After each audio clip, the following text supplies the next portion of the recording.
with Saturday programming or not. Cotton down 78 cents at $80.92. But I just tried to send over the crude oil for February down native issues from a native perspective program on the Google Drive, and our internet's really slow. What can you say about Fox's night of hit musical guessing games? Unbelievable. Beautiful. Amazing. Okay. Alrighty. All right, I appreciate I believe Kristen might If do you told that. me that I would end up weeping to a dancing tulip, I Say would have that said again? you're crazy. I think Kristen handles that. Okay. I can name that tune in 5 notes. Hot stuff. Correct. Tim Krakowski hosts. Name that tune. After the Masked Dancer, Fox tonight.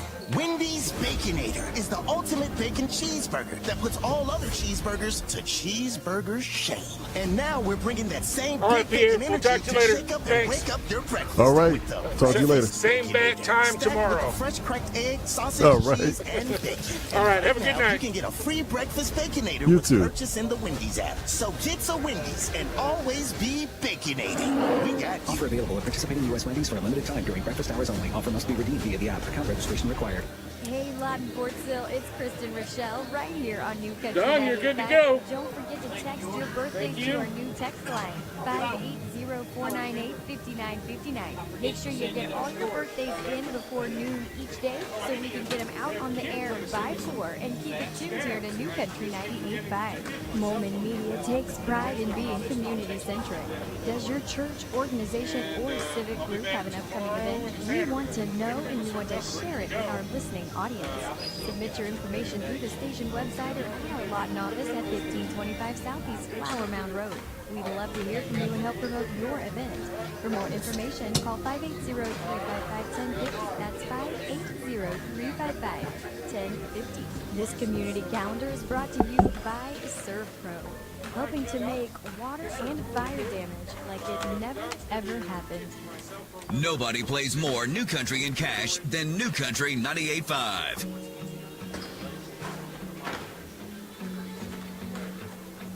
Anyway, we'll be good to go. All right. Have a good broadcast. See you tomorrow. I hope she makes you smile.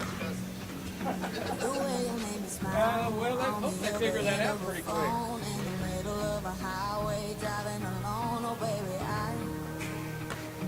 I hope you hear a song that makes you sing along and get you thinking about her. Then the last 7 miles turn into a blur. Yeah. I hope you both feel sparks by the end of the drive. I hope you know she's the one by the end of the night. I hope you never ever felt more free. Tell your friends that you're so happy.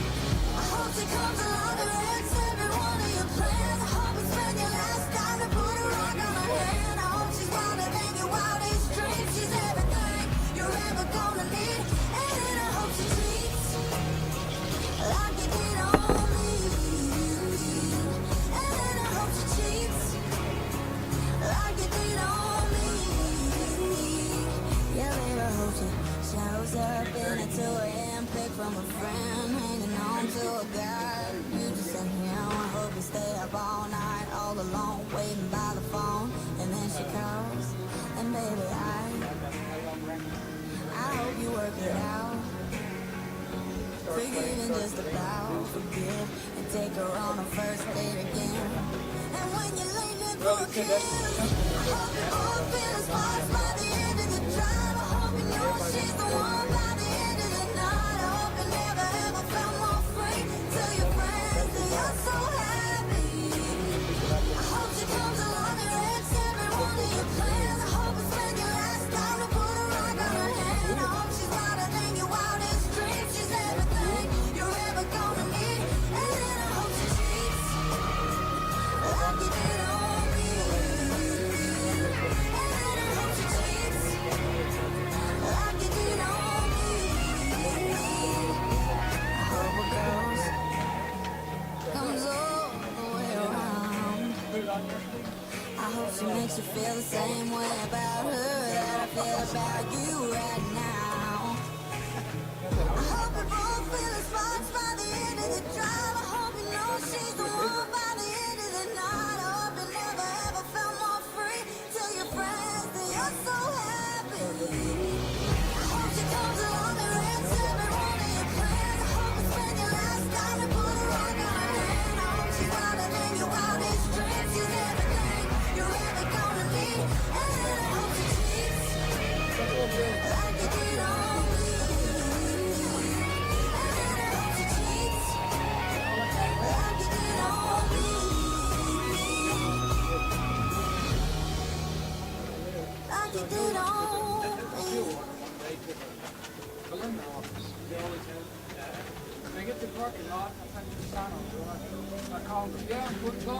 We used to chase that Chattanooga freight. Couple of kids in a Chevrolet. Catch a little air when we cross the track. Sipping on something from a paper stack. You hang your shirt on that maple limb. Slipping through the moon to the riverbend. Wasn't very long, I was jumping in. I guess I'm still doing now what I'm doing then. Chasing you like a shot of whiskey. Burning, going down. Burning, going down. Chasing you like those goodbye tail lights. All right, we got about 2.5 minutes on this song right now. Chasing that freedom, chasing that feeling that got gone too soon. Chasing that you and me, I always see in my review. Yeah, I'm late tonight, holding someone new. Still chasing you, still chasing you.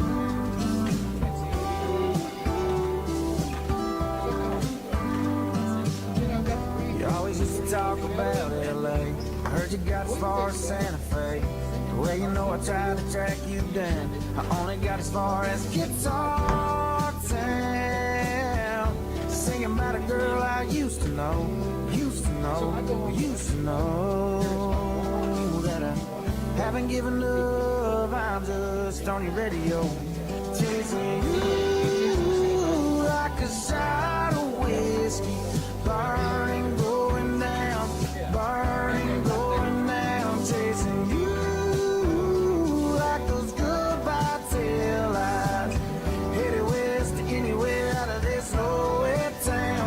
Chasing that freedom, chasing that feeling that got gone too soon. Chasing that you and me, I always see in my review. Yeah, I'm late tonight, holding someone new. Still chasing you, still chasing you.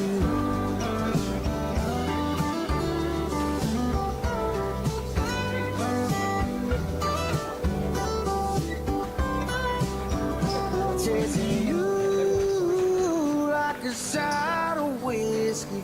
Burning, going down. Burning, going down. Chasing you like those goodbye tail lights. Headed west to anywhere out of this old town. Chasing that freedom, chasing that feeling that got gone too soon. Chasing that you and me, I always see in my review. Yeah, I'm late here tonight, holding someone new. Still chasing you, still chasing you, still chasing you, still chasing you.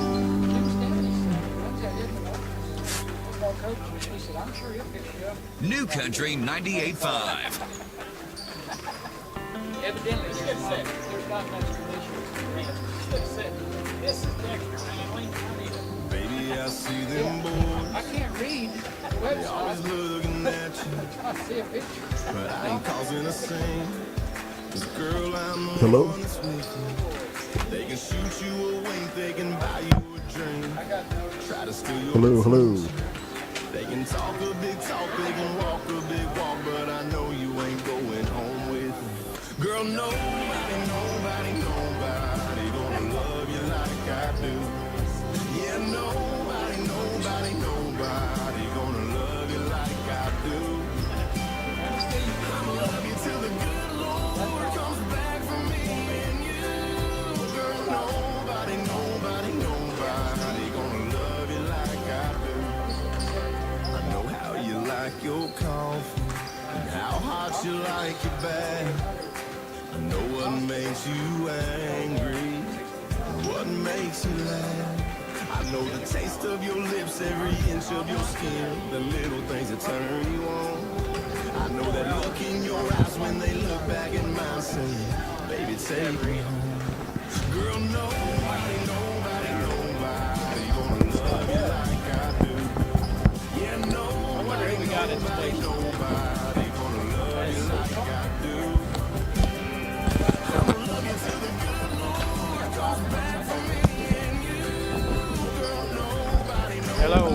Are you there?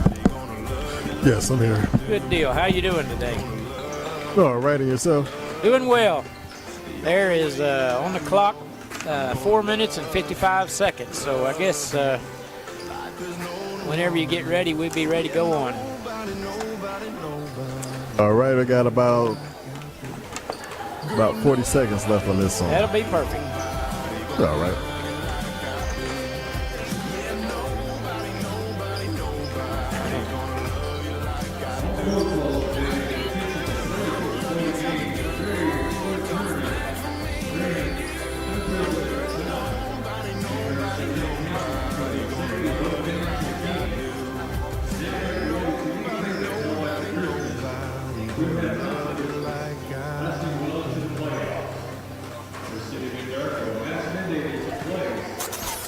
Country 98.5 is 8, KACO. 7, 6, 5, 4, 3, 2, 1. Good afternoon, folks. Don Tyson, Kim Crowell coming to you from the Anadarko Warrior Fieldhouse, Anadarko, Oklahoma. We're bringing you the second round and semifinal action of the 77th annual Caddo County Basketball Tournament. We've got 4 ball games on tap tonight, and they'll all be girls' games. A little change in format from previous years. The first 2 games will be consolation bracket games, and then the final 2 tonight will be girls' semifinal action. So we'll get to see girls' semifinals tonight, and ought to be 4 good ball games, we're hoping. And glad you're along with us. Hope you enjoy your broadcast. I'd like to thank CK Energy, located over at Binger, Oklahoma, for being our title sponsor once again. And also like to thank the Caddo County Technology Center for webcasting this event for like the, 15 years, Kim? How long I believe this is year 15, yeah. So those folks do a great job. You can go on the website. Kim knows that by heart. Kim, you want to tell them what the website is? Yeah, 2 ways to do it. One, go to mycktc.com/CCBT for Caddo County Basketball Tournament. Or you can go to YouTube and just put in there Caddo County Basketball Tournament and watch it that way. So either way will get you to the same place, and hope you enjoy it. Yeah. Well, you can listen to us on the radio, or you can listen and watch on the internet. So always appreciate the folks from the Tech Center being here. We got J.R. Oswald and Scott Wright, Tricia Pierce have been here all week, and Blake Perryman manning the camera. So they have excellent technology, and you can just put it on your smart TV and sit there in your recliner and watch the game, Kim. That sounds like a great way to do it. Talk to some people that were doing that. You know, it's a little different than watching on your little 4-inch phone screen when you can pull it up on a TV and sit there and watch it. So technology is a wonderful thing for events like this. Well, especially this year, since they're only allowing 80 fans per team to come into the gym because of COVID protocols. So it's a good year to watch it at home on your TV. You know, Don, I was glad to have a day off yesterday. I certainly was too, Kim. You know, Monday's a long day, doing 8 games and then 4 Tuesday night, and they get you about halfway through. But it helps to get a break in the middle of the week like that. So we got 4 games tonight and 4 tomorrow, and then 6 on Saturday, and so we're making progress. And then we'll be thinking, wow, the week went by fast. Yeah. And here comes Penny with some of those spicy pretzels. Thank you. We couldn't make it without Penny. Yeah, we've had a good time over here in Anadarko. They always treat us well, and we appreciate all their hospitality, and it's a good place to watch a ball game. And the first ball game today will be the Cement Lady Bulldogs, and they will be taking on the Boone-Apache Lady Warriors. Cement, they played Binger-Oney at noon on Monday, and Binger-Oney come out on top 63-21, which puts Cement in the consolation bracket. The Apache Lady Warriors, they have played 2 contests this week. They played Cyril, the number 2 seeded Cyril Lady Pirates, on Tuesday, and Cyril won that game. No, I take that back. Let me start over. Boone-Apache played Gracemont on Monday at 10:30, and they defeated Gracemont 55-33. Then they moved into the Tuesday night ball game, and they lost to Cyril 46-31. So Apache will be playing their third ball game of the week against the Cement Lady Bulldogs. So, looking for a good ball game. The Cement Lady Bulldogs will be the visiting team on the scoreboard, and they'll be wearing their black uniforms, white numerals, and we apparently we're going to have our national anthem, so we will pause for a moment and have the national anthem.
We need to take a station ID break. We'll pause 10 seconds for station ID. You're listening to Caddo County Basketball on 98.5.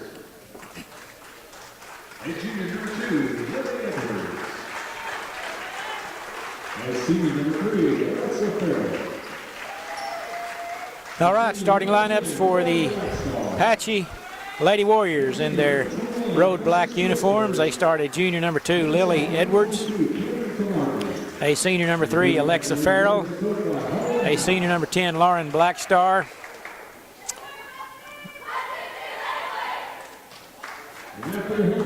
A junior number 21, Precious Kills first. And a sophomore number 34. Or I'm sorry, a number 22, Cameron Camardley, a sophomore. And for the Cement Lady Bulldogs, they start a senior number 2.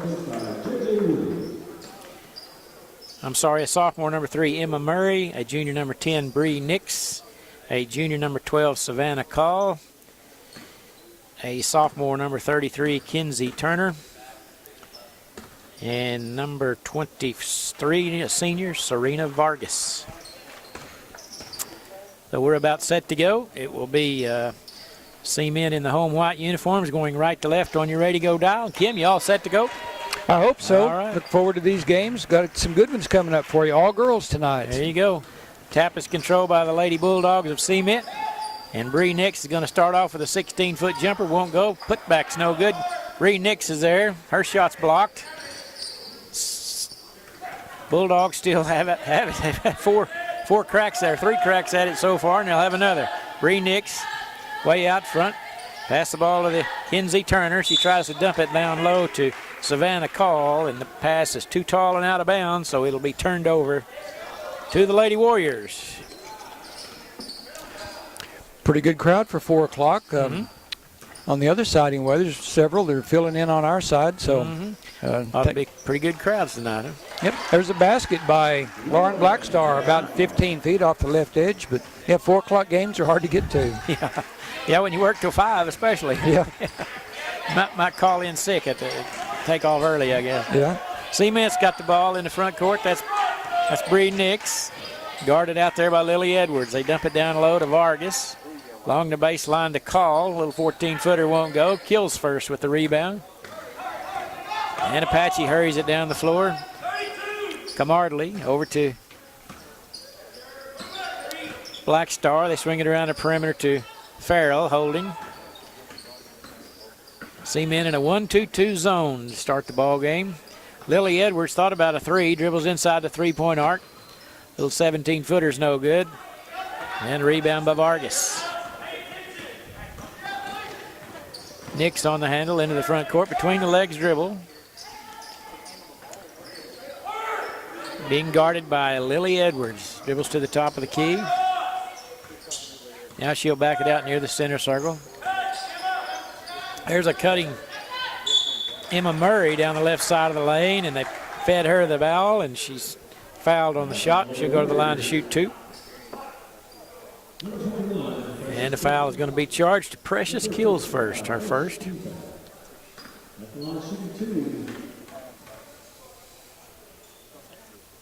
And the first free throw no good, off to the right. She'll have one more. And she made it. 2-1 our score. Apache on top. Black Star into the front court for the Lady Warriors. Left side to Edwards. Long three-pointer by Farrell, no good. Kinsey Turner snatches it out of the air right under the basket. And here comes Cement. Bree Nix drives along the sideline. It's knocked out of bounds by Apache. You know, today wouldn't have been a bad golf day, Kim. It really wasn't. It was kind of cloudy, but it wasn't as cold as it has been. Yeah, Kathy and I went out and walked for a while about noon, and it was like 48 degrees, but the wind wasn't blowing, and it was really pretty comfortable. Yeah. Nix on the handle. 17-footer left side won't go. Apache with the rebound. Kills first, went high for it. Hands it off to Black Star into the front court. Lily Edwards down in the corner to Camardley. And it's loose out of bounds, and they'll go over to Cement.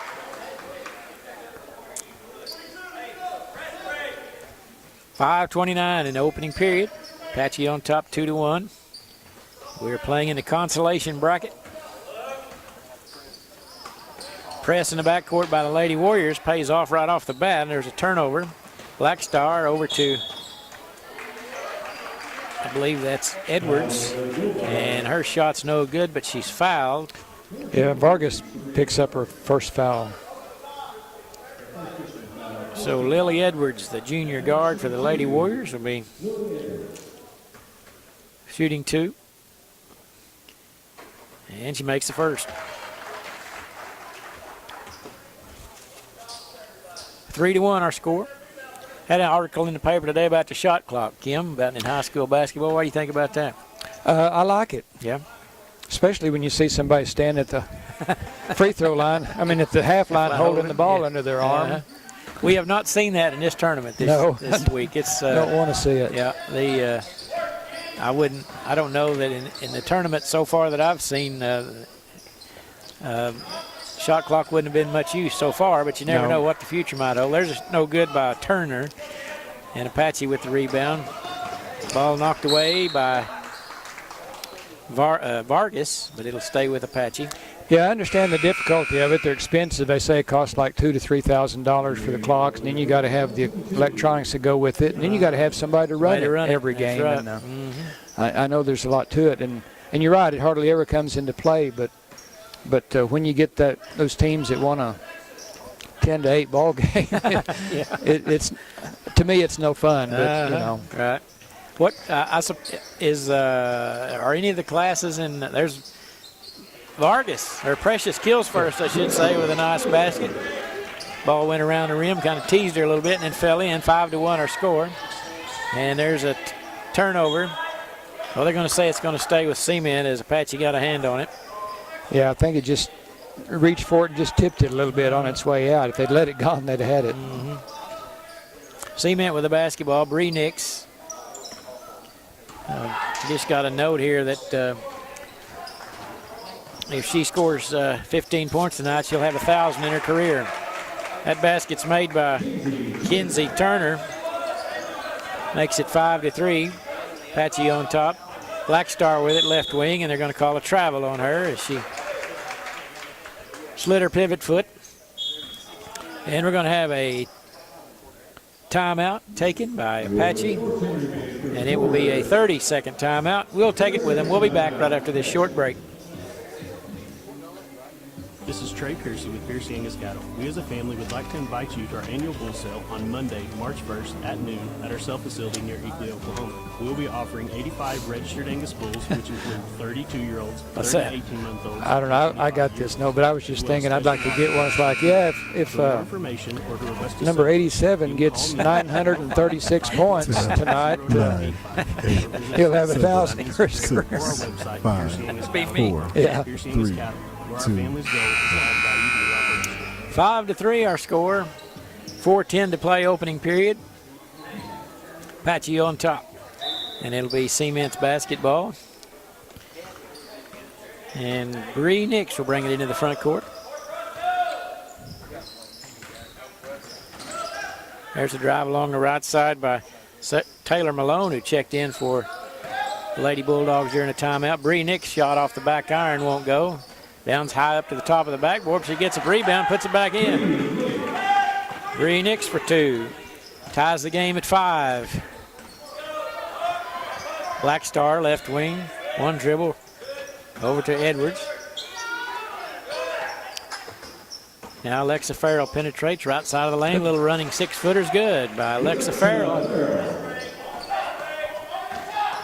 Pressure in the backcourt once again by Apache. Near turnover at the half line. So, shot good by Kinsey Turner. As that's 2 baskets early here for Turner and ties the game at 7.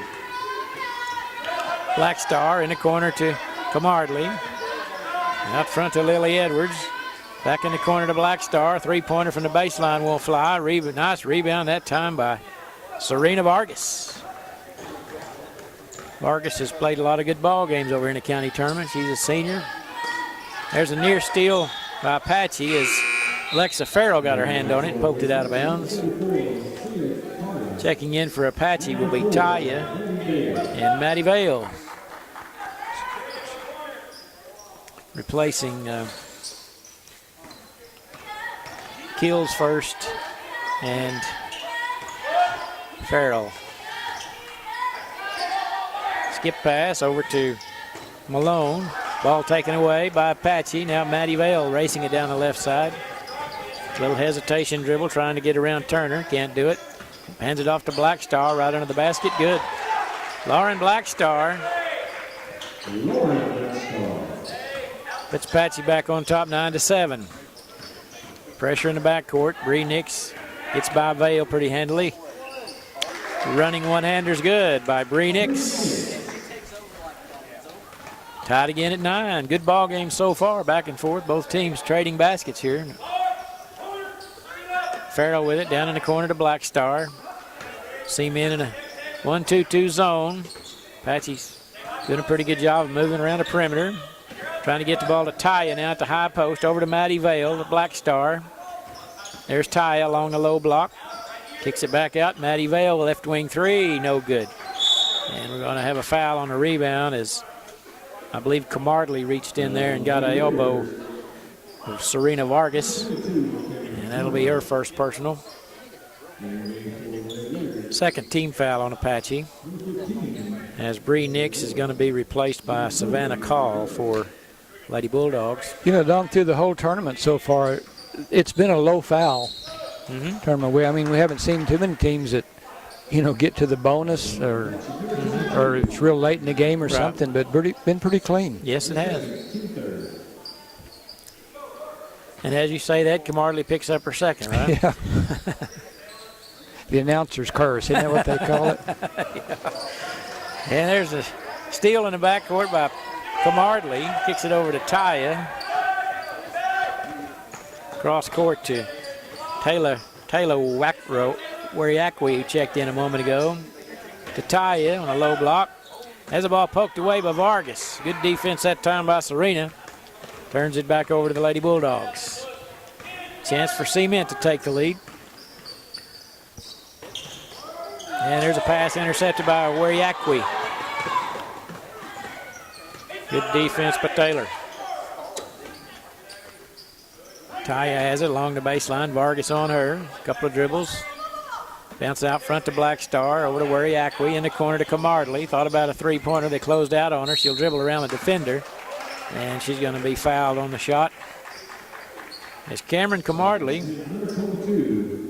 will go to the line to shoot 2.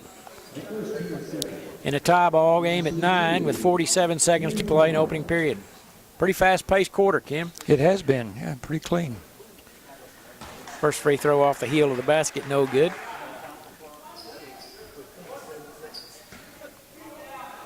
And Camardley will have one more. Apache on top now, 10-9. Long pass into the front court's too tall, goes over Vargas's head and out of bounds. So another turnover off the press. That's really caused Cement some problems here early. And Apache will have a chance to build on a 1-point lead. Right side to Abbeville, who checked in a moment ago. Has the ball batted up in the air by Savannah Call and out of bounds. It'll stay with Apache. 30 seconds to play. And J.C. Ataya will inbound.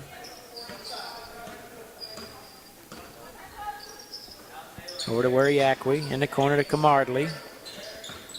Go back out to the top, now right side to Black Star. To Taya, right of the lane. Spin move, wide open all of a sudden. A little 12-footer won't go. Nice rebound by Camardley, but she's going to be tied up, and it's going to turn over to Cement on the alternating possession. Well, no, they say they've got the arrow wrong, so it's going to stay with Apache. Yeah, you know, that is seemed like the most made mistake of any of the scorekeeping things is whose possession on a jump ball. That switch sometimes doesn't get turned or forget to change the arrow. Yeah. There's Taya coming right down the middle of the lane. The inbound pass to her is perfect, but she missed the shot, and then she fouls on the rebound. She's upset with herself. Yeah, she had a pretty good look at it there. Fouls on Black Star, though. It's their first. So Cement will inbound with 7 seconds to play. Long pass up to the half court to Turner. Going by Ty all the way at the baseline. Running 6-footer won't go. Rebound Black Star. And that will do it for the first quarter.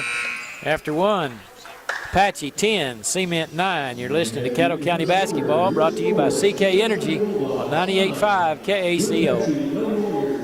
Good luck to all the Caddo County teams from Charles Allen Ford. Tell us your favorite Caddo County team to receive a 10% discount on parts and service. Offer good through February. Excludes menu priced items. Charles Allen Ford and Chickasha, proudly serving Caddo County for over 40 years. What do you think of when you hear the term sportscaster? With great deals, quality vehicles, and an absolutely no pressure environment. Sportscaster. Well, I think of Pat Summerall, to tell you the truth. What do you think of? Well, I think like an announcer. Yeah. Yeah. Yeah, that's what I think. Well, I love to listen to Pat Jones, but Pat Jones was named Sportscaster of the Year in Oklahoma. And he has more of an analyst, I think, or a well, he has an hour host. Yeah, or a talk show. And like I said, I love to listen to him, but I don't. Yeah, know if that's a sportscaster. I don't consider that same profession. I think you'd have a show on at the 10 o'clock news or something. Those are sportscasters. But congratulations to him anyway. As we get ready to start the second period, Apache on top 10-9, and it will be Cement's ball. So Pat Jones is a sportscaster of the year in Oklahoma. Is that right, Yeah. Moach Tim? Interesting. I like listening to Pat. I do too. I think it would be great for an English teacher to diagram his sentences. If you like the word whatnot, some of those slang terms he's got. Yeah, that's why it makes it fun to listen to. Turner, Cement playing volleyball. They're good at that, and they've had 4 chances at it. Couldn't get it in the basket, but Cement's a volleyball champion of Caddo County, I promise you, but they couldn't get it in the basket. Tough luck. 3-pointer on the way, no good. And a rebound control by, well, Bree Nix had it, but then lost it.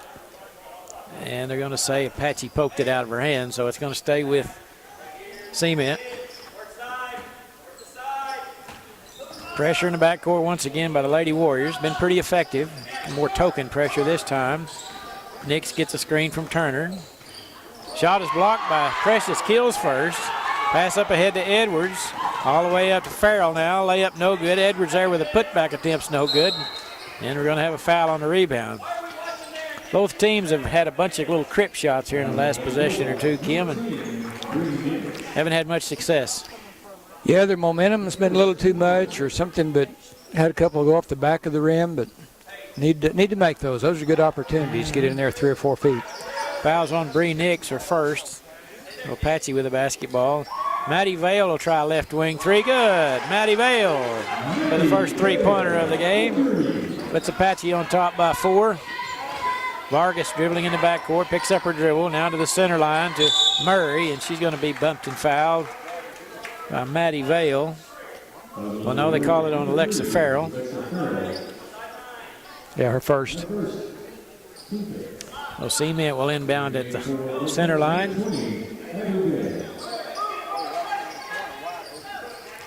Nick's pass to Vargas is knocked away by Maddie Vale. Yeah, old Pat, he's got a lot of interesting thoughts. Of course, he's been around a lot of football games. He's seen a lot of football in his life. I'll tell you a story about it. We have one of the funniest stories I've ever heard. To me, it was. There's Vargas along the baseline, and she's going to be bumped and fouled by Precious Kills first. And it will be Cement's ball. Bree Nix set to inbound.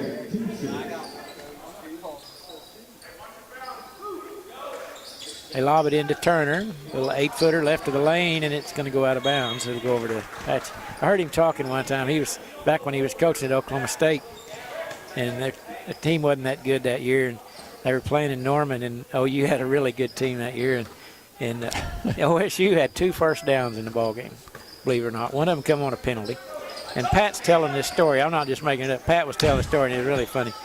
He said, long about the middle of the third quarter, he said we had 1 first down, and he said, there's a 3-point shot, no good. Rebound Kills first. Outlet pass to Vale. Top of the key 3-pointer on the way, no good, off the back iron by Edwards. And Turner has a rebound, but she's going to be fouled by Abby Vale. Picks up the foul. But anyway, he said late in the third quarter, every time it got to be second down, he said there was some fan up there in the first row kept hollering, punt team, punt team. Yeah, they probably felt that way sometimes. At the line will be Kinsey Turner for the Lady Bulldogs. Free throw no good. Good tap out there by Savannah Call. Turner will have another 15-footer, won't go, but there's going to be a foul on the Lady Bulldogs trying to get the rebound on Emma Murray. Her first. That's 17 fouls on Apache, Kim, so if Cement can make free throws here, they'll have a chance to make some hay here. Missed their first opportunity there to get a couple of them down, but shooting six minutes of bonus free throws sure could help. Yeah, that's right. Apache swings it around the perimeter. They try to get it to Kills first, but Vargas jumps in the passing lane and intercepts the pass. Good play by Vargas. She's got it now, right side. Long cross-court pass into the corner. Back to Vargas, top of the key, right side Turner. Just inside the three-point arc, good. Kinsey Turner with a long 17-footer. That's 6 for Kinsey. Draws the Lady Bulldogs within 2 at 13-11. Maddie Vale, who had a three-pointer from that same spot earlier. Now she's got it back in the corner to Abby Vale. Corner, no good. Rebound by Bree Nix. And Vargas into the front court. Bounce pass right side Turner. Shot from about the same area. Vargas shot, rebound good. Serena Vargas comes out of nowhere, lays it in. We're tied at 13. 4:52 to play in the first half. Black Star, right side three-pointer on the way, good. Lauren Blackstar with a three-pointer. Apache back on top by 3, 16-13. Vargas into the front court. Emma Murray, three-pointer straight away, off the backboard, no good, and Kinsey Turner came over the back. And that'll be the 5th team foul on the Cement. Her first. And checking in for Apache will be Taya, replacing Black Star. And in for the Lady Bulldogs will be number 22. That's Taylor Malone, replacing Emma Murray.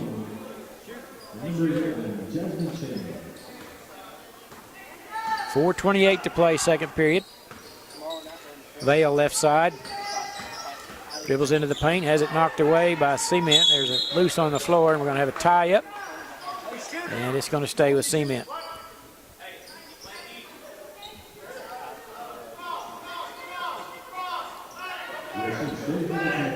And Apache will inbound.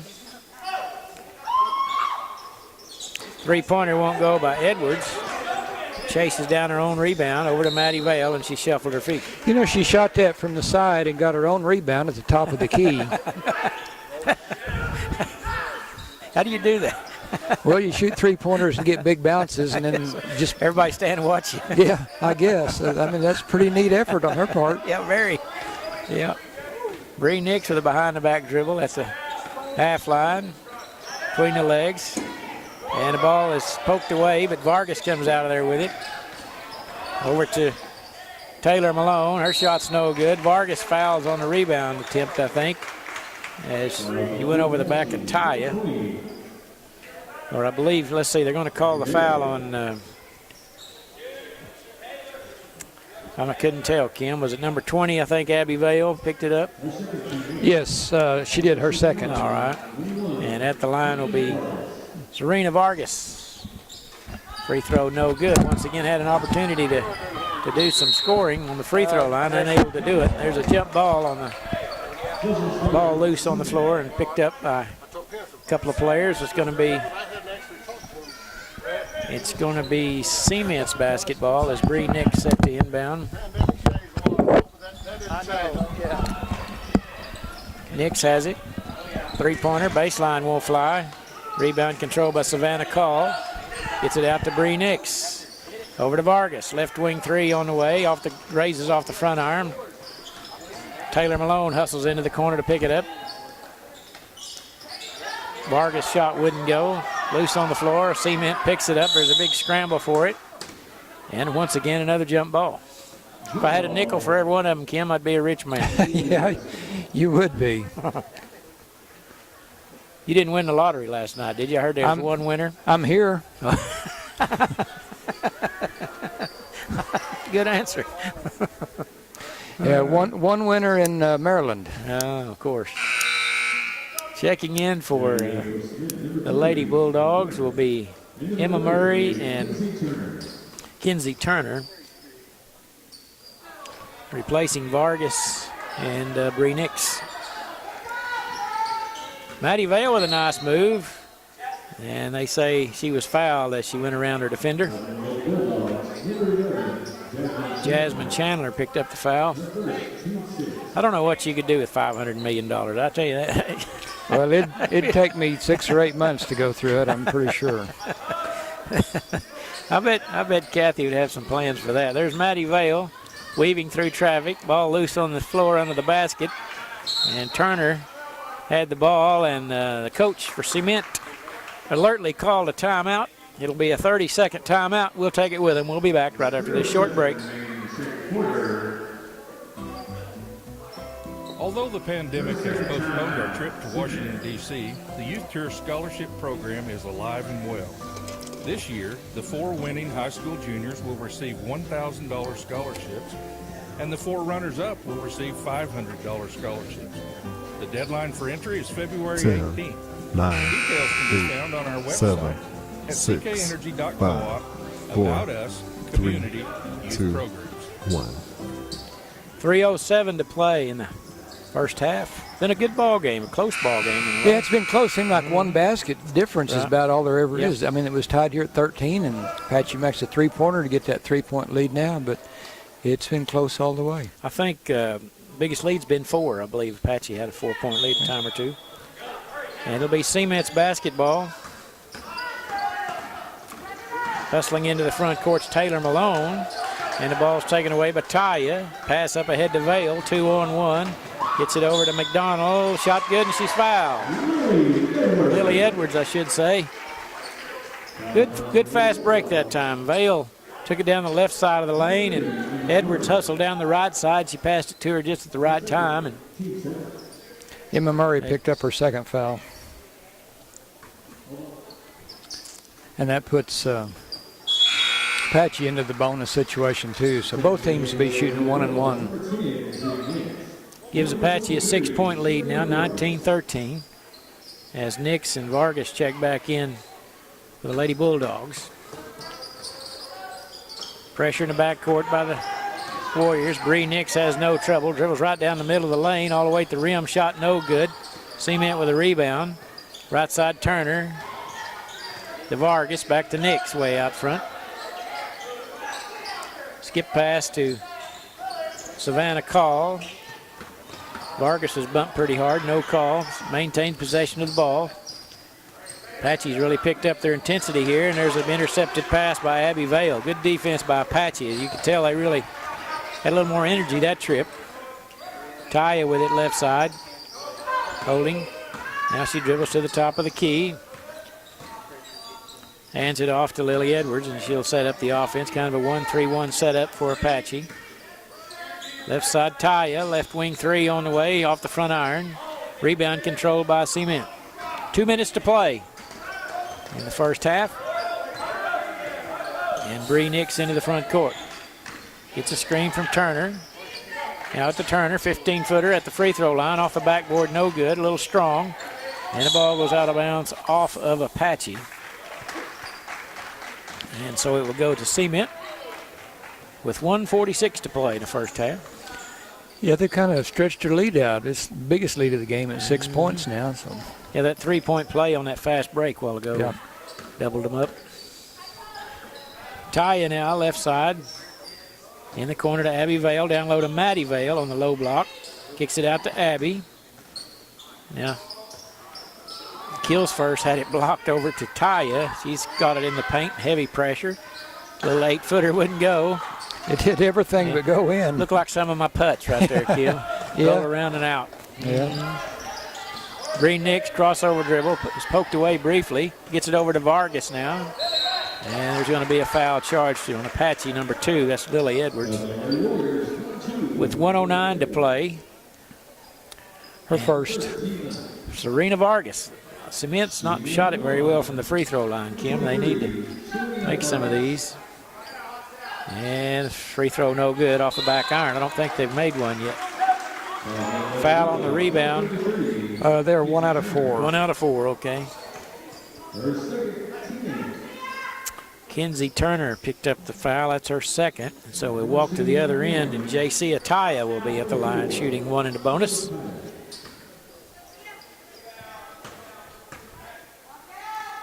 And first free throw is no good, rattled out.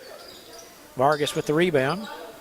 Over to Nix, and it goes out of bounds. We just can't have those kind of turnovers right there. Just no pressure there, just a pass that got away from her. And it'll go back to Apache.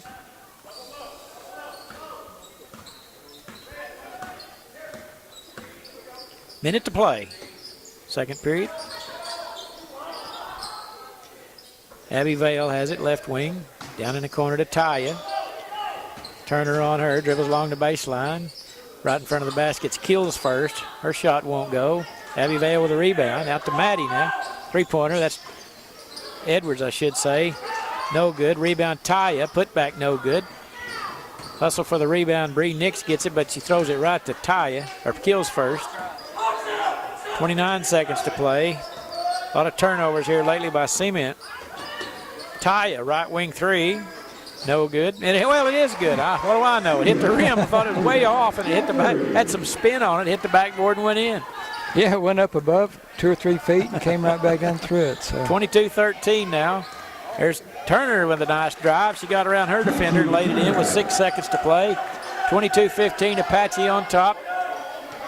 And that will be your halftime score. Boone-Apache, Lady Warriors 22, Cement, Lady Bulldogs 15. Good first half, back and forth action, pretty close ball game. We're going to have now our halftime report, sponsored by Shamrock Bank of Apache and the First National Bank and Trust of Cement. And we're going to let Kim Crowell do the honors of our halftime report. Kim. All right, thank you. For Cement, Emma Murray has 1 point. Bree Nix has 4. Serena Vargas with 2 and Kinsey Turner with 8. Cement shot 27% first half, 7 out of 26. 2-pointers, they were 7 out of 22. 3-pointers, 0 for 4. And free throws, 1 out of 4. And they had 8 personal fouls. For Apache, Lily Edwards has 4 points. Alexa Farrell with 2. Maddie Vale with 3. Lauren Blackstar with 7. Precious Kills first with 2. Cameron Camardley with 1. And Jacia Taya with 3 points. Apache also put up 26 shots the first half. They made 8 of them for 31%. 2-pointers are 5 out of 13. And 3-pointers 3 out of 13. Free throws, they're 3 out of 6. And they had 9 personal fouls. Well, neither team on shooting real well from the floor. 27% for Cement. Apache has 31. Both put up 26 shot attempts. So maybe they'll enlarge the rims a little bit at halftime, and when they come back out, they'll be easier to go in there. There you go. But it was about a 2, 3, 4-point game most of the way through, and then Apache pulled away a little bit toward the end of the first half, and they have a 22-15 lead. Who hit the 3-pointer there for Cement there at the end? Was that Turner? I know it's kind of hard to remember that, but I think it was Turner. How many points did Turner have? If she had 9, that would have been her, I think. Well, I'm looking on back to that screen. Threw you a curveball there, didn't I? You but did, anyway, yeah. I guess my point is they really needed that basket. Turner had 8 points. Okay, well, it probably was. I thought it was her that shot it, but anyway, it was. She didn't have a 3-pointer. Okay, it wasn't her then. Actually, Cement doesn't have one. Well, okay, it was a long shot anyway, Kim. Yeah. But nevertheless, they needed that big time because they were down 9 points, and 7 just seems a lot better than 9, you know, and you get a little momentum at the half. So. Yeah, Kinsey Turner had a little drive to the basket at the end and got it back to 7. So. Yep. But let's go over what we've got coming up the rest of the night here while we have an opportunity. The next ball game will be another girls' contest in the consolation bracket. That will be the Hinton Lady Comets and the Fort Cobb-Broxton Lady Mustangs. And then following that game, we'll have 2 semifinal girls' games. The first one will be Lookeba-Sickles Lady Panthers, the number 1 seed. They will be taking on the Carnegie Lady Wildcats. And then our final game this evening will be the number 2 seeded Cyril Lady Pirates taking on Binger-Oney. You know, Don, we talked a little bit about the 30-second or the shot clock earlier. You know, the NBA's had it a long time, but the way they came up, you know, NBA has a 24-second shot clock, which, you know, is pretty fast, but they decided they needed to do something because they had a couple of teams back in the 1954 season that held it, and they didn't like that. So a guy, you know, trying to figure that out. So he looked at all the games in the 53-54 season, and the teams averaged taking 60 shots per game. So he figured out they play 48 minutes, and so that averaged out to a shot every 24 seconds. Oh, that's how they come up. So they put their shot clock at 24 seconds, and that's where it stayed. Interesting. For a long time. Yeah. You know, now the college men picked that up a few years ago, and they have a 35-second clock. College women have a 30-second clock, isn't it? Yeah. So their games go a little quicker, but yeah. I wondered about how that 24-second come about. Yeah, he just took it all out and averaged out, and then like that for the whole season they averaged 1 shot every 24 seconds. So he figured that must be a good way to do it. Yeah. Well, you know, 24 seconds just flies by. Really, when you're watching one of those games, I mean, it seems like the shot clock's down to 2 or 3 all the time, every time. You know. Well, if you take 6 to 8 seconds to get it across, if there's any pressure, then you're a couple of passes. Then you're down to 4 to 15 seconds. And some of those guys like to do a lot of one-on-one moves, so that takes some time too. Interesting. Well, I didn't know. Maybe you could explain to me why men have 35 in college and women have 30. That's another. Okay, I cannot explain that one. Or how about they play 4 quarters and the men play 2 halves? Yeah, I don't know what difference that makes either. They still play 40 minutes. Yeah, but funny. Just different times. All right, we better take a take a timeout. We'll come back. We'll have second half action. Let's take a 2-minute break. You're listening to Caddo County Basketball, brought to you by CK Energy on 98.5 KACO. Although the pandemic has postponed our trip to Washington, D.C., the Youth Tour Scholarship Program... I had never heard that story before, about the 24 seconds. That's kind of interesting. Yeah, I guess it works as good as any. I mean, how you got to have something to base it on. And but it's odd they did it and never changed it or anything. Well, it was a good way to do it. And, But they only get 8 seconds for the backcourt, right? Across the half line, you only get 8, don't you? In the NBA? Seems like I'm pretty sure that's right. Because I think when it gets to 16 would be a violation, and I think that's right. I know of a guy who keeps the shot clock for the Thunder. Oh yeah? Yeah, Brian Gibbs, Della McCullough's son-in-law. Oh, okay. You'll see him. I see him about every game. That he sits there. It'd be a pretty good job to have, keeping a shot clock for an NBA We get game. you a good seat to every game. Time. That's right. If you're looking to buy or sell I don't think they don't pay you very much, but you get a good seat. Shelley Dissy with Yeah. ABC Superior Realty. With nearly 20 years of real estate experience, Shelley's a realtor. Yeah, he'd get a fist bump every game from Russell Westbrook. Oh, really? For your family. He must have given him another second or two somewhere down the line. Shelley Dissy with ABC Superior Realty in the MidFirst Bank building in Anadarko. You'll also find her on Facebook. 30 seconds.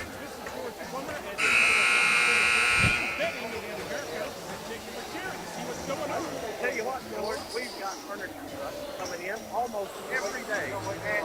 And you name it, we've got the furniture. Folks, if you've been looking for furniture, you couldn't find it, we've got it. Come on by. 10, 9, 8, 7, 6, 5, 4, 3, 2, 1. Almost set for the third period of action here. Boone-Apache on top 22-15. Nip and tuck ball game. The biggest lead was for the longest time was 4 points, and then Apache kind of stretched it out there towards the end of the half and built it up to 9, and then Cement made a basket there late to cut it to 7. So that's how we'll start here, third period. And it will be Cement's basketball as we start the third period. Did you see if have they come out with the bigger classes for the playoff system today, Kim? They hadn't earlier. I will look again and see. We can find that later. All right, there's the horn. We're about set to go. Bree Nix will inbound for Cement, waiting for somebody to come out and help her. They are out. Okay. We can talk about that later tonight, the 2A and up playoff game. We have quite a few 2A schools in this tournament. There's a three-pointer on the way by Savannah Call, and she drains it. That right out of the locker room. That's what you want. Just like that, it's 22-18. 6A and 5A are out. Still don't have not that 2, 3, and 4. Okay, I got you. Apache now with the basketball. Black Star to Taya, left side of the free throw line, won't go. Bounce pass in the lane to Kills first. And they're going to call a foul on Turner. Her third. So Apache looked like they had a plan here to pound it into the post here to start the second half and get some fouls on Turner perhaps. And it worked this time. And Precious Kills first free throw, rattles out, no good. Well, I don't think they made the basket any bigger, Kim, at halftime like you thought. Well, I was hoping they would. She'll have one more. And that one swishes cleanly through. 5-point lead for the Lady Warriors, 23-18. Nix into the front court. Gets a screen from Turner. Floats to her left. Guarded by Alexa Farrell. Hands it off to Savannah Call. Now Turner gets it at the left elbow. Heads to the goal, and it's knocked away by Precious Kills first, but it'll stay with Cement. Pretty good idea that time by Turner. Looked like she was going to have a layup, but Kills first poked it away.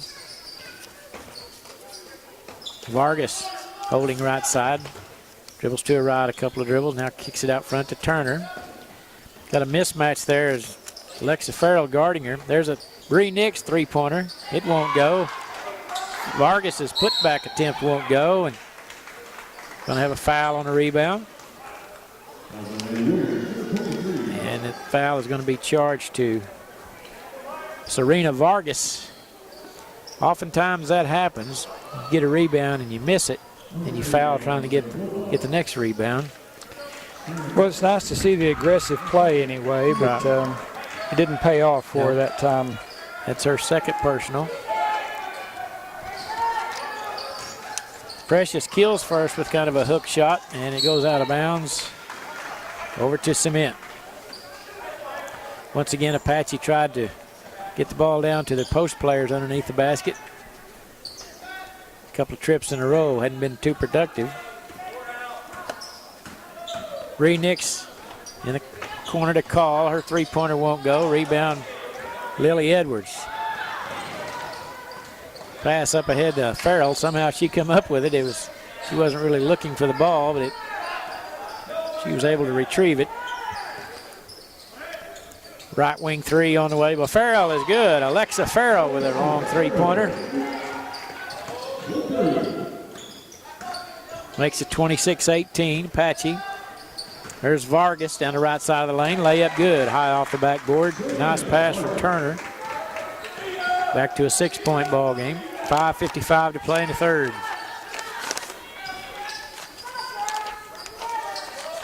Black Star with it, left wing. Bounces it into the high post. Turnaround shot by Kills first, won't go. Vargas with a rebound. Bree Nix bringing it down the center of the floor. In the corner they go to Call. Three-pointer on the way, no good. Rebound comes right to J.C. Ataya. Over to Farrell, gets away from the defender. 10-footer right side, no good. Taya comes down the middle of the lane for the rebound, and she's going to be fouled on her way up. To call the jump ball. Oh, okay. I was anticipating a foul. Yeah, I think she was too. Ball is going to stay with Apache, however. Inbounding will be Farrell. Kind of set up in an I formation. There's Taya. Left wing three-pointer won't go. Ball in the paint, picked up by Bree Nix. Jogs it into the front court. Right side to Vargas. Her shot won't go. Rebound, Alexa Farrell ahead of the pack, and she dribbled it off her knee, but she saved it over to Edwards. Her 14-footer won't go. And there's a travel call on Cement. She had a little trouble getting hold of the ball, and when she did, she shuffled her feet. Maddie Vale checks in for Apache.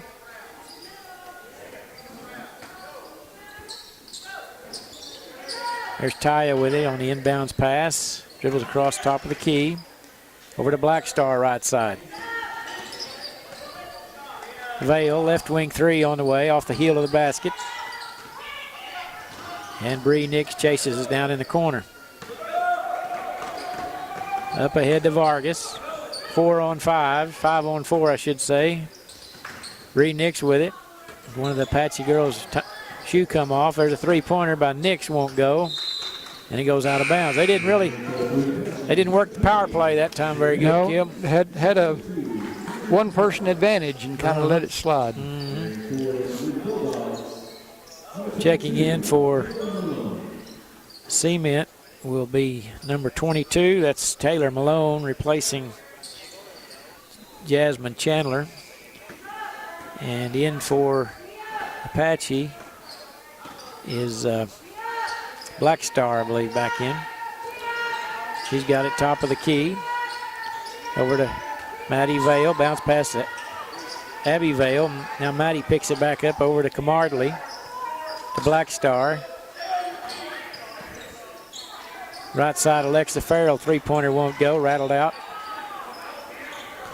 And Bree Nix with a rebound with 3:49 to play in the third. She jogs it into the front court, gets a screen from Turner, top of the key, three-pointer on the way, no good. Vargas with a rebound, put back, no good. It's tapped out, and it's taken by Farrell. Up ahead to Camardley, way ahead of the pack. One dribble, layup, good. 28-20, Apache on top. As they were able to get the long rebound turned into a fast break. Vargas, right side to Taylor Malone, dribbling along the right side, lobs it into the paint. Bree Nick, 17-footer straight away, off the rim, no good. Vargas's putback won't go. Now she kicks it out in the corner. 18-footer won't go, and it's out of bounds. And it'll stay with Cement. 3:07 to play in the third. The winner of this ball game will play Saturday morning at 10 for the consolation championship. There's a three-pointer by Vargas, no good. Bree Nix there and sticks it back in. Good offensive board that time by Nix. Cement's had several second chances. They've got a lot of offensive rebounds. Don't have total on that, but they've been pretty good on the boards. Yes, sir. Camardley at the free throw line, kicks it right side Farrell. She'll try a three-pointer, it's no good. Black Star with a rebound, handed off to Camardley, and she's fouled on the shot. I think Kenzie Turner picked up her fourth foul. Uh-oh. That could be a problem for the Lady Bulldogs. If Turner has to go to the bench, they'll lose their tallest player, if that's the case. And Camardley will shoot two. First free throw, no good off the front iron. And Turner will take a seat, and she's going to be replaced by Jasmine Chandler. And also in replacing Bree Nix is that Savannah Call, I believe, number 12? Yes. Second free throw, no good, short also. But Camardley got the rebound. It was tapped away, and then she dribbled it out of bounds. So Cement will come away with it anyway. And she's going to take a seat. She's going to be replaced by Taya. And pressure in the backcourt by the Lady Warriors. Or by the Lady Bulldogs, I should say. Taya with it. To Vale. Allie McDaniel. Nice little layup from about 6 feet away. Bumps in off the glass, and it's 30-22. Cement into the front court. Ball got away from her. It's picked up by Apache. Taya now, 3-on-2, but she'll pull it out. Out front to Alexa Farrell. 2:03 to play. Third quarter. Alexa Farrell, another one of those 6-foot layup attempts. Shot's no good. We're going to have a jump ball, I believe. Jump ball. Possession goes to. And Cement will come away with it this time. 1:20 to play, or 1:50 to play, I should say. Pressure in the backcourt by the Lady Warriors. Serena Vargas gets it into the front court. And there's a drive shot, good. Beautiful play by Taylor Malone. Makes the basket. She'll go to the free throw line. Second foul on Alexa Farrell.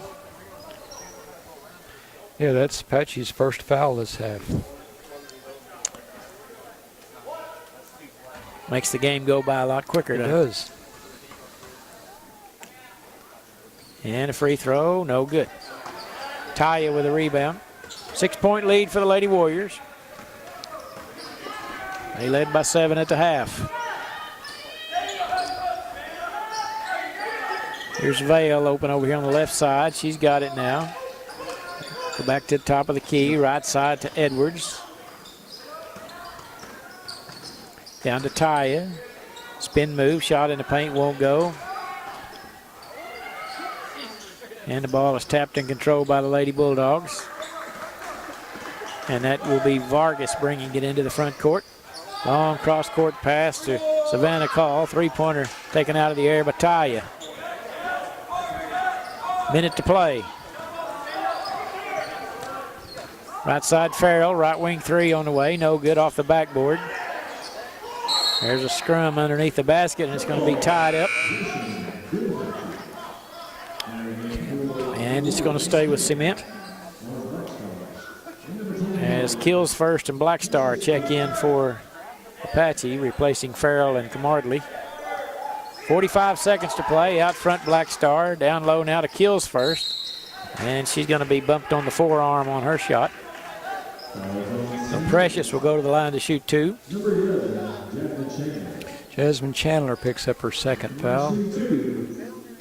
So far, Apache really hasn't bumped the score up much with Turner on the bench after she picked up her 4th foul. I don't know that they've scored, to tell you the truth. Checking in, replacing Vale will be Wariakwe, who played well in the first half. And Kills First will have one more. And she made 1 out of 2.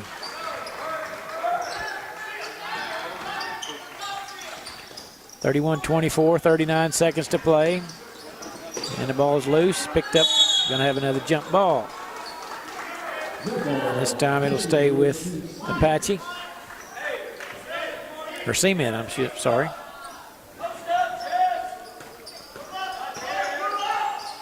Tried to lob it in. She was triple teamed. Yeah, and tried to force it in there. I mean, Apache comes away with it. That'd been a tough one to get to. Yeah. Even if she would have caught it, it'd have been tough to maneuver. Yeah. Wariakwe with it. 18 seconds to Taya over to Black Star left wing. Dribbling right side to Lily Edwards. Checks the time. 10 seconds to play. Tries to get it underneath. Kills first, and it's knocked away. And then Apache fouls. That's Taya. JC a Taya foul with 6 seconds. Her first and just the second team foul. Yeah, that doesn't really hurt Apache much there. There's 6 seconds to play. Give them a chance to set up their defense. In the backcourt, Taya intercepts the pass, and she's going to be fouled on the jump shot. That'll work out pretty well. Yep, just a careless pass. Kind of threw it without looking, and Taya was able to intercept that and put up a shot and get fouled. And she's going to get 2 free throws here with 3.9 seconds to play.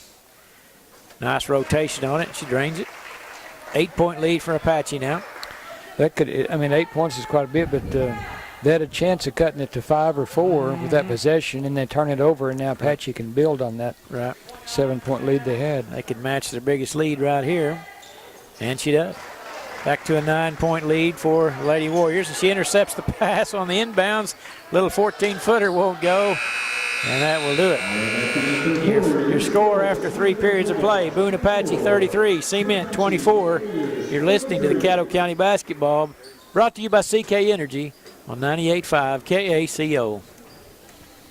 The Apache Farmers Co-op wants to wish all the area teams the best of luck in the 2021 Caddo County Basketball Tournament. When it comes to basketball, Anadarko schools are hard to beat, just like the Apache Farmers Co-op. From livestock feed to fencing supplies, animal health products, the Apache Farmers Co-op has you covered. Don't forget, they specialize in custom fertilizer and chemical application. All your farm needs. Give them a call or stop and see them at 201 Floyd Avenue in Apache.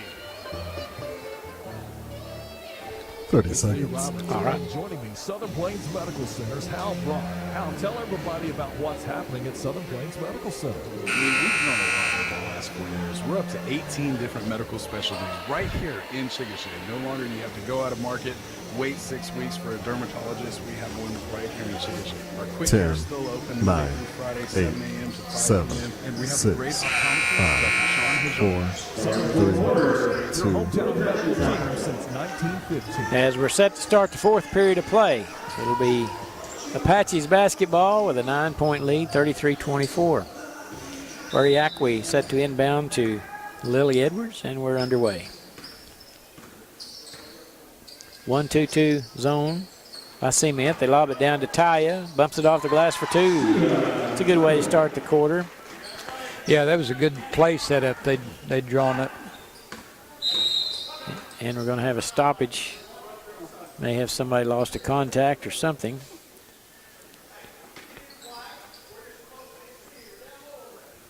They've got the medical bag open over there. Maybe some blood on her chin or something.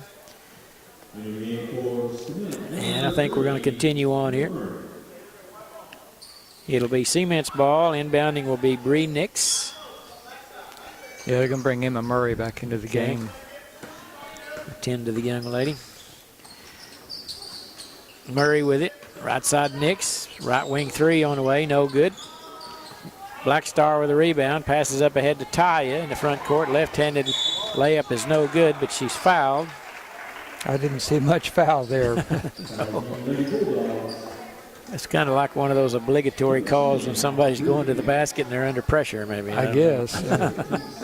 Anyway, Bree Nix picks up her second phantom foul. Taya will be shooting 2, and she makes the first. 36-24. Apache starting to pull away.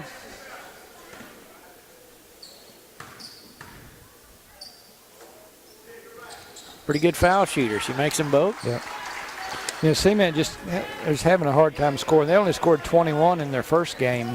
And I mean, they've got 24 here, but it's just been a struggle for them. Yeah, haven't shot the ball very well. A lot of turnovers. Yeah. She dribbled across the lane. Taya reached out there and pulled it away from her. Off the dribble. Now Black Star has it on the other end. They lob it down low to Precious Kills first. Her shot's no good, but there's Wariaki right there for 2. Nice follow there by Taylor Wariaki. Bree Nix gets a screen. Gets it back to Turner, who checked in a moment ago. Over to Murray.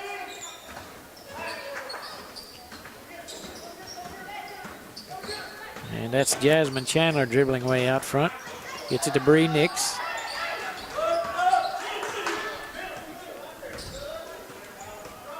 Nix still dribbling. Now she picks up her dribble, gets it to Turner.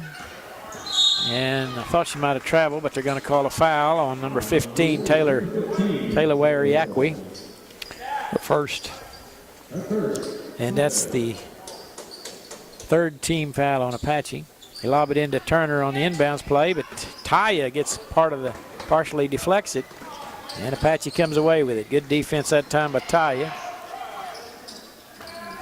Lily Edwards' shot won't go. Nice rebound by Nix. And she dribbles out of trouble. Long pass up ahead to Turner, but it's intercepted by Black Star. Yeah, they're just a little late on their passes, and they let the defense recover on it. Yep. Taya with it. She'll try the long three-pointer off the backboard and rim. No good. And Bree Nix has it. Yeah, Apache needs to look at the clock now and realize they're 15 ahead with a little over 5 minutes left. Good point. There's a foul on the rebound as Savannah Call went over the back of Taya, picked up a foul. And that's number 7. Yep, she's shooting bonus. So at the line will be Precious Kills first.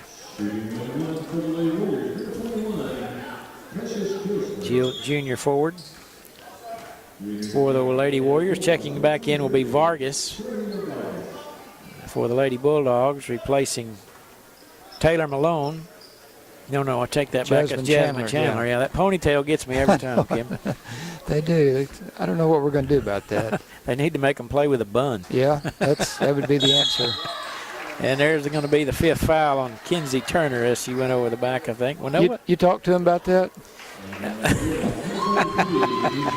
Well, I have a feeling that they just look at me with a stunned look on their face. Yeah. I think. Kinsey Turner picks up her 5th foul and has to exit the ball game, and Taylor Malone comes in for her. Lauren Blackstar shooting 1 in a bonus. Yeah, I'll tell you, it would sure be a help to us up here if their hair was on top of their head instead of on their back. Yeah. Wariaki with it as Apache got the offensive rebound. Taya, left elbow, good. Little 15-foot jumper. It's 11 for Taya. She's played well today. 17-point lead. That's the biggest so far. Vargas gets it in the corner to Savannah Call, and they try to pass it down to the low post, and it's batted away by Kills first. Now Apache on the attack. Wariaki left side to Black Star.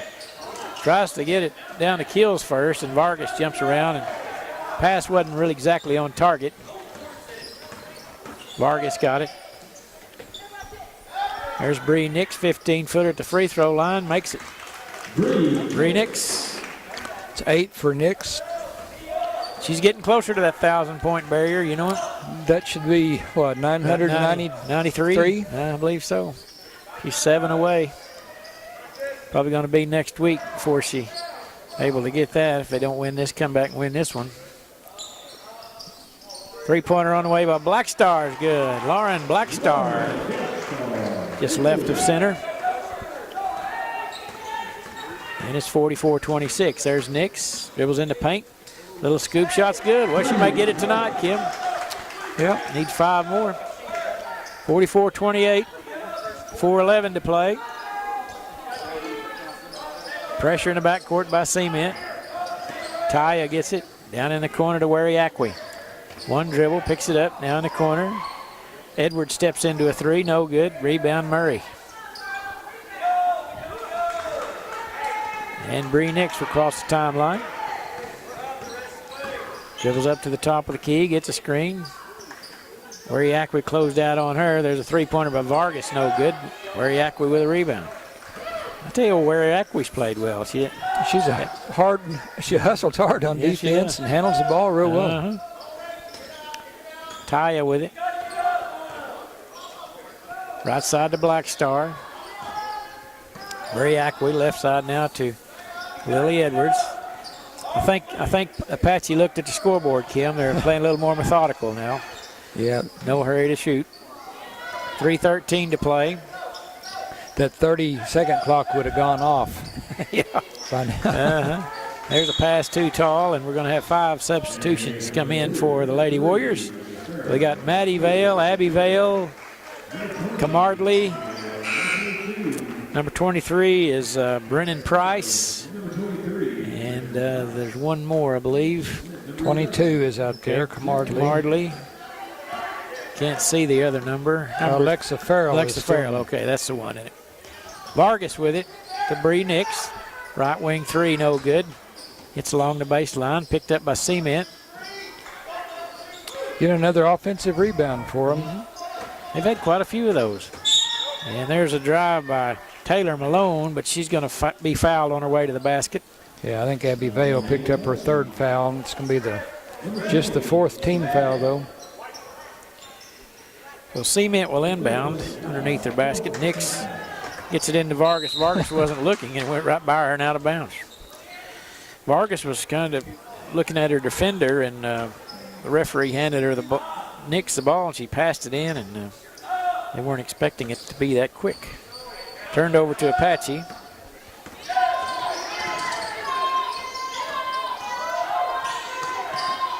Vale with it, right side. Farrell penetrates in just above the free throw line. Shot no good. Vale with a rebound over to Farrell. The late footer won't go. Precious Kills first with the rebound. Hands it off to Farrell. Now Price has it. Brennan Price for 2.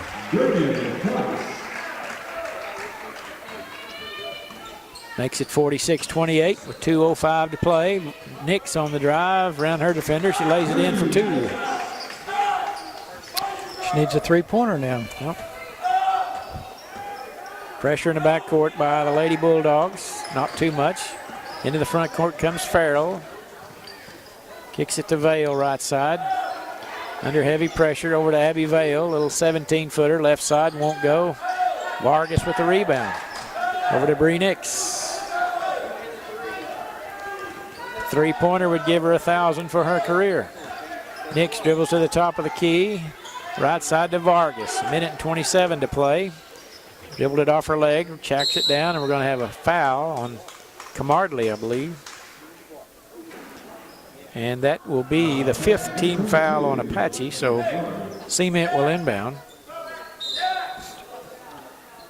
And checking in will be Emma Murray for Cement.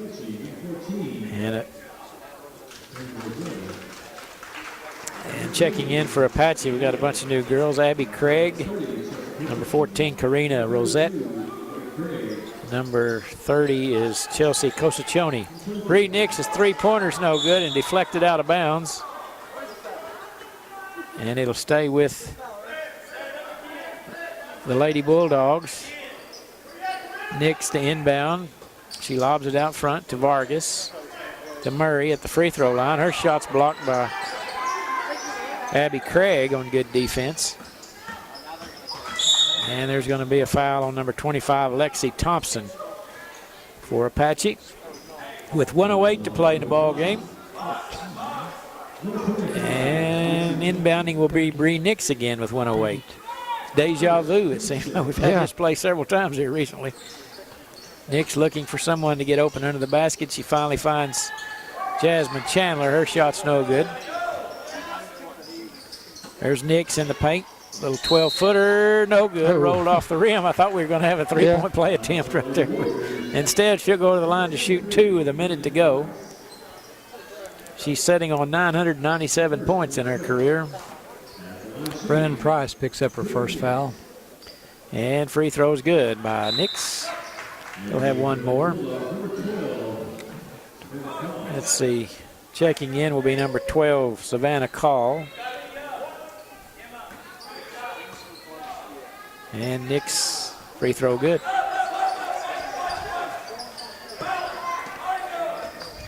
Minute to play. Brendan Price with it in the backcourt. Gets it into the front court. Good dribbling. Over to Chelsea Kosachoni. Now the Price out front. And the ball goes off the hands of Thompson, but she tracks it down. Lexi. Over to Abby Craig holding right side. They try to dump it down low, and the pass is taken away by Vargas. Nix with it. Up ahead to no one's looking. Passed it to Call, and Call had her back turned and went out of bounds with 32 seconds to play. So no look pass, Kim. And a no catch. The person that was going to wasn't looking. No, you're right. She wasn't. You don't see too many of them go that far and just bounce out of bounds untouched. Patsy with the ball. Abby Craig dribbling now out front. Oh, Nix almost had a steal. Would have been an easy layup. Price with it. Shot no good. Patsy fumbles it out of bounds. It'll turn over to the Lady Bulldogs with 10 seconds to play. Patsy on top 46-32. Inbounding will be McMurray. She rolls it in. It's Bree Nix is going to let it roll. And she's almost at the half line, and now she picks it up. 10 seconds. We'll start the offense here. And kick it left side to Vargas. Left wing three. Good.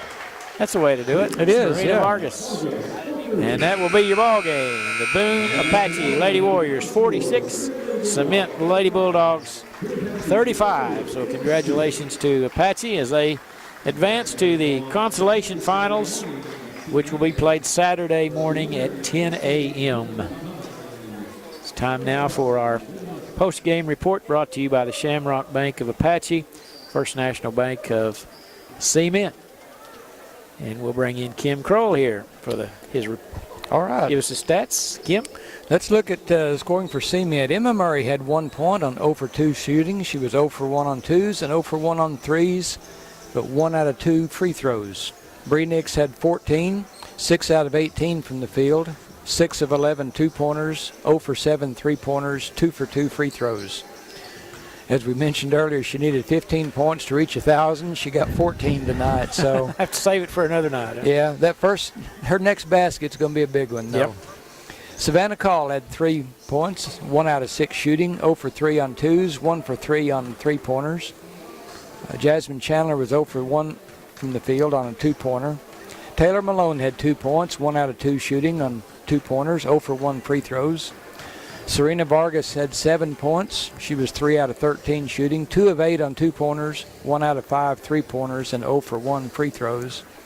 And Kenzie Turner had 8 points. She was 4 of 11 shooting, all 2-point attempts, and 0 for 1 on free throws.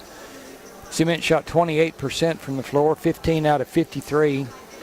Two-pointers, they were 13 out of 37, 35%. Three-pointers, 2 out of 16 for 13%. Free throws, 3 out of 7, that's 43%, and they had 16 team fouls. For Apache, Lily Edwards had 4 points on 1 out of 10 shooting, 1 out of 5 two-pointers, 0 for 5 three-pointers, 2 out of 3 free throws. Alexa Farrell was 7, she was 3 out of 14. 2 of 8 two-pointers, 1 of 6 three-pointers.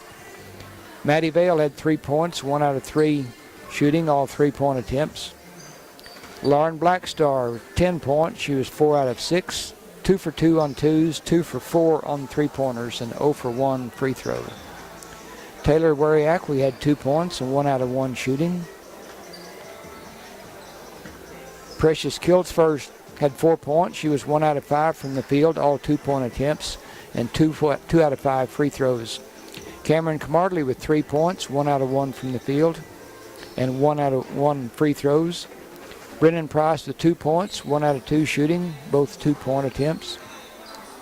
And Jacia Taya had 11 points. She was 3 out of 13, 2 out of 9 on twos, and 1 out of 4 3-pointers, but 4 out of 5 free throws. Apache shot 28% from the field, 16 out of 57. Both teams shot 28%, Don. Interesting. Yeah. For especially when the game's that far apart. Yeah. 2-pointers, they were 11 out of 34 for 33%. 3-pointers, 5 out of 23 for 22%, and 9 out of 18 free throws for 50%, and they had 15 team fouls. So, yeah, both teams didn't shoot the ball very well, but Apache made a couple of more 3-pointers and several more free throws. So they ended up getting the victory 46-35 to move into the consolation finals. All right. Thank you, Kim. Very, very good job as always. So it's always, I guess, your stats are unofficial, but I think they're always right on the money. That's good work by Mr. Crowell. If we don't see the official, then these are right. So, now we talked about them making the basket bigger at halftime, which they didn't do for some reason. But a rim is 18 inches in diameter. Okay. So you think a basketball is about that size, but actually a woman's basketball is about 9.1 or 9.2 inches in diameter. So it's just barely over half the size of a rim. You'd think they'd be easier to go in. A men's basketball is about 9.4 to 9.5 inches in diameter.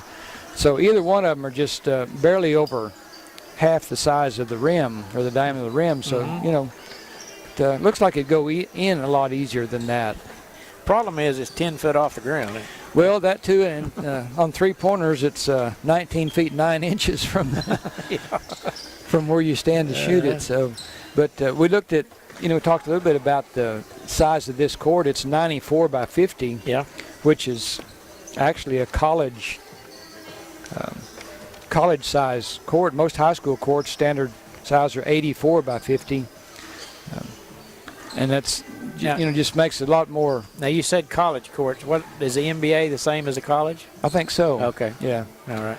So that'd be 94 by 50. But most high schools are 84 by 50, and you go around the county, and nearly all the courts are 84, 85, something like that. Fort Cobb's court is 88 feet 6 inches, which you wonder why. A little closer to this. Just a little closer.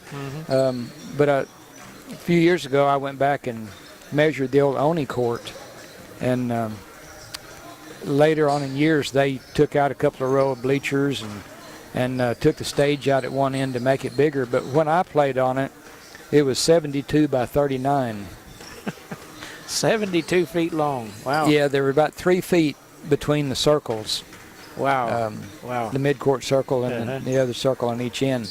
But they had to enlarge it because it being 39 feet wide, you couldn't shoot 3-pointers. I mean, 19 feet 9 inches away, that's a little over, just over not 39 feet, and it was only 39 feet wide. So it was impossible to do that. And then in Fort Cobb's old gym, the 3-point arc over there in the corner is like a foot. Or, it's real close to the boundary. I mean, it's real close. Yeah, with a 50-foot court, you've got 5 feet 3 inches from the 3-point line to the out of bounds in the corners. So, I mean, that's enough room there. But, yeah, I've seen them where they've got about a foot in there. You're out of bounds when you shoot it. Yeah, you almost have to turn your feet sideways to do that. But now that they've made most of the courts pretty standard, that's not quite as... We played at Old Lusty when I was in high school. And one of the walls where the goal was literally about a foot, the line, and then a foot, and then the wall. And so, I mean, you had to kind of be careful when you're shooting a layup. I mean, because Oney's was that way. Yeah, you had to turn your feet sideways to get out of bounds and throw, especially on that south wall, which was just a solid rock wall. Right. But yeah, there was only about a foot out of bounds all the way around the court. So they had some ground rules, as I recall, on that one end. If you took the ball in, if you were inbounding Yeah. In that end, they would allow you to take one foot could step over the line to pass it in. Yeah. I mean, because it was about impossible to stand there and not be in on the court. Yeah. It's interesting. Yeah, it's kind of that way. When used to have some smaller courts, but they did. It's kind of interesting how they made those adjustments. But when the 3-point line came in, some of those had to make some changes so they could do it. Well, I suspect when I played back in the when the basketballs were square, people weren't really running full out so you didn't ever have anybody crash into the wall. I guess we had good padding, so I guess that's it. Well, that was another thing. They have nice pads on the wall now. Back in the day, we had a mattress hanging up there. Yeah, you're right. It's one of those thin and it wasn't very wide either. Yeah. Oh, those were the days, though. You know what? You just made do with what you had, Kim. Nobody thought anything about it. Well, you didn't have any safety organizations coming checking on you and all that stuff. That's right. And I don't recall anybody getting hurt. No. I know. It's amazing we survived. Oh, I know it. Yeah. A lot of good memories. It was still fun. Uh-huh. Yeah, we had in our summer league program, we had I was in a midget category, that's like 12-year-old. Yeah. And our coach took us to the games in the back of his pickup. He had an old Dodge pickup, and there were 12 of us riding back here in a pickup all the way we'd go 70, 80 miles to a game in the back of his truck. That was in the wintertime, too. You didn't have a very good heater in the back of that pickup, did you? I'm amazed. Anyway, nobody got injured, and nobody complained about it. And that's the way life was back in the day. Yeah, you're right. That's why they didn't complain. It's just the way it was. Yeah, that's right. Everybody did the same thing. Yeah, it was fun. Mm-hmm. Well, let's take a 3-minute timeout. We'll come back. I know you got some more stats over there we can talk about. You're listening to Caddo County Basketball, brought to you by CK Energy on 98.5 KACO. Jay's Jewelry started in Rogers, Arkansas in 1948, and then my wife and I, Christy, opened this jewelry store in November of 1982. 2 weeks after I got out of jewelry school, my father died. I had to take over the family business, and I wanted to try my best to make my father proud. Now I have my son. Jay's Jewelry is a third-generation jeweler. I work on the bench. I do custom design. Forte is the guns. We just want to create a service for everybody in the community. If it's not good enough to be on our own hands, then it's not good enough to be on yours. Jay's Jewelry has every aspect of the jewelry business, be it watch repairs, jewelry repairs, custom design. We make all our own diamond earrings and pendants. We like to make all our engagement rings. We set all our center stones. This being our 70th anniversary, we're very proud to be. Sounds like that's where you ought to got your class ring right there on this advertisement here. Motto has always been quality. Well, we did. I got the boys there. Yeah. Service after the sale. That's why we'd like to invite you. Yeah, I should have talked to them.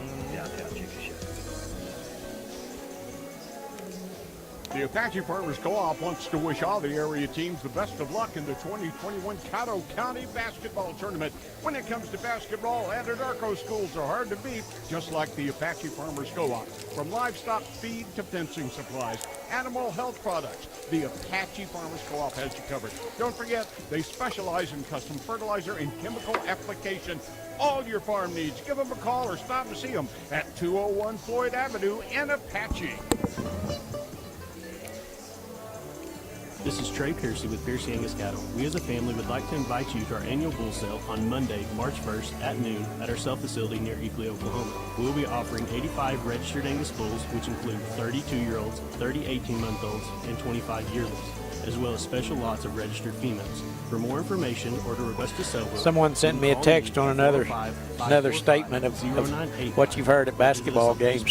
You know, or our website. This one is one of the 5 rules. Yeah, know who you're guarding.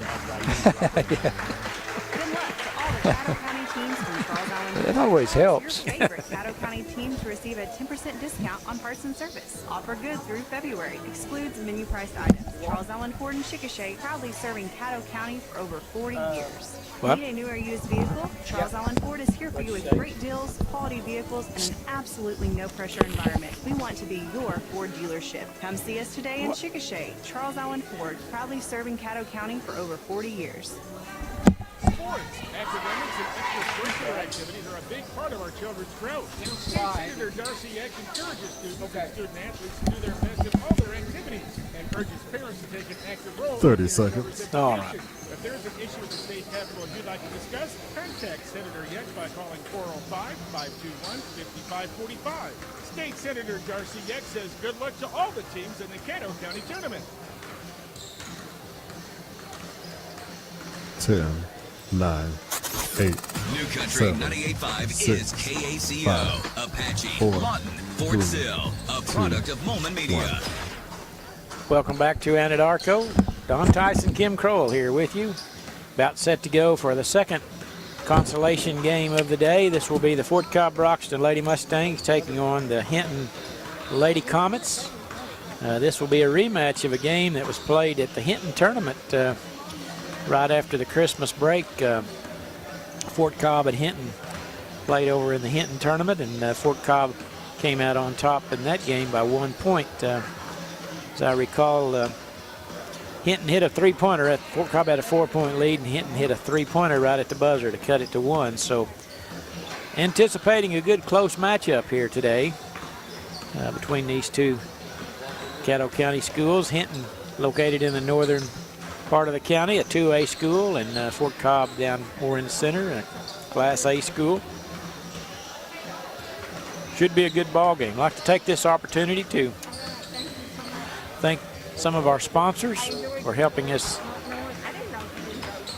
this week. The Central Appliance Furniture and Bedding, Hillary Communications, ABC Superior Realty, and Jay's Jewelry located over in Chickasha. Appreciate all those folks. We'll go through some more as we go through the night. But if you're just joining us, in our first ball game today, the Apache Lady Warriors defeated Cement 46-37. And so the winner of this ball game here between Fort Cobb and Hinton will play Apache Saturday morning at 10 a.m. in the Consolation Championship game. So the winner of this game will get to play for some hardware on Saturday morning. Should be a good contest. The Fort Cobb team only has, well, they have 6 players, so depth can sometimes be a problem with them if they have foul trouble or something like that, but so far that hasn't been the case. They played earlier in the week. They played Carnegie Monday night, and Carnegie come out on top 41-36, and that's how Fort Cobb got to this ball game. Hinton, on the other hand, they've played 2 games this week. They started off our first ball game Monday morning at 9 a.m. and they defeated Mountain View Gotebo 47-19, and then they played Tuesday night against the number 1 seeded Lookeba-Sickles Lady Panthers, and Lookeba-Sickles came out on top 62-37, and so that put Hinton into the consolation bracket where they're meeting Fort Cobb-Broxton tonight.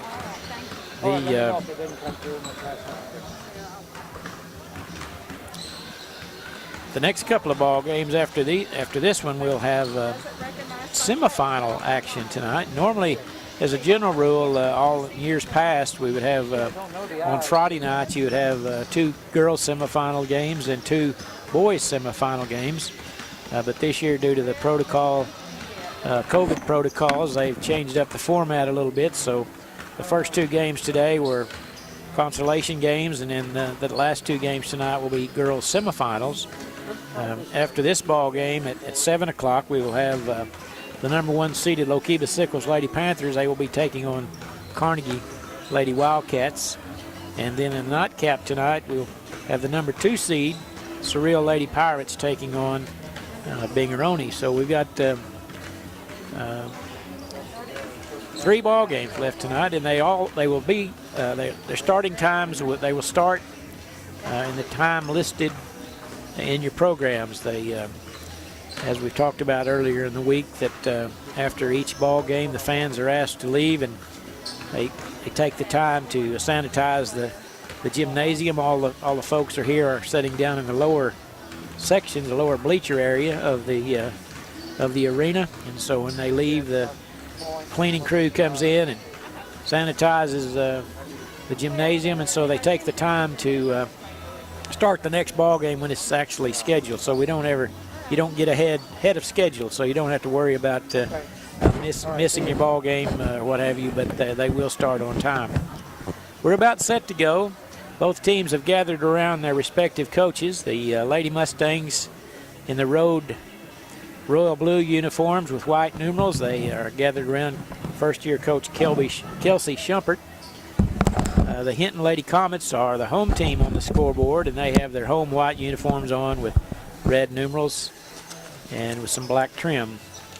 Coaching for the Hinton Lady Comets is Mr. Jared Holman, one of my old-time friends from Lone Wolf, Oklahoma. Lived right next door to us over there in Lone Wolf, so always good to see him. And the Lady Mustangs of Fort Cobb will be introduced first, as they are the visiting team. And their starters will be a sophomore, number 3, Autumn Hawkins, a freshman, number 10, Kalia Silverhorn, a junior, number 14, Riley Rep, a senior, number 21, Jillian Stinson, and a senior post player, number 32, Kelby Edge. Lady Mustangs are, as I mentioned, coached by Kelsey Shumpert in her first year at Fort Cobb-Broxton.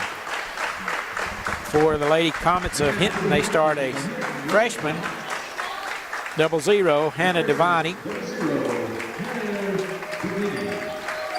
a sophomore, number 10, Alex Kimball, a sophomore, number 11, Haley Combs, a junior, number 21, Callie Kirchhoff, and a senior, number 23, Talon Wheeler. So we have a freshman, 2 sophomores, a junior, and a senior for Hinton. And for the Mustangs, we have 2 seniors, a sophomore, a freshman, and a junior. You know, I'm always amazed how we see such good freshmen come out. Yeah, every year we do. You know, most teams have one out there or two. Yep. They get good early. It's good for us because we remember them year after year, and it's kind of a little easier to remember their names when you see them every year. Jumping center will be Kelby Edge for Fort Cobb-Broxton. She against number 10, Alex Kimball, and the tap is controlled by the Lady Mustangs. They're going left to right on your radio dial, and we're underway. Jill Stinson with it. Dribbles down the right side of the lane, down to Edge on the low block, bumps it off the glass, and good. Kelby Edge with a nice start for Fort Cobb-Broxton. Caught it down on the low block, knocked it in for 2. Haley Combs with it out front. They swing it around to Callie Kirchhoff, and the ball is taken away by the Mustangs. Turnover right off the bat for the Lady Comets. Yeah, Hawkins got a hand on that and tipped it a little bit, and then Edge could pick it up before it went out of bounds. Autumn Hawkins straight away picks up one dribble over to Silverhorn. Lady Comets in a man-to-man defense. Start the ball game to get it down to Riley Rep on the right block. Dribbles into the baseline, picks up her dribble, skips it out to Hawkins. Dribbles around her defender. Right-handed shot's no good, but she's going to be fouled by Wheeler. So that was a good drive by Hawkins, and she'll go to the line to shoot 2. She dialed in for that one. 3-0 our score. You talked her into that one. the anti-jinx there, that's what that was. There's a three-pointer on the way by Alex Kimball, no good. Rebound Kirchhoff, and the Comets will reset. You know, one thing the three-point shot's done is there's an attempt by Devani, and she makes it from the top of the key. Yeah. But the three-point shot has made a long rebound thing. I mean, you work forever to get inside position and just watch it bounce right over your head. Yeah, that's right. That's for all the guards to go chase it down. Yeah. Stinson on the drive, kicks it in the corner to Rep. We're tied at 3. Just underway here, opening period. They get it down to Edge. Talon Wheeler on her. Edge dribbles across the lane and lays it in. Good move by Edge, and that's 4 points for her here early. Drive along the baseline, and there's going to be a foul charge to the Lady Mustangs. I believe that's Rep going to pick it up. Well, no, they say Silverhorn got her. Yep. And Wheeler set to inbound. Into Combs. Way out front to Kirchhoff. They swing it around the perimeter now. Combs with it. Over to Devani. Kimball dribbles to her right. Comets playing around the perimeter. There's a drive around Silverhorn, and Edge's going to foul her. Yeah, Edge should have just held her position. Instead, she kind of reached up and hit the arm, but she was in a pretty good position. Right. Anna Devani will be at the line shooting 2. One thing Fort Cobb really can't afford, I think, in this ball game is for Edge to get in foul trouble, because she's a pretty good post presence there, and they only have one substitute. Yeah.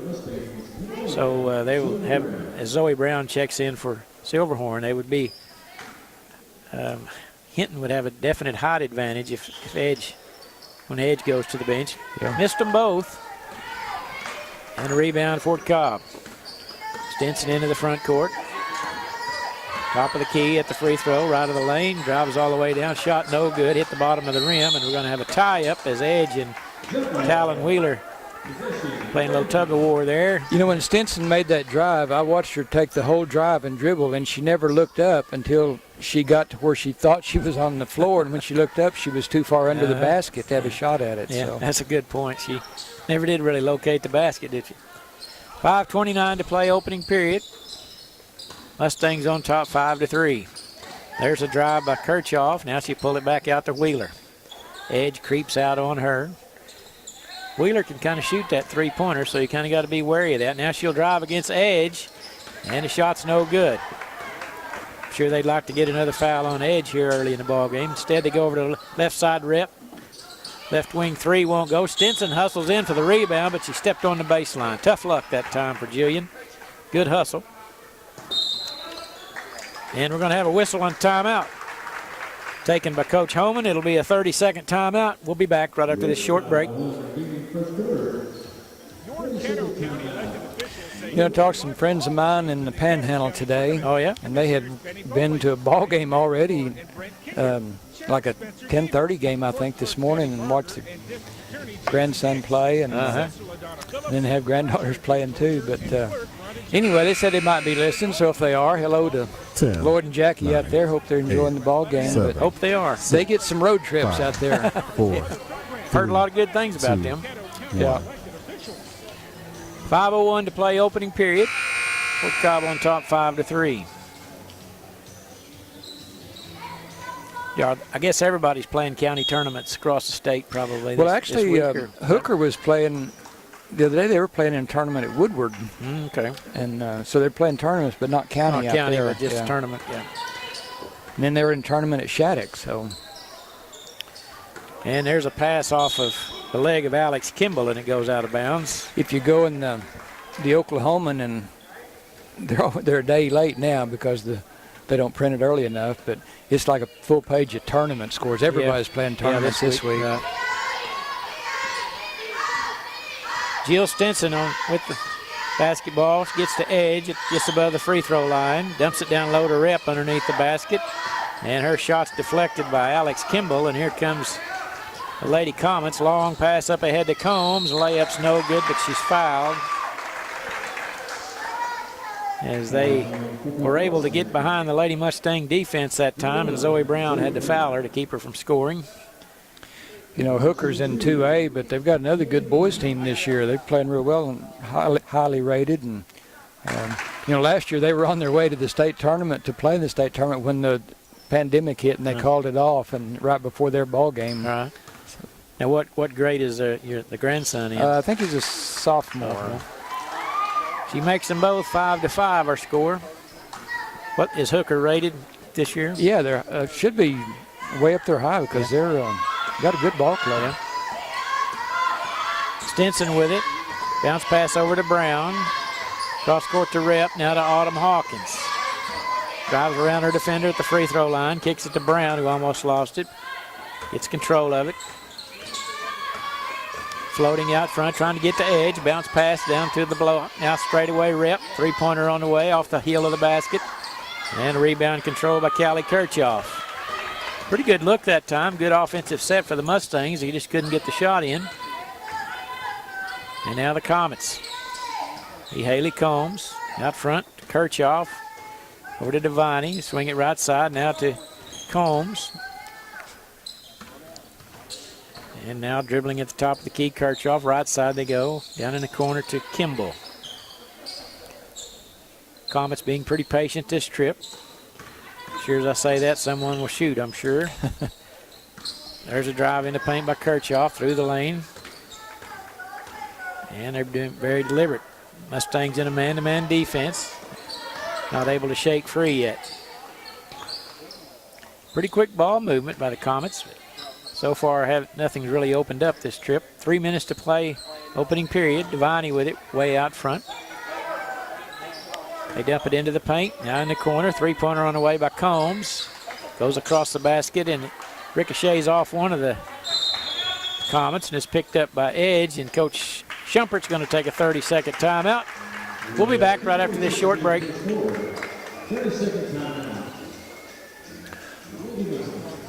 Hooker's ranked number 2 at 11-1. Wow. Woodward beat them pretty good the other night, but I mean Woodward's a 4A school. But only 10 to 12,000 if you're a CK Energy member. Even less after the 20. And actually, Woodward's ranked 18th in 4A. So wow. But no, Hooker's been tough for several years now. 10, They've got a good ball team. 9, 8. Oh, it's got some tall boys out there, it seems like. 5. Good old country boys. Yep. Strong, and they play football. 1. 5-5 our score, 2:46 to play opening period. Both teams started off first minute or two, scored pretty good, but it's scoring has slowed down here of late.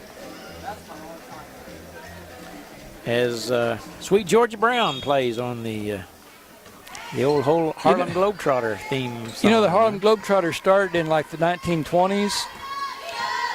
And you know when they played their first game in Harlem?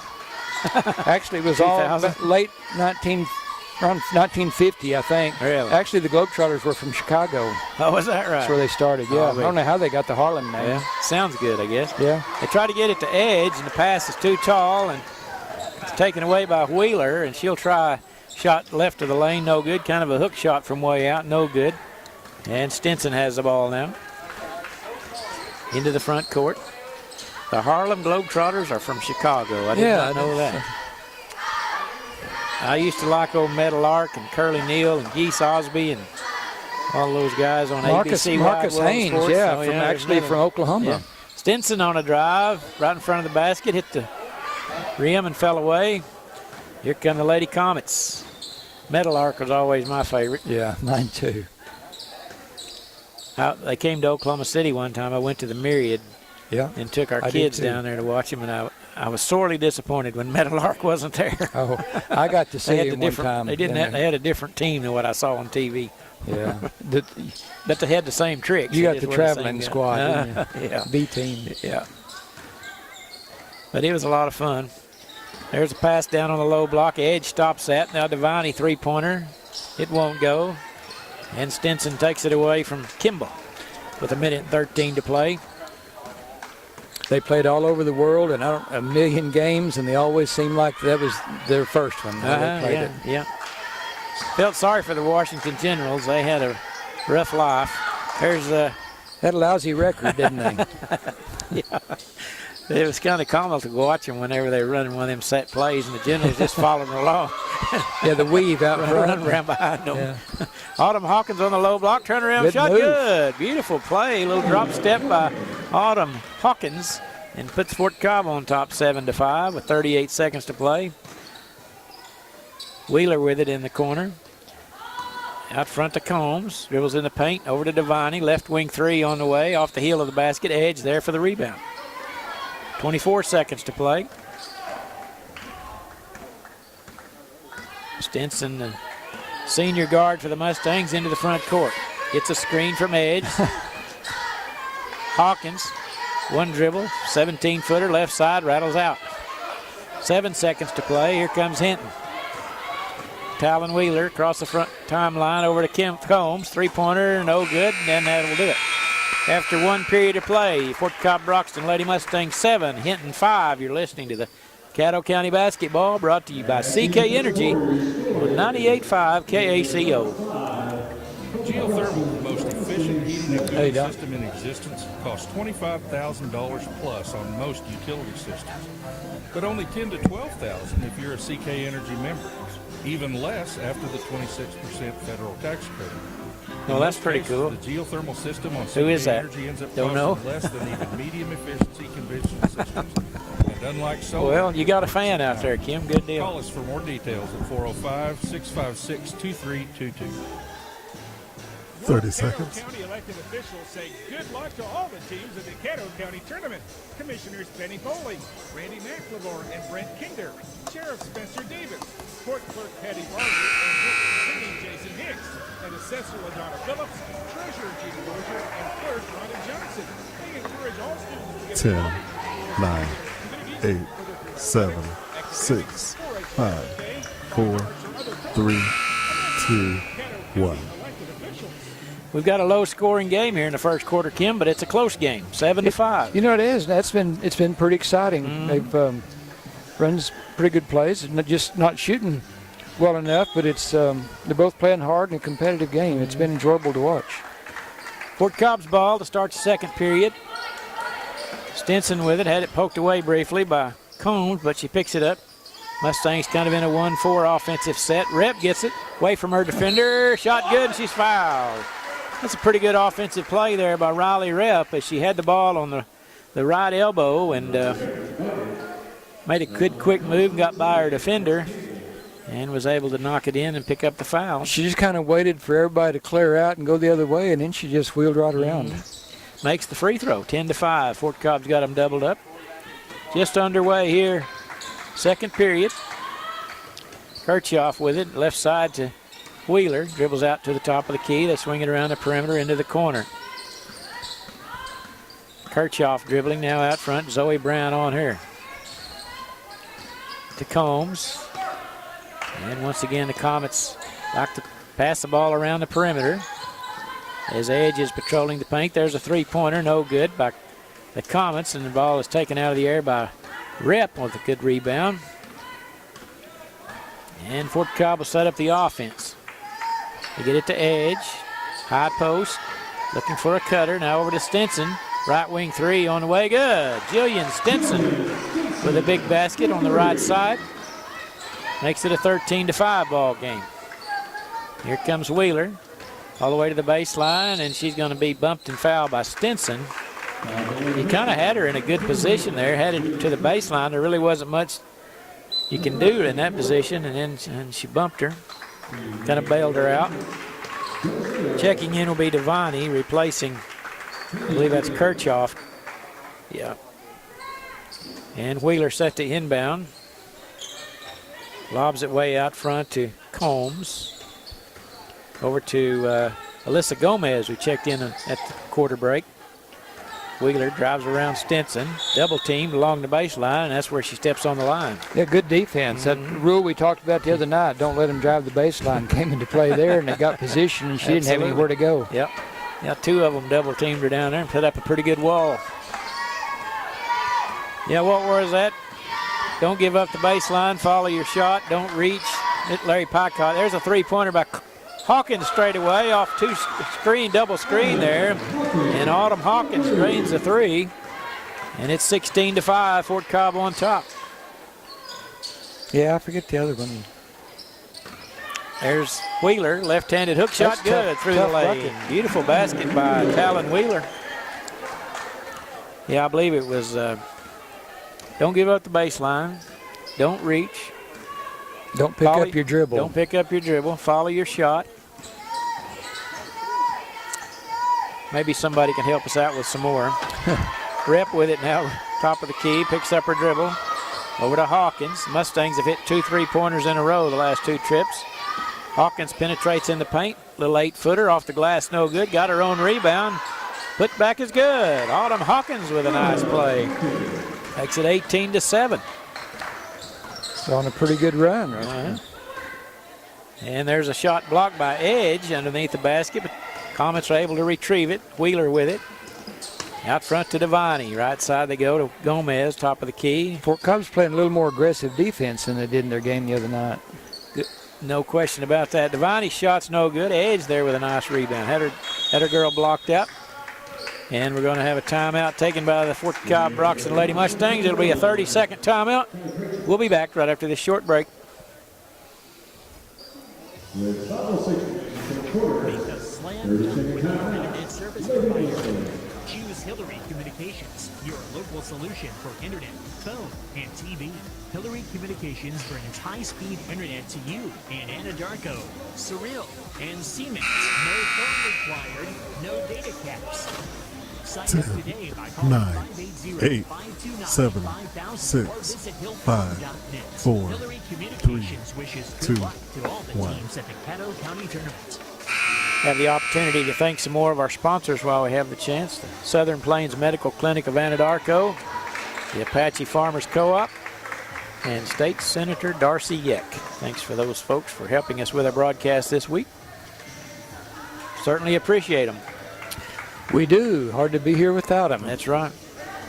5:06 to play. Interesting timeout taken by Coach Shumpert there. He had a good stop on defense, and she called a timeout. We'll see what transpires here. There's a screen set. Stinson drives to her right. We got another double screen set up at the, looks like they may be trying to get someone popped out at the top of the key. Now Zoe Brown with it.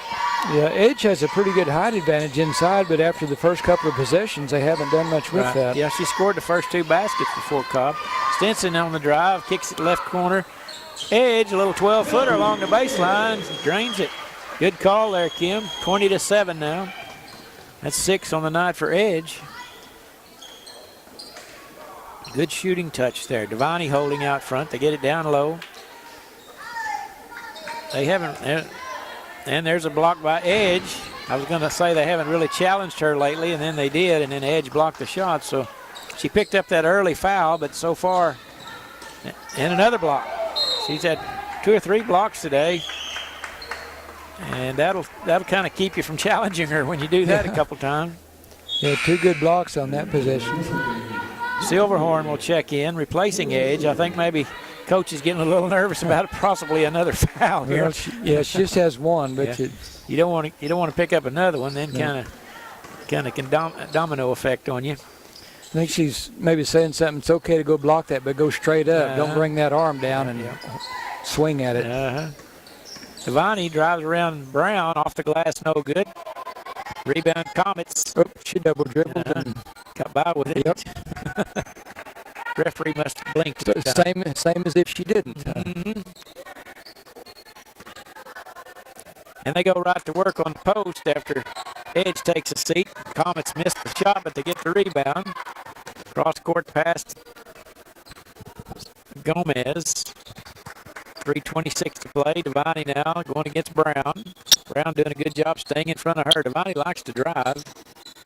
As Edge gets off the bench and goes to the score table after getting a little drink of water and a little break. And let's see if Hinton, they try to pound it down into the paint.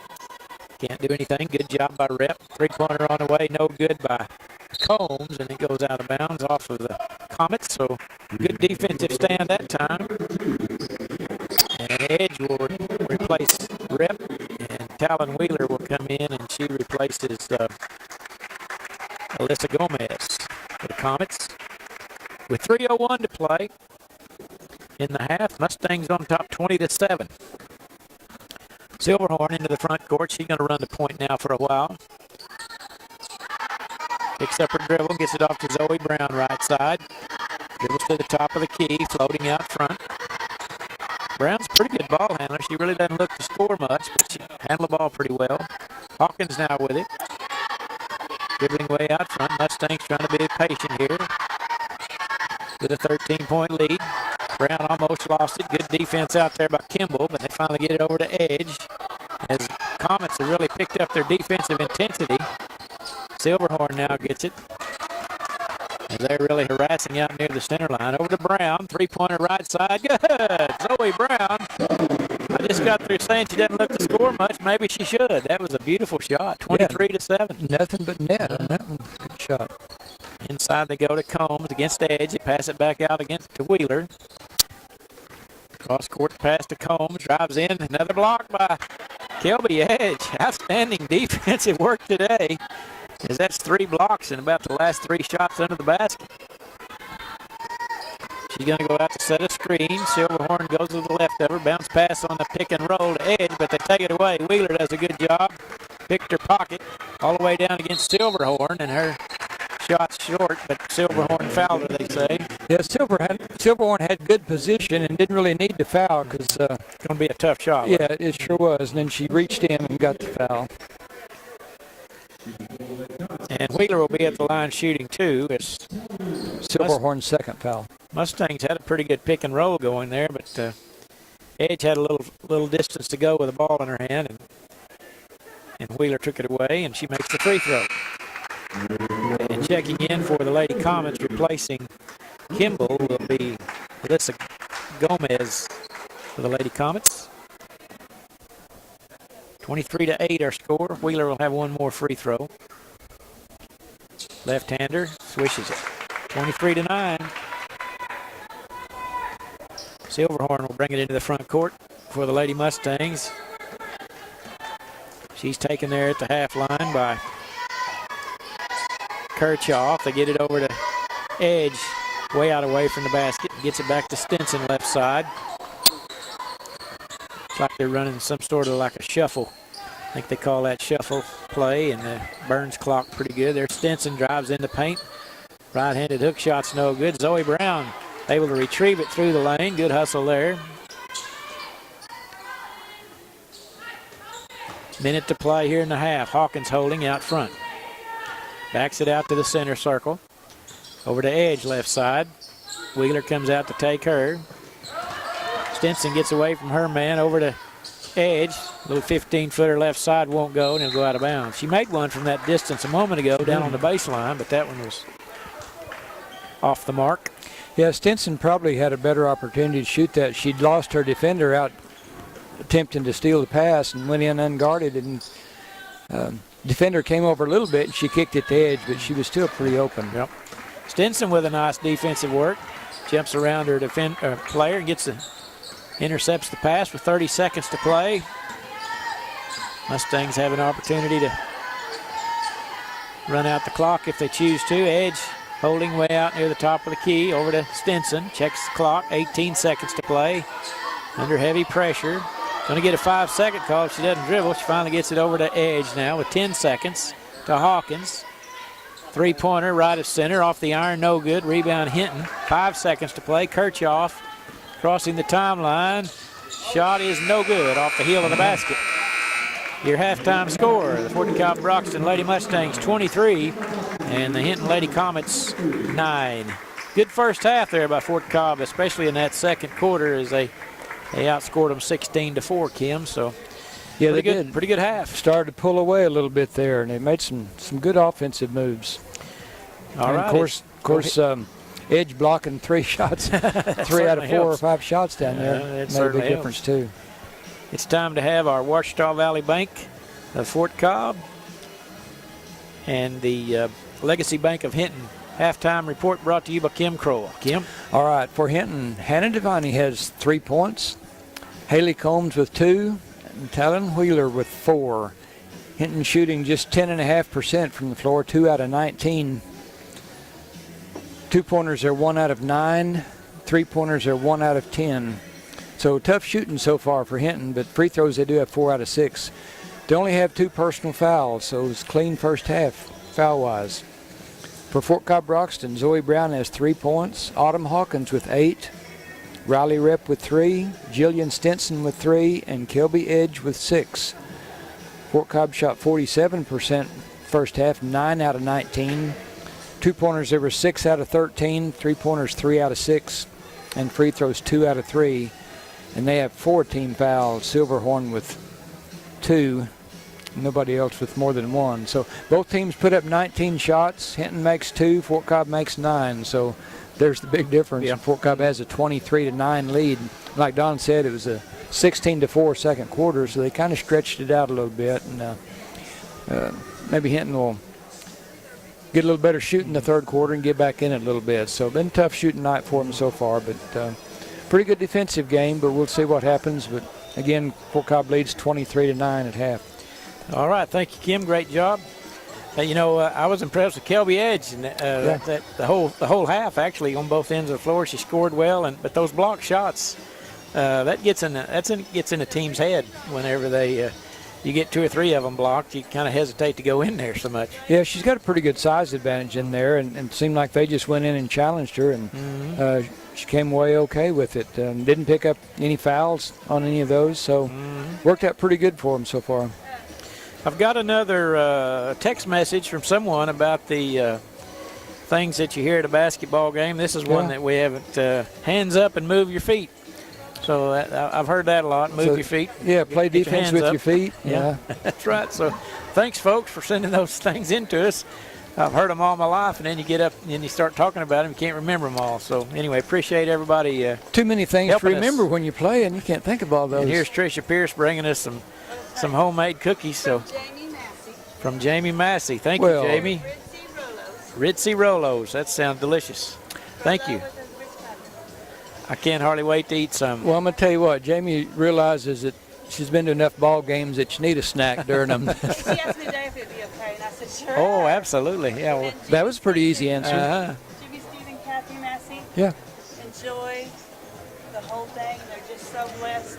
You know, when I moved here in 1983, Jimmy Steve Massey was the voice of the Caddo County Basketball Tournament. I listened to him a lot. Did you ever do it with him? No, I didn't. No. Jamie was supposed to ask, but she wanted to love you. So during the Lookeba girls, yeah. do a shout out. Okay, I'll do that. Okay. Yeah. They're homeless. Yeah. Can't get out right now. Well, I remember it well. I listened to a lot of Jimmy Steve when he was here. Well, thank you very much, Jamie. We appreciate the cookies. Thanks for bringing them to us. If you hear a crunch on the radio, you'll know what it is. If they're peanut butter, I might get choked up for a while, you know. That's okay. We'll make it work. All right, let's take a 3-minute timeout. When we come back, we'll have second half action. Fort Cobb leads at 23-9. You're listening to the Caddo County Basketball Tournament, brought to you by CK Energy on 98.5 Didn't need any of that, and you're already choked up. You're right. If you're looking to buy or sell a home or property in the Caddo County area, contact Shelley Dissy with ABC Superior Realty. With nearly 20 years of real estate experience, Shelley's a realtor who can help find individuals to buy your home in real estate. And if you're looking for the perfect home for your family, she can help you find the one that's just right for you. Shelley Dissy with ABC Superior Hello, Tony. Realty in the Midfirst Good, Bank good. Building in Been good. Anadarko. You'll also find her on Facebook. Yeah, you needed to do it during the off season, didn't you? Absolutely. I'm kind of wanting him to play with a cast on. Maybe I could beat him with one hand. You're right about that. And Siemens, no phone required. Yeah, me too. If you just sign up today by calling 580-529-5000 or visit hillcom.net. Hillary Communications wishes good luck to all the teams at the Caddo County Tournament. New Country 98.5 is KACO, Apache, Lawton, Fort Sill, a product of Moment Media. Where the wind was blowing really hard. Friends, there's big goings on at Central Appliance Furniture and Bedding in Anadarko. Let's check in with Terry. George, we've got mattress trucks coming almost every day. That's right. The Furniture Factory is putting out the mattresses.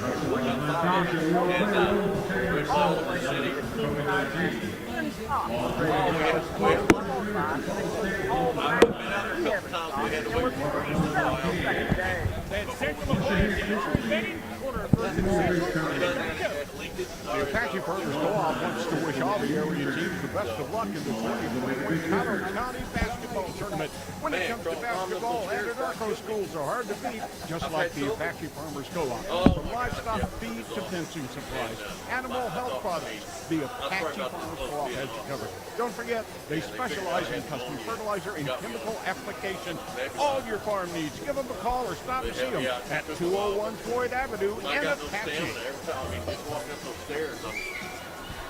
Out of breath. Jay's Jewelry started in Rogers, Arkansas in 1948. And then my wife and I, Christy, opened this jewelry store in November of 1982. 2 weeks after I got out of the jewelry store, my father died. I had to take over the family business, and I wanted to try my best to make my father proud. Now I have my son. Jay's Jewelry is a third-generation jeweler. I work on the bench. I do custom design, Forte's the guns. We just want to create a service for everybody in the community. If it's not good enough to be on our own hands, 30 seconds. Be it watch repairs, ceiling repairs, custom design, They are outdoors.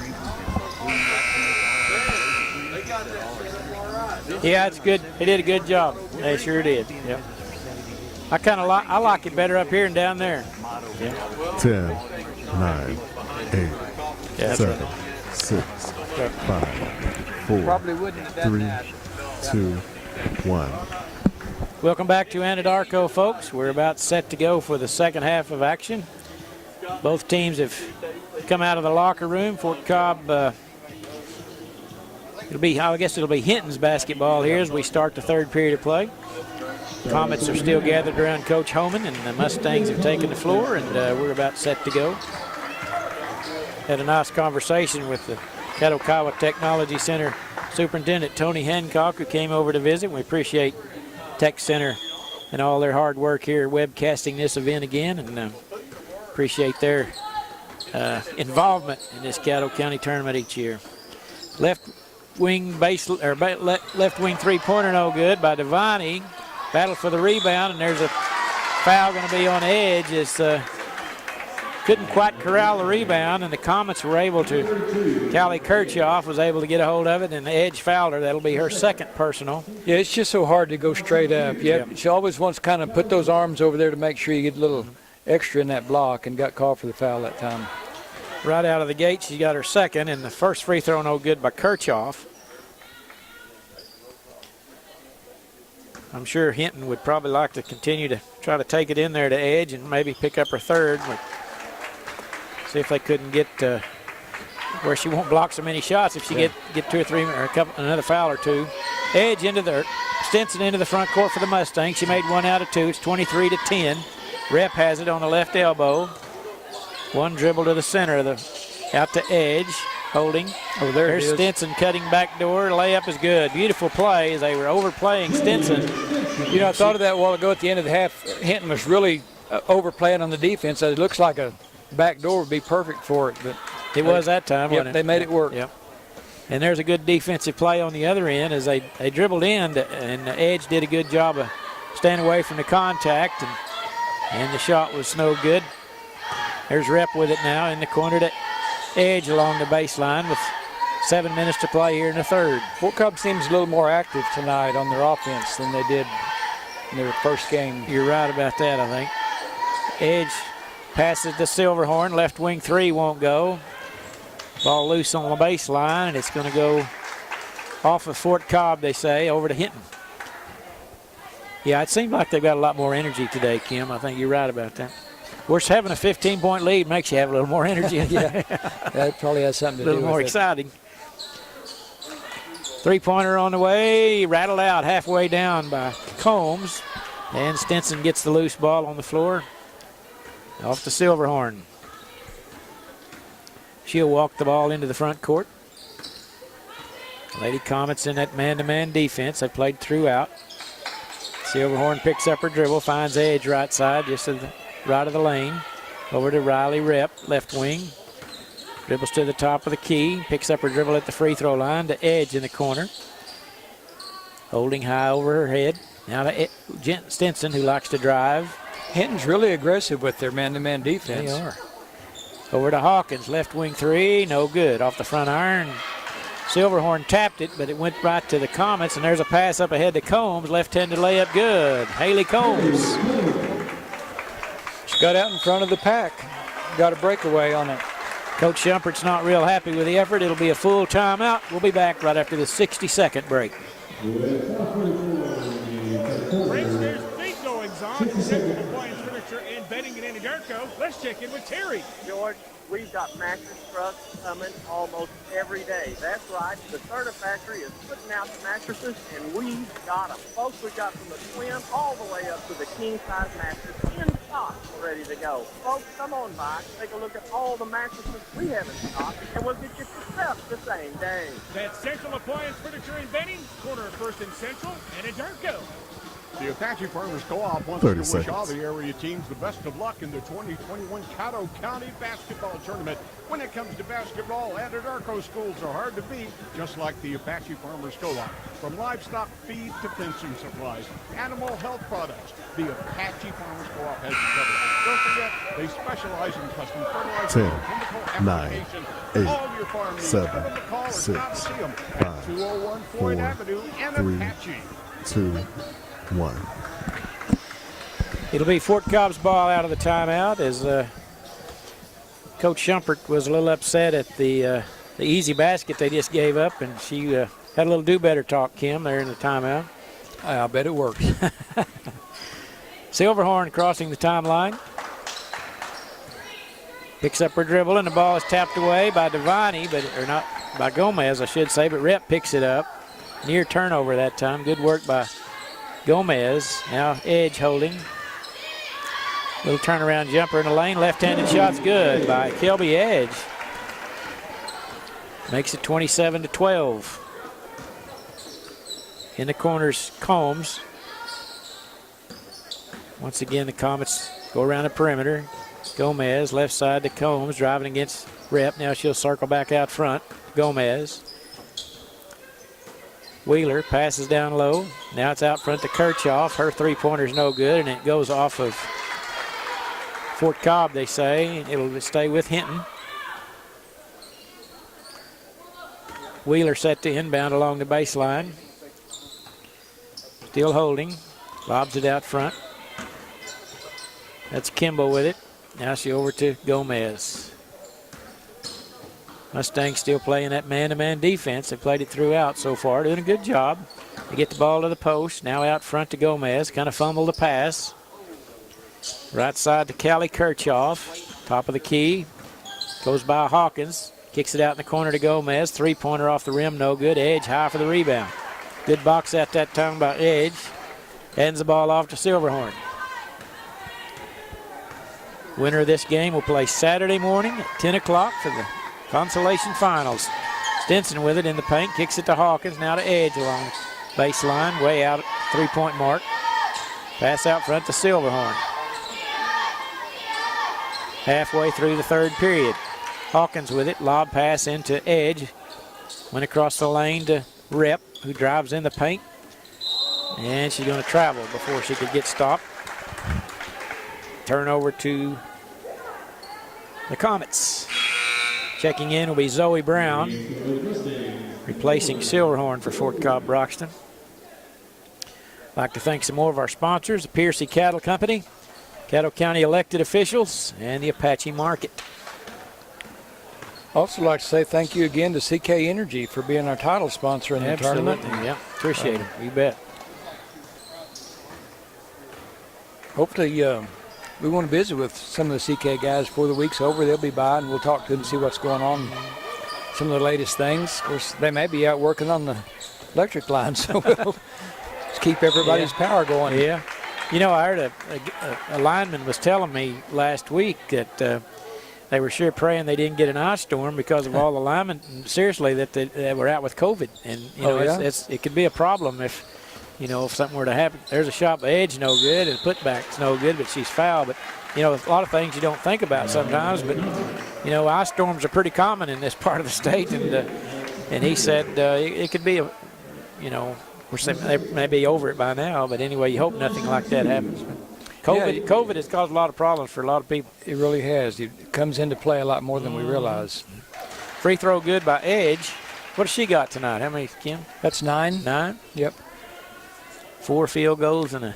It's pretty good. The 5 people on the floor for Fort Cobb right now have 3, 8, 3, 5, and 9. So they've spread it around. Pretty balanced, yeah. Second free throw, no good. Rebound by Wheeler.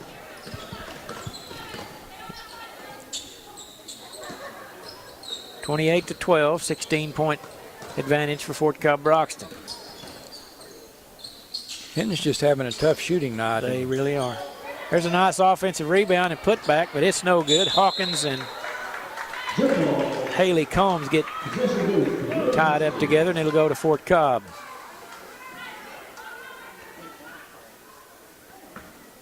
These two teams played, as we mentioned earlier, over at Hinton in the Hinton tournament, and Fort Cobb won that game by 1 point, so this is a little bit different game than I anticipated tonight. Edge holding at the top of the key. Takes a couple of dribbles in, 8-footer off the heel of the basket, no good. He was kind of indecisive there on whether to shoot it off the backboard or at the goal, and it kind of went in between. There's a drive by Gomez, no good. Edge with the rebound.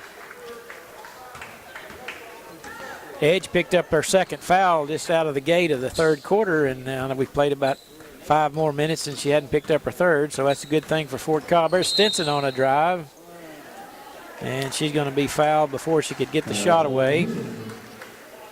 And that'll just be the second team foul on the Comets. Haley Combs first. Silverhorn will check in, replacing Hawkins for Fort Cobb.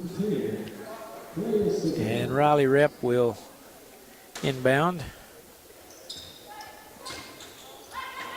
Gets it out front to Silverhorn.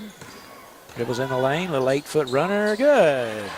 Kalia Silverhorn with a nice basket. Biggest lead of the game at 18, 30-12. Kirchhoff with it right side, Silverhorn on her. 2 minutes to play here in the third. And there's a pass. I think that was intended for someone else, but it went right to Wheeler. Right. Shot's no good. Silverhorn with the ball. Got another text message, Kim, from things you hear at a game. Rule number 5, know who you're guarding. That's another good one. You know, that is good to know. Yeah. It'll get you set on the bench if you don't know. Well, I've discovered shot no good by Stinson. I've seen a guy that never knew who he was guarding, and that was Pete Maravich, but it didn't. Well, he could outscore. There's a good block by Edge. That's about 4 for her tonight, I believe. Yeah, his defense consisted of pointing and saying help. There you go. Well, when you can score 40 a game, you can do that, I guess. Yeah. Oh, man, he was the most exciting player I've ever seen. Got to see him play a couple of times in Oklahoma City. Yeah, back when the old Law College was popular, wasn't it? Zoe Brown's three-pointer, good. That's 2 of her. 2 for her. She shot the ball twice, Kim. Made both of them. 33-12 now. Pistol Pete. Yeah, I saw him play twice. He got 44 and 53 the 2 nights I saw him, and they won the all-college. Yeah. He was way ahead of his time. There's a good three-pointer by Haley Combs for the Comets from the left baseline. Yeah, old Pistol Pete. Who did he play for in the NBA? Atlanta. Atlanta? Yeah. He was way better college player than pro. Pro game, I mean, he was a good player, but it just, you know, people were better and teammates were better, and he didn't dominate the way he did in college. But I think he averaged like 44 for 3 years of college. Yeah. Freshmen weren't eligible, and yeah, that's hard for me to imagine that back in the day college freshmen couldn't play varsity. Yeah. But he was a great passer too, wasn't he? Oh yeah, and he still scored a lot all of points. All kinds behind the back and over the head. I mean, he passed it every way. And if you wasn't paying attention, you'd get one in the nose. You would, yeah. It was easy to do. Long pass intercepted by Stinson. 9 seconds to play. Riley Rep holding out front. I don't think they're going to take a shot here, perhaps. There's Silverhorn, gets it, and they won't.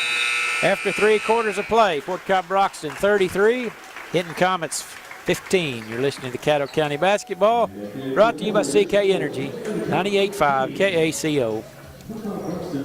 Jewelry started in Rogers, Arkansas in 1948, and then my wife and I, Christy, opened this jewelry store in November of 1982. 2 weeks after I got out. You know, somebody ought to write down all the unwritten rules. Take over the family business, and I wanted to try my best to. That sounded like Yogi Berra.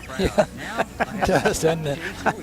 One of them I always thought of is after you make a mistake, don't look at the coach. I mean, that's the last thing you want to do. Just kind of put your head down and go to the other end. Just look guilty. They'll find you if you do something wrong. You don't need you'll hear them. Yeah, you'll hear them. Yeah. Yeah, was it Barry that somebody did a article on the unwritten rules? I think it was. Yeah, it was pretty neat. Well, you did see there, you talking about Pat Jones being sportscaster of the year. I saw where Barry Trammell was a sports writer of the year. Now, I can understand that, yeah. 7, 6, 5, 4, 3, 2, 1. 33-15 our score as we're set to start the 4th period of play. And it will be Hinton's basketball.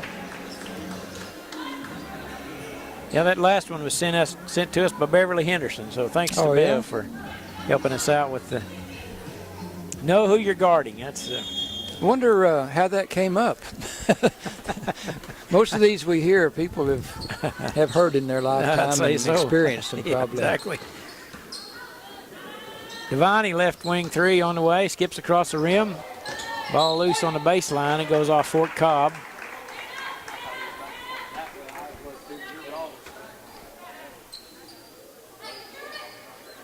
And Talon Wheeler set to inbound. There's a drive by Alex Kimball, left-handed layup, good. Beautiful shot by Alex. Just a sophomore for Hinton. They're a pretty young team. They just have one senior that plays most of the time, that's Wheeler. Stinson now drives to her right.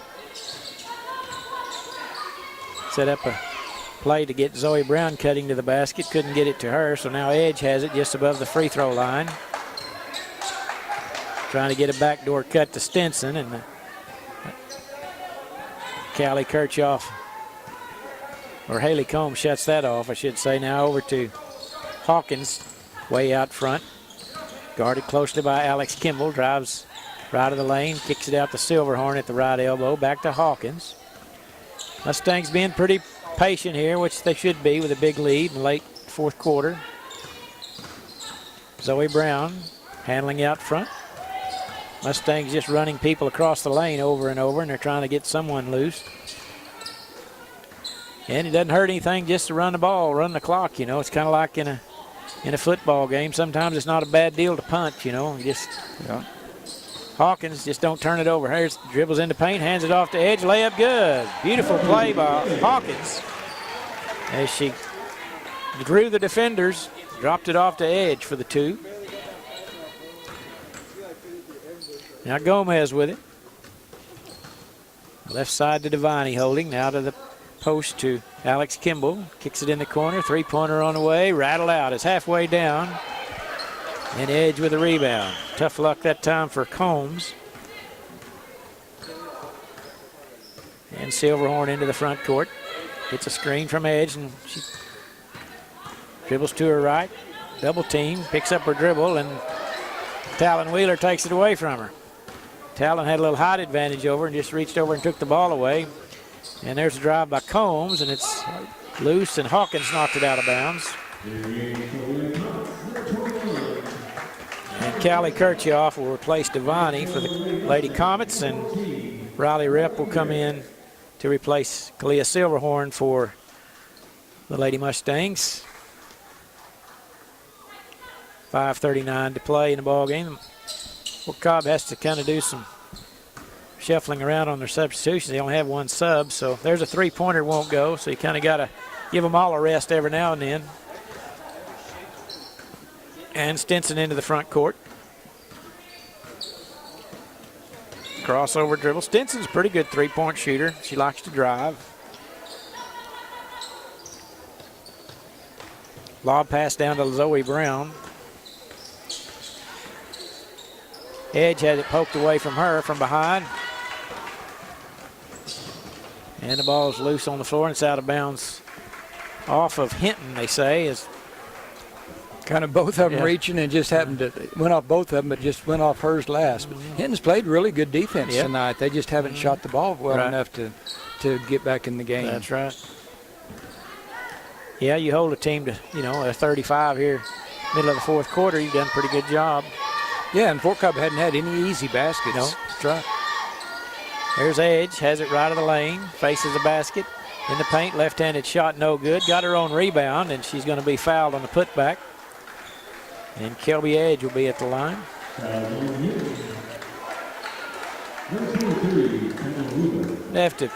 We don't give players of the game award, but so far tonight, and my vote would have to go to Edge. I think she's played pretty well on both ends of the floor tonight. Yeah, she has several blocks. She had 3 in like 30 or 40 seconds there in the first half. And that gives her, that made free throw there gives her 12. Yeah. Leading scorer. She'll have one more. And a free throw good.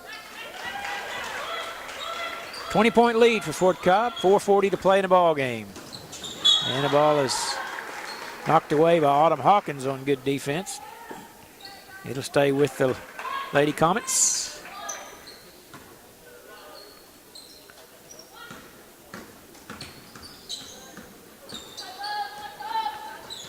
Gomez with it, out top of the key. They swing it around the left side. Gomez now, right wing three on the way. They've had a lot of those shots. Look like they're halfway down and pop out. Three-pointer on the way by Combs this time. He drains it. Haley Combs, she got that one in. From the right wing, makes it 37-20. Yeah, they're 3 out of 20 on three-pointers for the game, so too many of them bouncing out. That's about 15%, isn't it? Something like that. Yep. Stinson posted up, kicks it left over to Rep, now to Edge along the baseline, hits Riley Rep cutting to the basket, fumble the pass, he gets it to Stinson, shot off the glass won't go, and Wheeler clears the board. Wheeler into the front court, guarded by Stinson. To Gomez, right wing three off the front iron. Hawkins picks it up, here she comes, and somebody comes up from behind her, pokes it away, that's Haley Combs. And we're going to have a timeout taken. It'll be a full timeout by Coach Schumpert. You're listening to Caddo County Basketball on 98.5 KACO. The Apache Farmers Co-op wants to wish all the area teams the best of luck in the 2021 Caddo County Basketball Tournament. When it comes to basketball, Anadarko schools are hard to beat, just like the Apache Farmers Co-op. From livestock feed to fencing supplies, animal health products, the Apache Farmers Co-op has you covered. Don't forget, they specialize in custom fertilizer and chemical application. All your farm needs. Give them a call or stop and see them at 201 Floyd Avenue. Does Tony, does Mr. Hancock have a son that plays college ball or somewhere, semi-pro baseball or somewhere? 30 seconds. Do you know? I don't know. Maybe he's coaching somewhere. I don't know. Parents to take an active role in their children's education. If there's an issue that he might discuss, contact Senator Yek by calling 405-521-55. 10, 9, 8, 7, 6, 5, 4, 3, 2, 1. 37-20, our score with 3:27 to play. And it will be Fort Cobb inbounding. See what kind of inbound play they've drawn up over there after the timeout. Rep set to inbound. They all kind of spread out and they get it into Stinson. Now out to Hawkins, trying to get it down low to Rep. They cover her up. Now Rep pops out. Baseline three, no good. Off the heel of the basket. Long rebound comes out to Gomez into the front court. Over to Kirchhoff.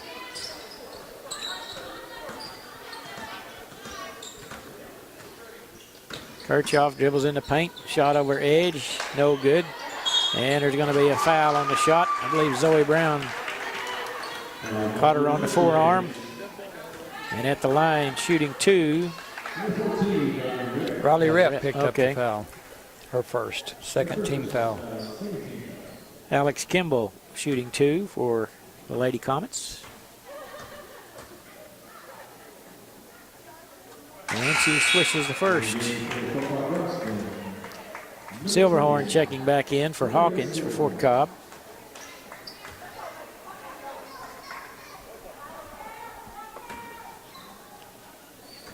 And the sophomore guard or forward for Lady Comets will have one more. Good looking free throw. Yep. Made them both. That's her fourth point. 3:02 to play. As I mentioned, the winner of this game will play Saturday morning at 10 a.m. There's a cross-court pass intercepted by Callie Kirchhoff all the way down left-handed layups, no good. Silverhorn chases down the rebound. Stinson kind of sprained her ankle on the play, and she's hobbled into past the basket area. She's down on hands and knees. She's some sort of injury. She kind of comes to her feet now, so I don't know if she tweaked her ankle or what. Now she's going to Well, she's recovering a little bit. Let's take a second to thank all those healthcare workers that are trying their best to get everybody a shot and get the vaccine out. It's everybody wants one, and they're doing the best to get them out there. But thank you for all those. I know it's a hard job, and we appreciate what they're doing. Oh, absolutely. They're around they're around people with viruses all the time. Yeah. It takes a lot of lot of precautions and total set of new job pressures. Oh, absolutely. They worry about it all the time. We take a lot of things for granted, Kim. We don't want to take them for granted, that's for sure. No. Edge with a nice move along the baseline, and she's going to be fouled. She kind of faked them out there. She thought her defender left because they thought she was going to pass it. Defender ran away, so she headed to the basket. Yeah, Talon Wheeler picks up her third foul. Looked like Stinson's probably going to be all right. She's walking it off over there on the sideline and kind of flexing her left foot there, like maybe she kind of twisted her ankle a bit. Hopefully she'll be fine. Got 48 hours or not quite that many, to get ready for the next ball game. Edge free throw good. What does Edge have, about 13 or 14? 14. Yeah, she made one out of two there. 16-point lead for the Mustangs. Talon Wheeler drives around Rip, and Edge is there to defend the shot, but this time Edge got her with a foul, I think. Yeah, that's one other time if she just stood her ground. Instead of putting the arms up, she probably could have drawn a charge or at least stopped the drive. That's her third foul, though. She played the meat of the ball game without not getting any foul danger. It's really not going to matter too much this late in the game, but when she picked up that second foul right off the bat in the third quarter, you thought, well, that could be some trouble, but she did a good job hanging in there without fouling anymore. Wheeler makes both free throws, and Coach Jared Holman will take a full timeout. We will too. We'll be back right after this 1 minute break. This is Trey Pearson with Pearson Design. We as a family would like to invite you to our annual bull sale on Monday, March 1st at noon at our sale facility near Eckley, Oklahoma. We will be offering 85 registered Angus bulls, which include 32-year-olds, 30 18-month-olds, and 25-year-olds, as well as special lots of registered females. For more information or to request a sale book, you can call me at 405-545-0985 or visit us on Facebook, Instagram, or our website, PierceAngusCattle.com. Pierce Angus Cattle, where our family's goal is to add value to your operation. 30 seconds. Good luck to all the Caddo County teams from Charles Allen Ford. Tell us your favorite Caddo County team to receive a 10% discount on parts and service. Offer good through February. Excludes menu priced items. Charles Allen Ford in Chickasha, proudly serving Caddo County for over 40 years. Need a new or used vehicle? Charles Allen Ford is here for you with great deals, quality 10, vehicles, and an 9, absolutely no 8, pressure environment. 7, We want to be your 6, Ford dealership. 5, Come see us today in 4, Chickasha. Charles 3, Allen Ford, proudly 2, serving Caddo County for over 40 years. 2 minutes and 18 seconds left in this ball game. Mustangs on top by 14, and Hinton going to set up their full court press here. Riley Rep set to inbound. Holding, still having trouble. Finally gets it into Zoe Brown, but it's too late. 5-second call. So it's turned back over to the Comets, so things could get interesting here with a basket as they've cut the lead from 20 down to 14. Now Wheeler out front to Haley Combs. To Wheeler now, right side. There's Wheeler, dribbles across the lane, into the paint, and the shot is blocked by Edge. Wheeler gets it back, kicks it out front though. Now Kirchhoff right side, dribbling, 2 minutes to play. They burned up about 20 seconds here. Pass in the paint goes off Kimball's hand, but now she gets it back. Shot over Edge, Edge blocks it again. I know that's 6 blocks. I'm pretty sure she got 6 blocks today. 1:43 to play in the ball game.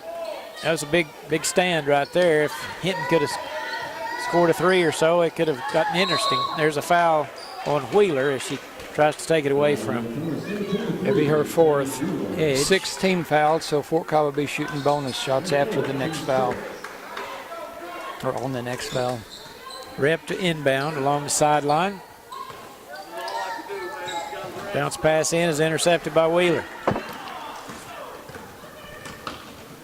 And the ball goes off her leg, it looked like. Yes, it did. That's good work that time by Silverhorn, I think, who got a hand in there. And it went off of Wheeler's leg and out of bounds. And Stinson will check in now with just a slight limp, replacing Riley Rep. They'll let her come in and work it out a little bit. Well, she needs some little experience on this press, I think, probably. Silverhorn now handling. All the way across the line, kicks it over to Edge, left side. Now out front to Zoe Brown. They broke the press with ease that time. Silverhorn out front. Being pestered out there by Haley Combs. Stinson holding. It's going to burn the clock, looks like. Hinton's not going to foul, so they're just going to let them run it down. There they are. What was that? I don't know.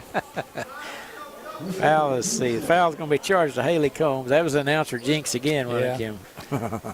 Well, they weren't going to intentionally foul to stop the clock. She was playing good defense there. Yeah. Jillian Stinson at the line. Good looking shot, knocks it in. Her 6th point. 39-24. And she'll have one. Still a little ginger on that left foot, it looks like. Get a little tape job on that. She'll be ready to go Saturday, I'm sure. Hawkins rebounds the miss and pass it out to Stinson with 51 seconds to play. And we're going to have a foul on Haley Combs. Excuse me for what I said a while ago. You know, we don't have anything but time because the next game doesn't start till 7. Might as well talk about the game or something else. Okay. Huh? Jill Stinson at the line. I'm sure Stinson doesn't mind having free throws come her way. She's a good shooter. Yeah. 40-24. Second free throw, no good. And here comes Kirchhoff. Up ahead to Gomez. Out front, three-pointer on the way by Haley Combs. Edge there with a rebound. Off to Silverhorn with 35 seconds to play. Up to Stinson into the front court. And we'll see. Bounce pass into the corner to Hawkins, and it goes out of bounds with 26 seconds to play. Turned over to the Lady Comets. Up ahead to Gomez. She's wide open if she want to shoot a three-pointer here, but passes in the corner to Kirchhoff, who drives. And Stinson gets down on the floor and takes it away from her with 12 seconds. Hawkins into the front court. Over to Silverhorn, 6 seconds. That's probably going to be it. Hawkins now holding. 2 seconds, 1 second, an extra ball game. The Fort Cobb-Broxton Lady Mustangs have defeated the Hinton Lady Comets 40-24 to advance to the consolation championship game, which will be played Saturday morning at 10 a.m. against the Boone-Apache Lady Warriors. So congratulations to Fort Cobb on their victory tonight. And now we'll have the Ouachita Valley Bank post-game report along with the Legacy Bank of Hinton, and we'll turn it over to Kim Kroll. Kim? All right, Don, for Hinton scoring column, Hannah Devine had 3 points. She was 1 out of 6 shooting, 0 for 1 on 2s, and 1 for 5 out of 3s, and 0 for 2 free throws. Alex Kimball with 4 points, 1 out of 8 shooting, 1 out of 5 2s, 0 for 3 on 3-pointers, 2 out of 2 free throws. Haley Combs had 10 points, 3 of 11 shooting, 1 of 3 2-pointers, 2 of 8 3-pointers, and 2 of 2 free throws. Callie Kirchhoff with 1 point. She was 0 for 5, 0 for 3 on 2s, 0 for 2 on 3s, and 1 for 2 on free throws. Talon Wheeler with 6 points, 1 out of 5 shooting, all 2-point attempts, but 4 out of 4 from the free throw line. And Alyssa Gomez failed to score out of 4 attempts.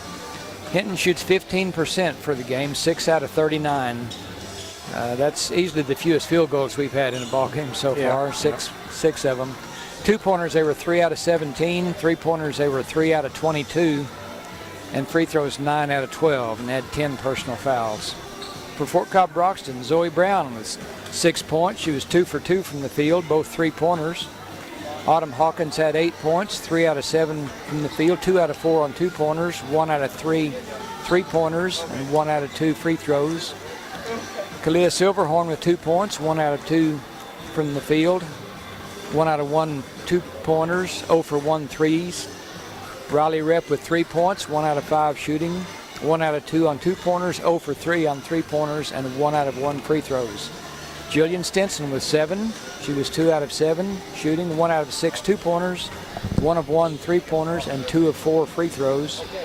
And Kelby Edge with 14 points. Kelby was 5 out of 10 from the field, all 2-pointers, and 4 out of 6 from the free throw line. Fort Cobb shot 42% from the field, 14 out of 33, 10 out of 23 on 2-pointers, 44%. 3-pointers, they were 4 out of 10, and free throws 8 out of 13, and they had 7 personal fouls for the game. So tough shooting night for the Hinton Lady Comets, shooting 15% for the game, but they'll work on that and be back to fight another night. Yep. So Fort Cobb gets the victory here, 40-24, to move into the consolation final on Saturday morning. All right, thank you very much, Kim. All right, we've got 2 more games coming up tonight, and they are semifinal games. Here we are on a Thursday night, and we've got 2 girls semifinals coming up. We will have the Lookeba-Sickles Lady Panthers, the number 1 seeded team, and they will be taking on the Carnegie Lady Wildcats, and that will be followed by Cyril and Binger-Oney. So we're looking forward to these 2 contests. The winner of these games will be playing in the finals. So big ball games coming up. We're going to take a 3-minute timeout. We'll come back. We'll have some more discussion about the ball games tonight. You're listening to Caddo County Basketball, brought to you by CK Energy on 98.5 KACO.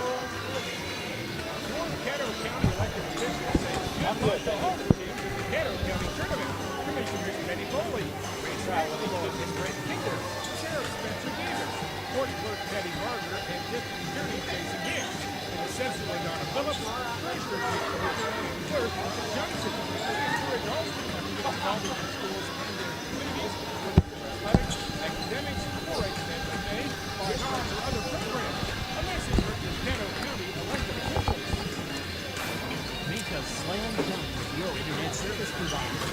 Choose Hillary Communications, your local solution for internet, phone, and TV. Hillary Communications brings high-speed internet to you in Anadarko, Cyril, and Siemens. No phone required, no data caps.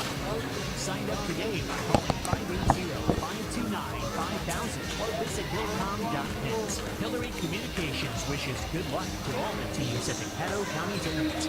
If you're looking to buy or sell a home or property in the Caddo County area, contact Shelley Dissy with ABC Superior Realty.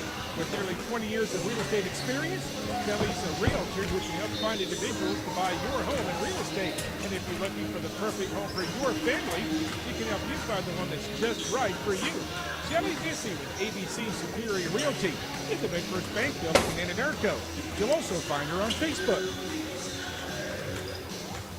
Hi friends, George Plummer here. A lot going on at Central Appliance Furniture and Bedding in Anadarko. Let's check in with Terry. That's right, George. Let me tell you what we've got in the appliance today. Folks, we've got refrigerators, washers, dryers, ranges, dishwashers, too. In stock, not on order. Come by, take a look at all we have in stock, and we get you fixed up. Same day. Friends, the deals are real at Central Appliance Furniture and Bedding at the corner of First and Central in Anadarko. The Apache Farmers Co-op wants to wish all the area teams the best of luck in the 2021 Caddo County Basketball Tournament. When it comes to basketball, Anadarko schools are hard to beat, just like the Apache Farmers Co-op. From livestock feed to fencing supplies, animal health products, the Apache Farmers Co-op has you covered. Don't forget, they specialize in custom fertilizer and chemical application. All your farm needs. Give them a call or stop and see them at 201 Floyd Avenue and Apache. 30 seconds. It's Lee Rivers, and joining in Southern Plains Medical Center's Hal Brock. Hal, tell everybody about what's happening at Southern Plains Medical Center. Lee, we've grown a lot over the last 4 years. We're up to 18 different medical specialties right here in Chickasha. No longer do you have to go out of market, wait 6 weeks for a dermatologist. We have one right here in Chickasha. 10, Our quick care 9, Monday through 8, Friday, 7 a.m. 7, to 5 p.m. And 6, we have a great optometrist, 5, Dr. Sean 4, Southern Plains 3, Medical Center, your 2, hometown medical team 1. since 1915. Welcome back to Anadarko, folks. Don Tyson and Kim Crowell with you. We've had 2 ball games today. If you're just joining us, first ball game today in girls contest, the consolation bracket. Apache defeated Cement 46-35, and ball game that just concluded. Fort Cobb-Broxton defeated Hinton 40-24. So our Saturday morning consolation girls matchup will be Fort Cobb-Broxton taking on Apache at 10 a.m. Saturday morning. That game will not be on the radio. However, it will be on the Caddo County webcast. We will come on the air on the radio at approximately 12 noon Saturday. For not able to join the early morning games because of prior commitments from the radio station, so we'll come on the air about noon on the radio, but we will have all the games on the webcast at Caddo County, so hope you can tune in. If you're not able to come out to the gym on Saturday morning, got 2 more games tonight. Kim, we're over halfway through, you know. We're getting there. You know, I got a list here, and I don't know where it came from, but the 25 most misunderstood rules in high school basketball. Yeah, I'm anxious to hear these.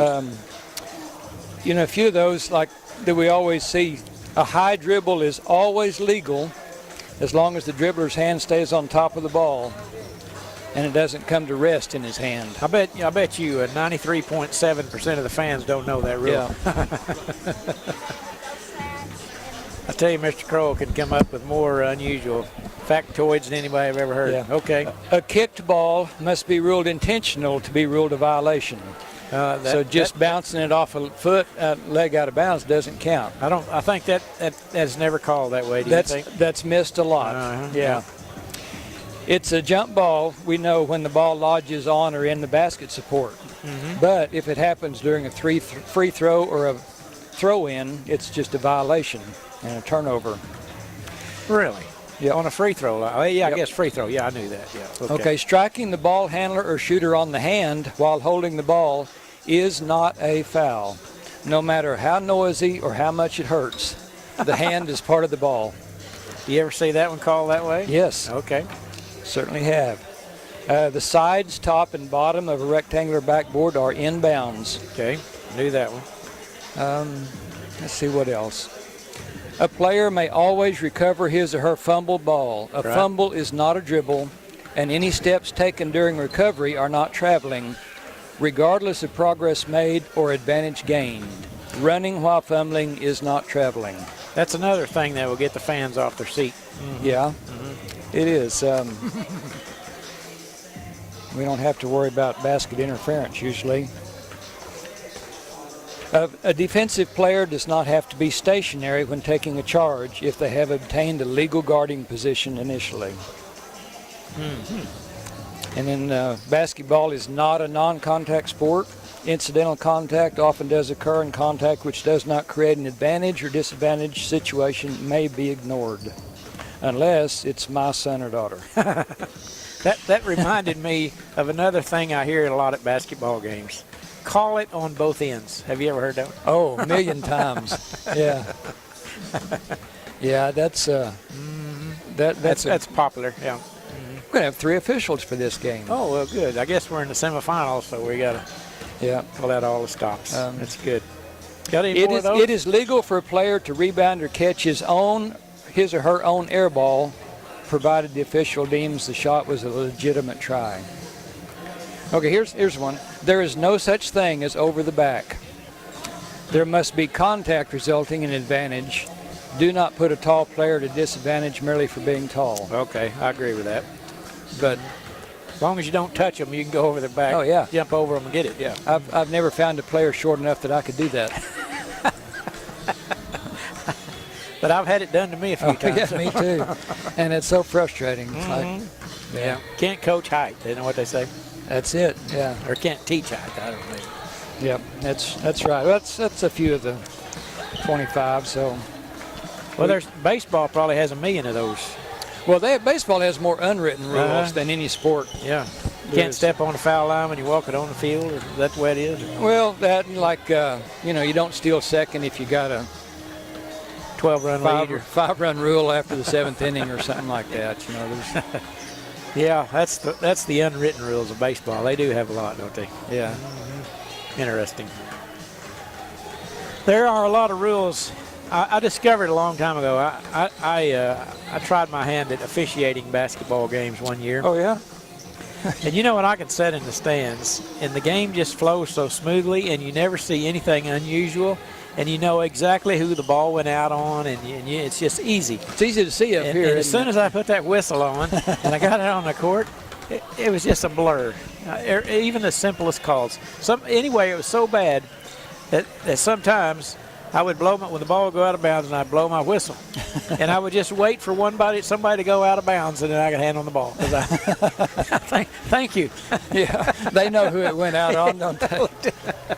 Yeah, the other team had head to the other end, and so okay, well, it must be their ball then. It's not the easiest thing to do. Oh no, not at all. Not for me. And certainly some do it better than others, but most of them do a pretty good job of it. Well, I'm gonna tell you, it is not easy. No more than I have done it. I got to tip my hat to them. Sometimes we get upset with them, I suppose, but we couldn't play the games without them. Well, you know, when a player gets tired, he gets substituted for. A player gets tired, you just get up and down that floor again. You know? Yeah, that's right. They don't get to sit down during timeouts and all that stuff. And they have a road game every night. They're never at home. I know. But, we appreciate the job they do, and we love to talk bad about them. But, you know. Well, you know, I think this tournament has been very well officiated. We talked about that a little yesterday, and I'm not. You know, as a general rule, you see fans and coaches get upset, but so far we've had 8, 12, 14 games, and everything's went pretty smooth. They've done a great job. And these guys, there's some new ones here this year, some that I don't recognize, and we've seen some from years past, but they've done a great job. Yeah, it is. The new ones I'm glad to see come on. We've had, you know, for years and years we had the same officials, and for some reason they, like us, started getting older. And, you know, you hope some of those young ones come around because, like you said, we can't have the games without them, and we appreciate the good ones and the ones that will volunteer and get out and do it. So it is a tough job, but we're glad for the jobs they do. I've read various publications that say that nationally there is a shortage of officials. Yeah. And the reason that there's a shortage is because of all abuse they take, and it's a shame. You know, that's the way it is, but we need to become a more used to have a sign here, and I don't know if it's our angle, I can't see it, but it said, let the players play, the coaches coach, and the officials officiate. There you go. And, you know, stress sportsmanship on it, and that's a great way to do it. But we all want to help the officials make the calls. I saw a picture not long ago, Kim. This is kind of harking. We were talking about those old gyms. The old gym in Lone Wolf where I played in the 70s, that's where they still play in that gym. And when I was, as long as I can remember, when I was just a little kid, they had 4 signs hanging up on the gym. There's 2 on each end. It was just one word. It was an orange sign, and the letters were black. And it was about 18 inches long or something. And one of them said scholarship, and on the other one said sportsmanship, and on the other end it was citizenship. And I cannot for the life of me remember the 4th one. But anyway, I thought, that was hanging in the 70s, and you can go to a game right now in Lone Wolf, Oklahoma, and those signs are still hanging there, and it's meaningful. You know, I mean, you take it for granted, but that's how it ought to be. Yeah. It is, yeah. If we all look back on it, that's the best way to do it. But it's easy to say, but when it gets in the heat of the battle, we kind of that's right. want to take on a larger role. Yep. Let's take a 3-minute timeout. When we come back, we will have semifinal girls action between Lookeba-Sickles and the Carnegie Lady Wildcats. You're listening to the Caddo County Basketball, brought to you by CK Energy on 98.5 KACO. If you're looking to buy or sell a home or property in the Caddo County area, contact Shelley Dissy with ABC Superior Realty. With nearly 20 years of real estate experience, Shelley is a realtor who can help find individuals to buy your home in real estate. And if you're looking for the perfect home for your family, she can help you find the one that's just right for you. Those cookies are pretty good. They are. Yep. Superior Realty is the Midford Bank Building in Anadarko. You'll also find her on Facebook. Hi friends, George Plummer here. A lot going on in Central Appliance Furniture and Bedding in Anadarko. Let's check check in with Terry. That's right, George. Let me tell you what we've got in the mind today. Folks, we've got refrigerators, washers, dryers, ranges, dishwashers, too. In stock, not on order. Come by, take a look at all we have in stock, and we get you fixed up. Friends, the deals are real at Central Appliance Furniture and Bedding and the corner First and Central in Anadarko. The Apache Farmers Co-op wants to wish all the area teams the best of luck in the 2021 Caddo County Basketball Tournament. When it comes to basketball, Anadarko schools are hard to beat, just like the Apache Farmers Co-op. From livestock feed to fencing supplies, animal health products, the Apache Farmers Co-op has you covered. Don't forget, they specialize in custom fertilizer and chemical application. All your farm needs, give them a call or stop to see them at 201 Floyd Avenue in Apache. It's Lee Roberts, and joining the Southern Plains Medical Center's Hal Brock. Hal, tell everybody about what's happened at Southern Plains Medical Center.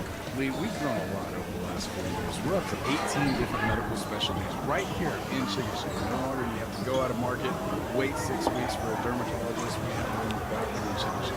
Quick Care is still open Monday through Friday, 7 a.m. to 5 p.m. And we have a great optometrist, Dr. Sean Hajar. Southern Plains Medical Center, your hometown medical team since 1915. Let's toss Daryl out before it starts. His reputation precedes him. Take over family business, and I wanted to try my best to make my father proud. Now I have my son, Jay's Joy, the third generation Joy. I work on the bench, I do custom design, Forte's the guns, so we just want to create a service for everybody in the community. If it's not good enough to be on our own hands, then it's not good enough to be on ours. Jay's Jewelry has every aspect of the jewelry business, be it watch repair. Is there a golf tournament going on this week somewhere? Oh, yeah, we're going to talk about that. They're playing at the desert, and 30 seconds. I want you to watch them play that. I got to play that course years ago. The stadium course, Oh, PGA yeah. West. Yeah. Well, I think Jay's Jewelry's biggest and best model. but, yeah, that's where they are. Okay. Most competitive price, service excellence, level by everybody should come to Jay's Jewelry. 10, 9, 8, New Country 7, 98.5 is 6, KACO, 5, Apache, 4, Lawton, Fort 3, Sill, a 2, product of Moment Media. Welcome back to the Anadarko Warrior Fieldhouse. About 4 minutes away from tip-off of the semifinal girls action tonight. Lookeba-Sickles Panthers, who are #1 seed in this tournament. They defeated Hinton on Tuesday night, 62-37. Very impressively, too. Yeah, they got a good ball club. I thought they played well that night.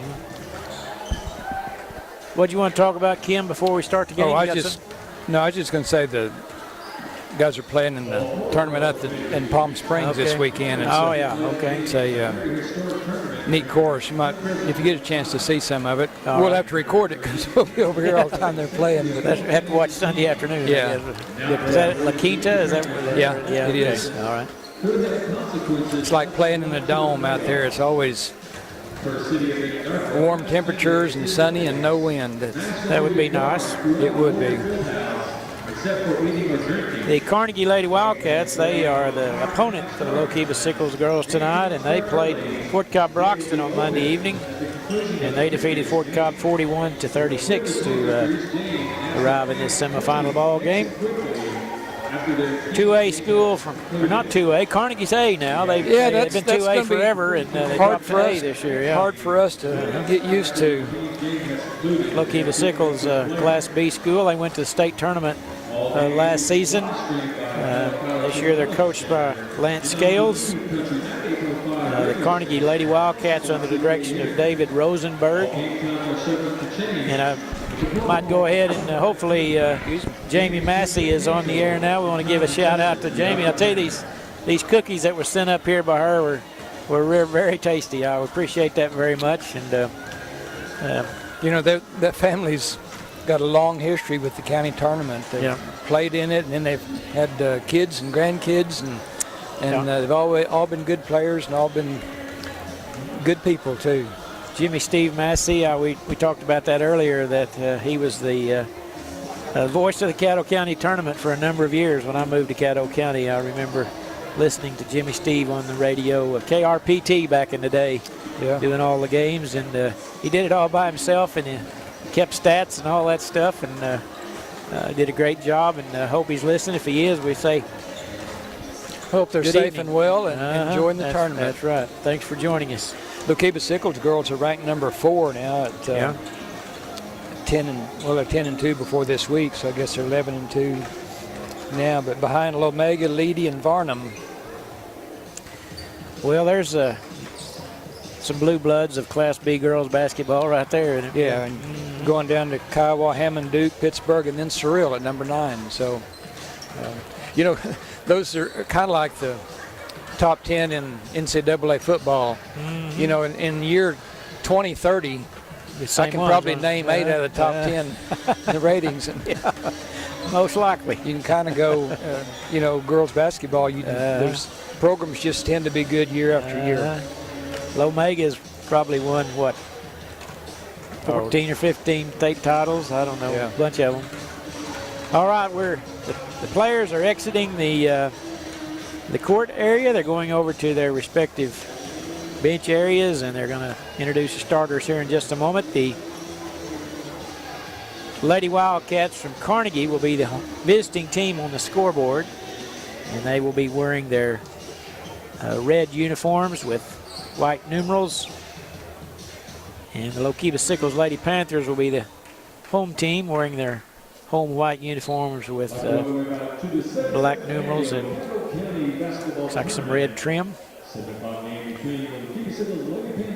we're going to introduce the Carnegie Lady Wildcats first. They'll start a junior number 0, Gracie Bronaugh.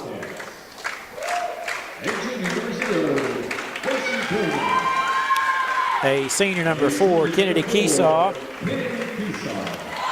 A junior number 14, Kimmery Hodges. Senior number 21, Tristan Ware. And a senior number 22, Alyssa Tockefer. They are coached by Mr. David Rosenberg, as I mentioned.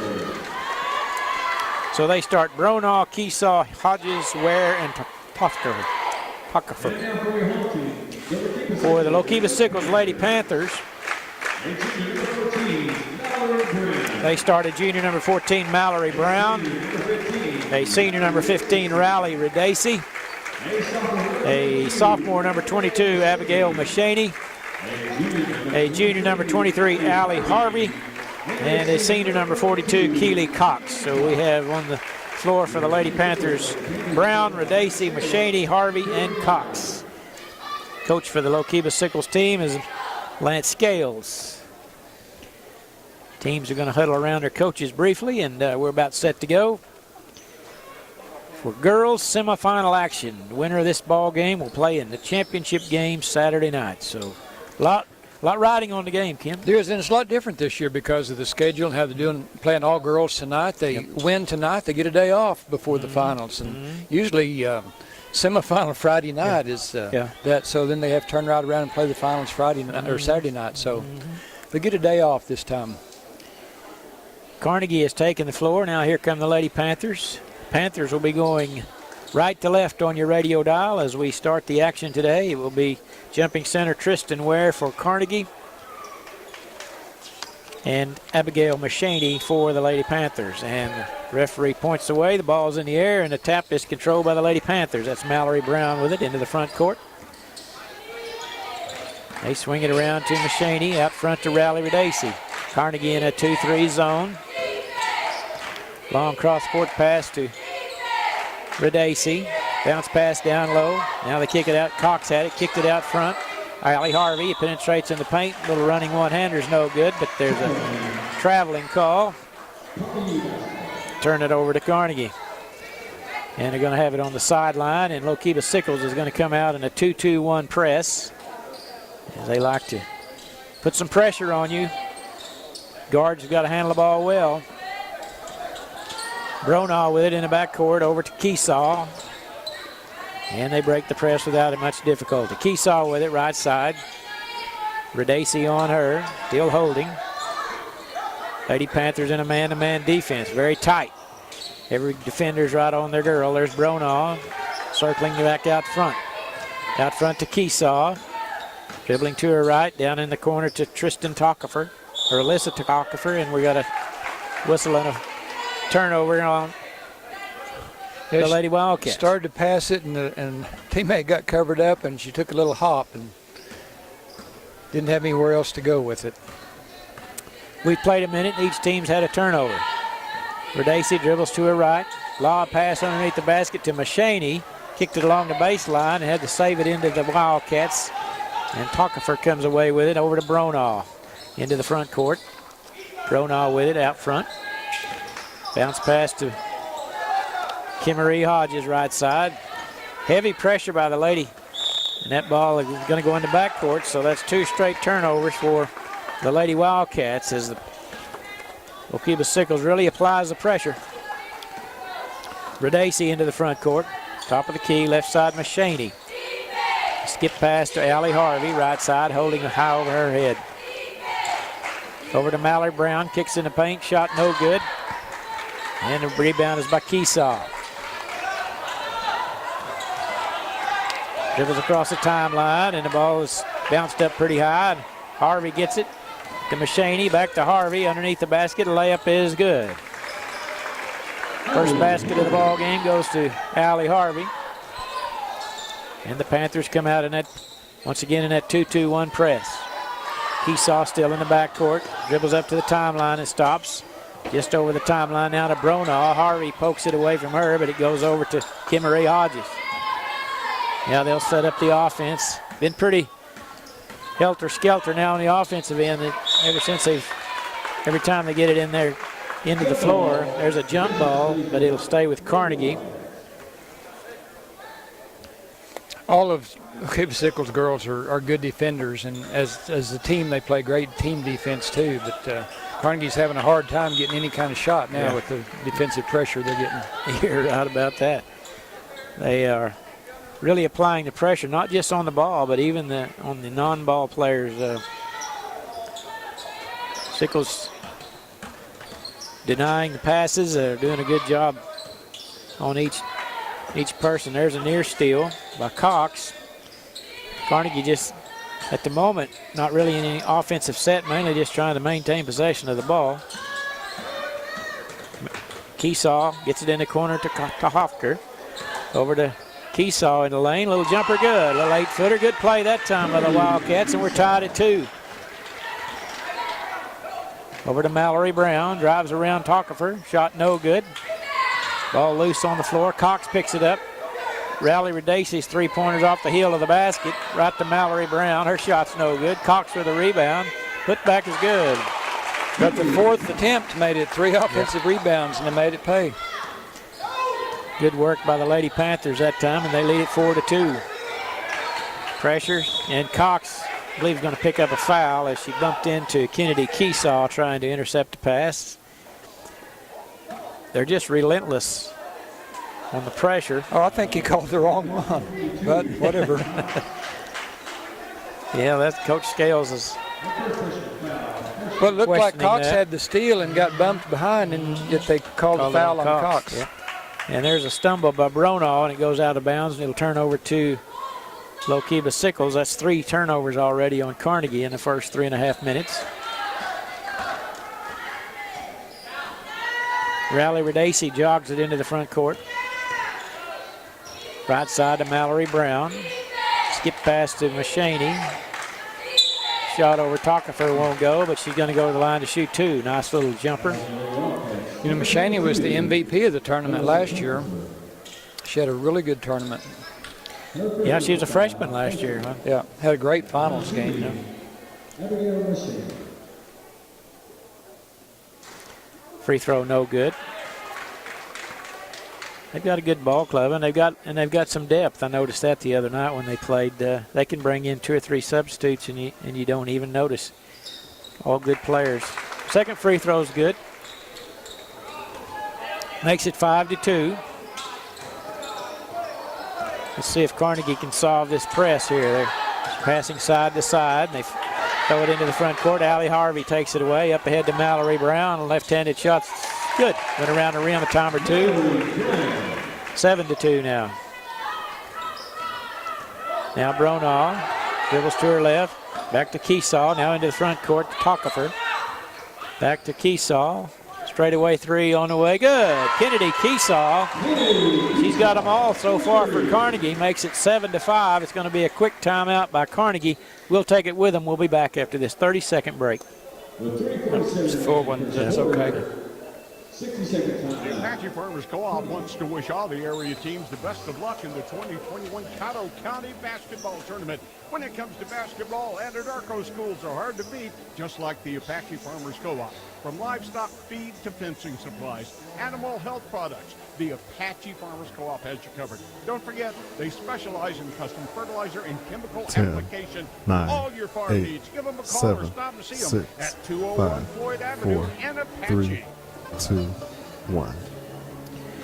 Well, Kim, you think David Rosenberg is going to try to pick out a little strategy on how to get through this press?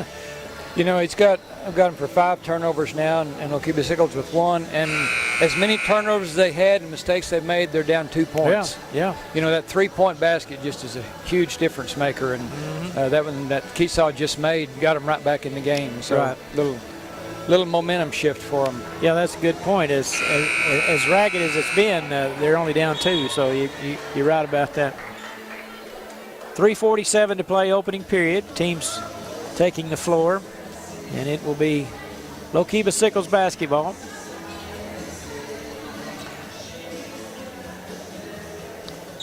Harvey to inbound to Radacey, and we're ready to go. Carnegie playing that 2-3 zone. Carnegie has a height advantage over the Panthers, but the Panthers probably quite a bit quicker. In the corner to Machaney.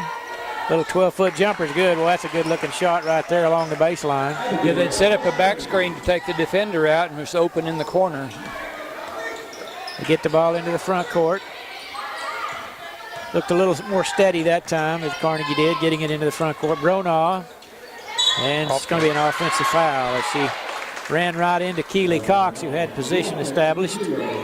Pretty good defense by her and Machaney, as Machaney was defending her really well, kind of forced her into that charge. And the defender was directly between Bronaugh and the officials. You could see her coming. Yeah. Both of them set and coming right at him.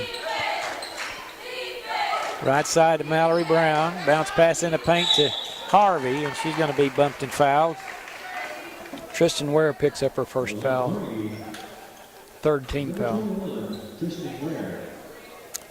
Lookeba-Sickles to inbound. Radacey in the corner to Cox. To Brown. They're going to try to get it to Radacey in the corner, and we're going to have a moving screen, I think, on Keely Cox. As she was trying to set the screen for Radacey to get open in the corner. Her second. And she's going to take a seat, and she's going to be replaced by Maddie Barger. Now Carnegie comes into the front court with ease this time. And Bronaugh handles the offense out front to Keesaw, who's made all 5 points, I believe. Well, that wasn't Keesaw, that was number 14, Kimmeray Hodges. But Keesaw's made all 5 for the Wildcats. And there's a pass down low to Tristan Ware. And she got good position on Barger that time, and she's going to be fouled on the shot. You know, Cox picked up her second foul on an illegal screen. That's probably the worst foul you can get. Oh, yeah. I mean, it's not a... Doesn't help anything, does it? No, it's just, it happens a lot, and it's an aggressive foul sometimes, but you just feel like, well, we just wasted that one. You're right. And the sad part about them is most of the time they occur and no one sees them. Yeah, right. Both free throws good by Ware, and it's a 2-ball game. Sickles on top 9-7. Machaney, cross court to Radacey, drives to the baseline. Little 15-foot jumper, good. Rally Radacey along the baseline. Some high arc on that one. Bronaugh stumbles, but she's able to get it to Keesaw. Kimmeray Hodges has it taken away by, I'm going to call it jump ball. Once again, there's a pretty quick whistle on that one as Harvey took it away, but it's going to go to the Panthers anyway on the alternating possession. 2:14 to play, opening period. Left side, Harvey. Skip pass is intercepted by Kennedy Keesaw. She's off to the races. Now she's going to circle back out as Radacey hustle back. Tockefer right side to Kimmeray Hodges. One dribble, they lob it down low to Ware. Good backside defense that time by Radacey. She could see it coming and came across the lane and picked that pass off. Great play. Radacey into the front court to Mallory Brown. I tell you what, when you can defend the post like that, it sure makes it a lot easier to play defense when you can.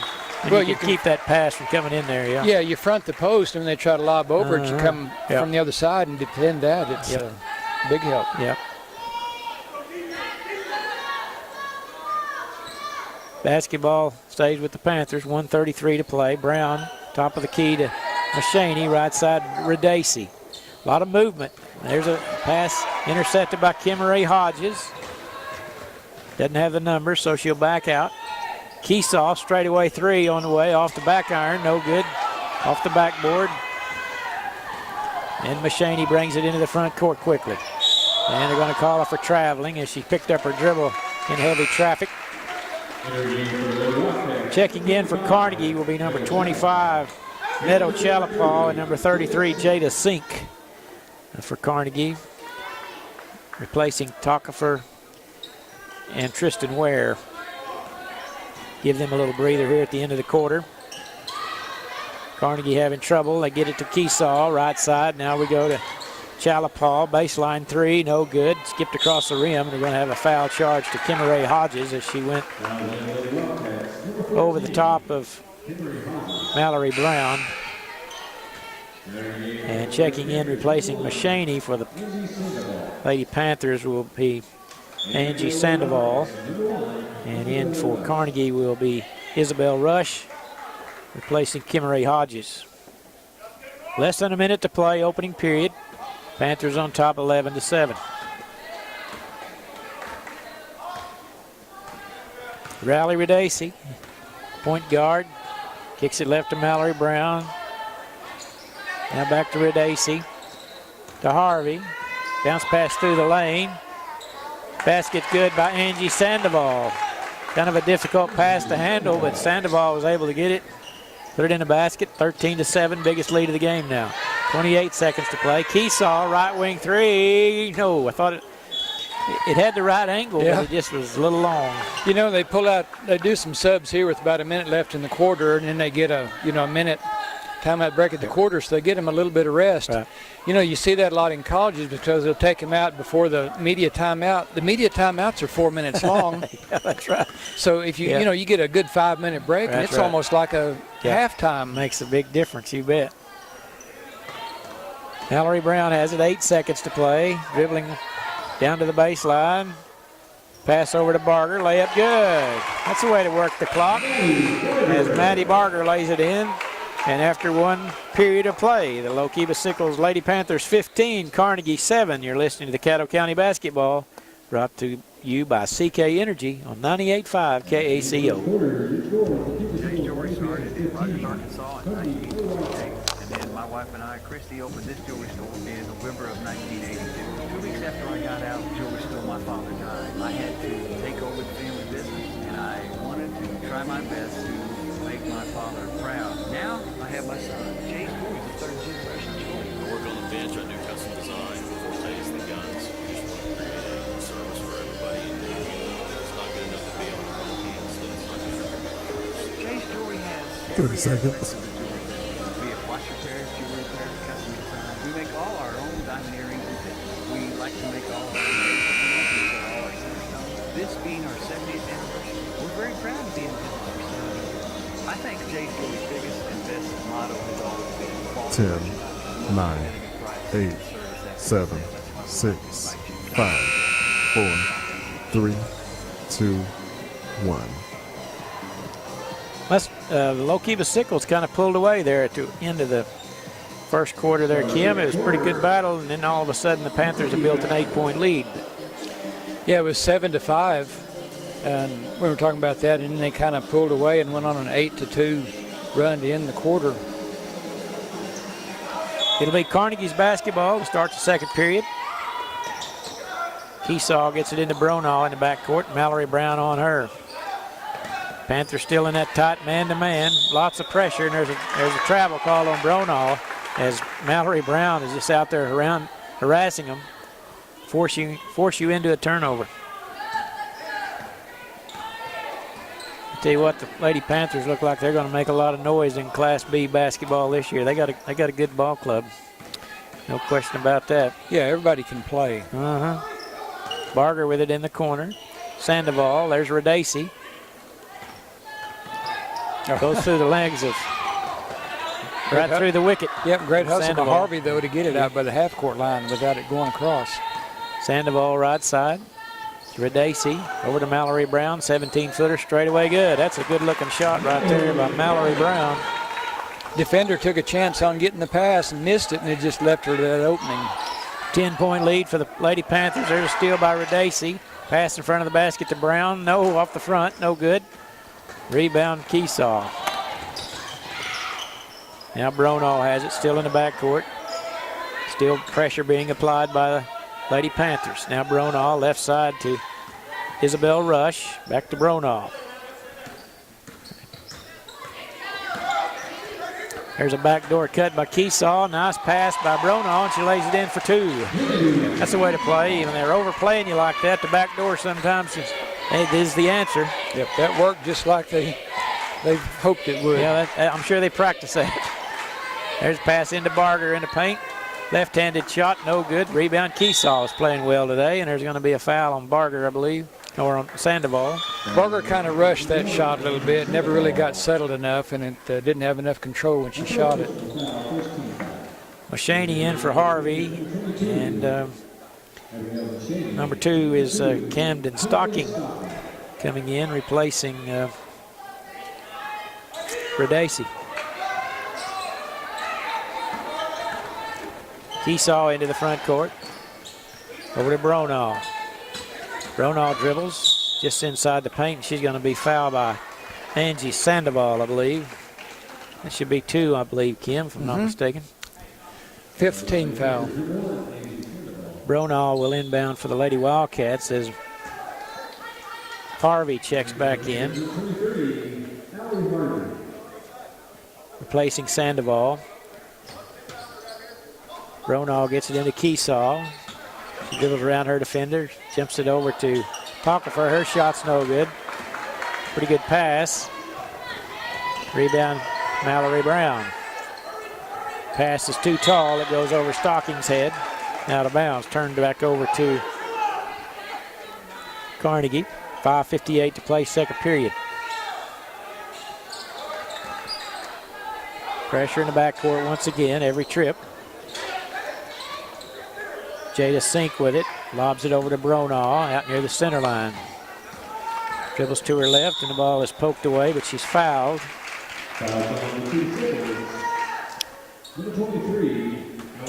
Allie Harvey, okay. Yep. That's a 16 foul, so one more be in the bonus. There, down to Sink underneath the basket for 2. Nice play for the Lady Wildcats, and it's 17-11 now. Mashaney, top of the key, picks up her dribble, right side Mallory Brown. Three-pointer on the way by Mashaney, won't fly.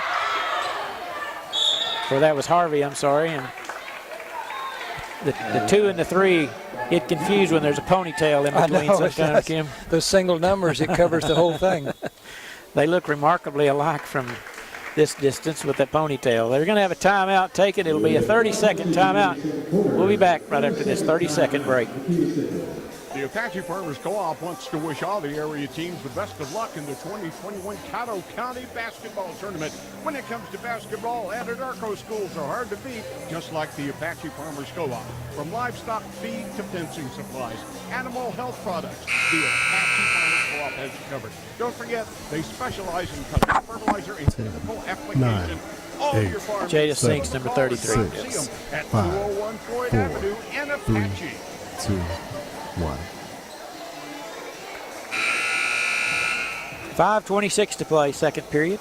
I'd like to thank some of our sponsors while we have the chance. Jay's Jewelry, Southern Plains Medical Clinic of Anadarko, and the Apache Farmers Co-op. Harvey set to inbound for the Lady Panthers. And she gets it into Stocking right in the corner. They get it back to Harvey along the baseline. A little 8-footer won't go. Nice rebound there by Meadow Chalapaw, who had good position. And the foul is going to be on Mallory Brown. They'll be shooting free throws. 7th team foul. So the Lady Wildcats will have an opportunity to chip away at this lead. Meadow Chalapaw, senior post player for the Lady Wildcats.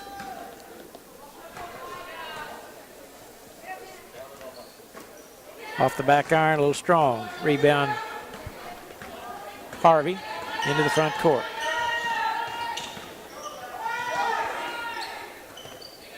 Mallory Brown now with it, top of the key, over to Machaney, out front to Harvey now. Lob pass underneath is too tall for Machaney, and it goes out of bounds. You know, if it would have been a little more of a lob, it would have worked fine, but that had just a little too much straight line, and it didn't come down to her. Stocking is going to be replaced by Riley Redacy. And for the Tockefer comes in replacing Meadow Chalapaw, and there's going to be a violation as Keesaw stepped over the inline as she's about ready to pass it in. One of those situations where you're going to pass it, and at the last seconds you realize they've got covered up. And, too late. Redacy to inbound, lobs it in front of the basket to Machaney. Jump shot good. That's a good athletic play by Machaney. And it's 19-11. Keesaw is going to be fouled by Mallory Brown. It's one of those situations where you need to not leave your feet, you know. She got her off the floor and was able to pick up the foul. That's 2 on Brown. And Stocking comes back in to replace her. Camden just a freshman.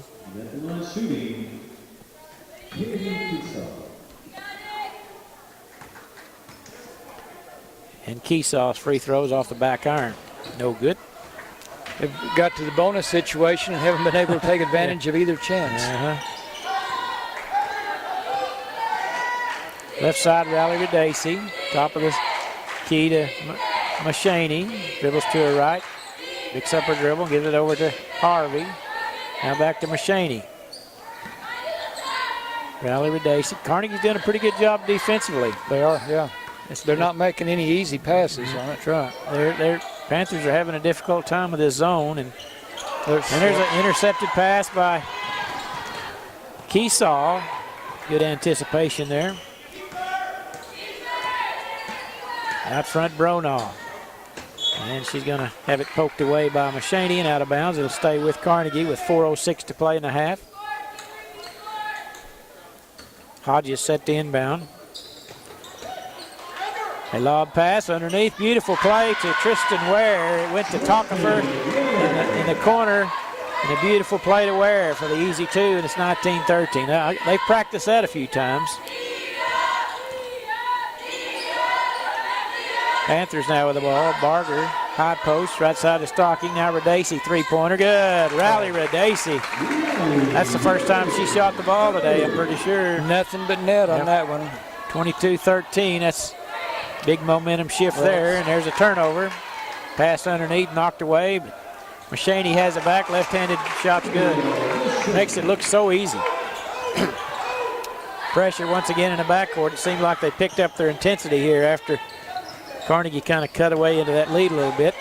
Bronaugh now, right side 3 on the way. Good! Tracy Bronaugh with a long 3. That's her first points of the game. 24-16 with 3:07 to play in the half. Back and forth action. Fans kind of getting into it now a little bit. Barger dumps it into Harvey, left side, and she's going to be fouled by Ware. Pretty good block. Must have got her down low. Nice quick move that time by Harvey. Ware's second foul, 5th team foul. Harvey to shoot 2. Too hard off the back iron, the first one. Checking in will be Sandoval and Kinsley Locke, replacing Stocking, Maddie Barger for the Panthers, and in for Carnegie. Jada Sink checks in, replacing Tristan Ware. dialed in the second one. She drained it, makes it 25-16. There's Machaney, steals it on the other end, and then bats it off her foot. Made a good play out of bounds and throws it in off Carnegie, and it comes right back and hits her in the foot, standing out of bounds. So. Tough luck on that one. Yeah, did it right, and it just didn't work out. Yep. Keesaw dribbling down the middle of the floor, gets it into the front court to Tockefer. Right side Hodges now in the corner. Three-pointer on the way, but Tockefer won't fly. Machaney chases down the rebound. Stops at the free throw line. Over left side we go to turnaround shot good by, that's Machaney. Machaney's a lot more aggressive on offense than she was in their first game. How many does she have so far? That's 9. 9. Yeah. 11-point lead for the Panthers. Bronaugh, right wing three on the way. Good. That's 2 in a row for her from that same spot. 27-19. Just when it looks like the Panthers are going to stretch it out a little ways, Carnegie's hit three-pointer here a couple times. Stay within striking distance. Sandoval, right side to Riley Redacy. They lob it into the post, and she's going to be fouled from behind by Jada Sink, I believe. That's a tough pass. She was kind of fronted and backed both, and to get it right in between, and kind of got bailed out with that foul. That's the 6th-team foul, so the Panthers will have the ball out of bounds. Redacy looking for someone to throw it to. Finally does get it out to Harvey. Back to Redacy in the corner. Three-pointer short. Sandoval comes in there from nowhere. Shot was no good, but Redacy cleans up the garbage and knocks it in. Rally Redacy. Makes it a 10-point game. Don't give up on it. Missed the shot and then fought in there to get the rebound. That's right. Kimmeray Hodges out front. Over to Bronaugh. And the ball is going to be thrown away. That's just a little carelessness right there. Yeah, I think that's turnover number 11 that I have. Maddie Barger checks in, replacing Harvey or Machaney. Barger just a freshman. Got a couple of freshmen out there right now. There's Locke, who's a freshman. And that's Machaney with a basketball, dribbling to her right. Or that's Harvey. Now to Redacy. Yeah. Machaney went out. Yeah. Sandoval with it. Locke has it. Now back to Sandoval. Bounce pass into the paint, and there's going to be a foul charge to Jada Sink as she was trying to reach around Barger and poke it away. Be a 1-and-1 now. That was the 7th-team foul and the second on Sink. And so at the line will be Maddie Barger with 53 seconds to play in the half.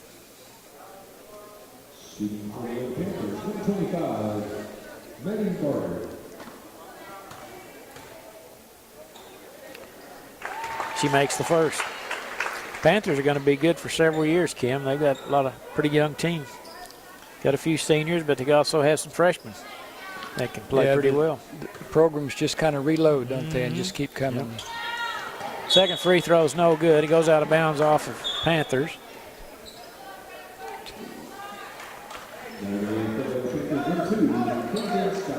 Yeah, they got three seniors, all they have on the entire roster. Carnegie with the basketball into the front court's Bronaugh. Circles around, right in front of the basket. Good by Gracie Bronaugh. Nice move. It's 8 for Gracie. 37 seconds to play, 30-21. 9-point lead for the Lady Panthers. Redacy dribbling out near the center circle.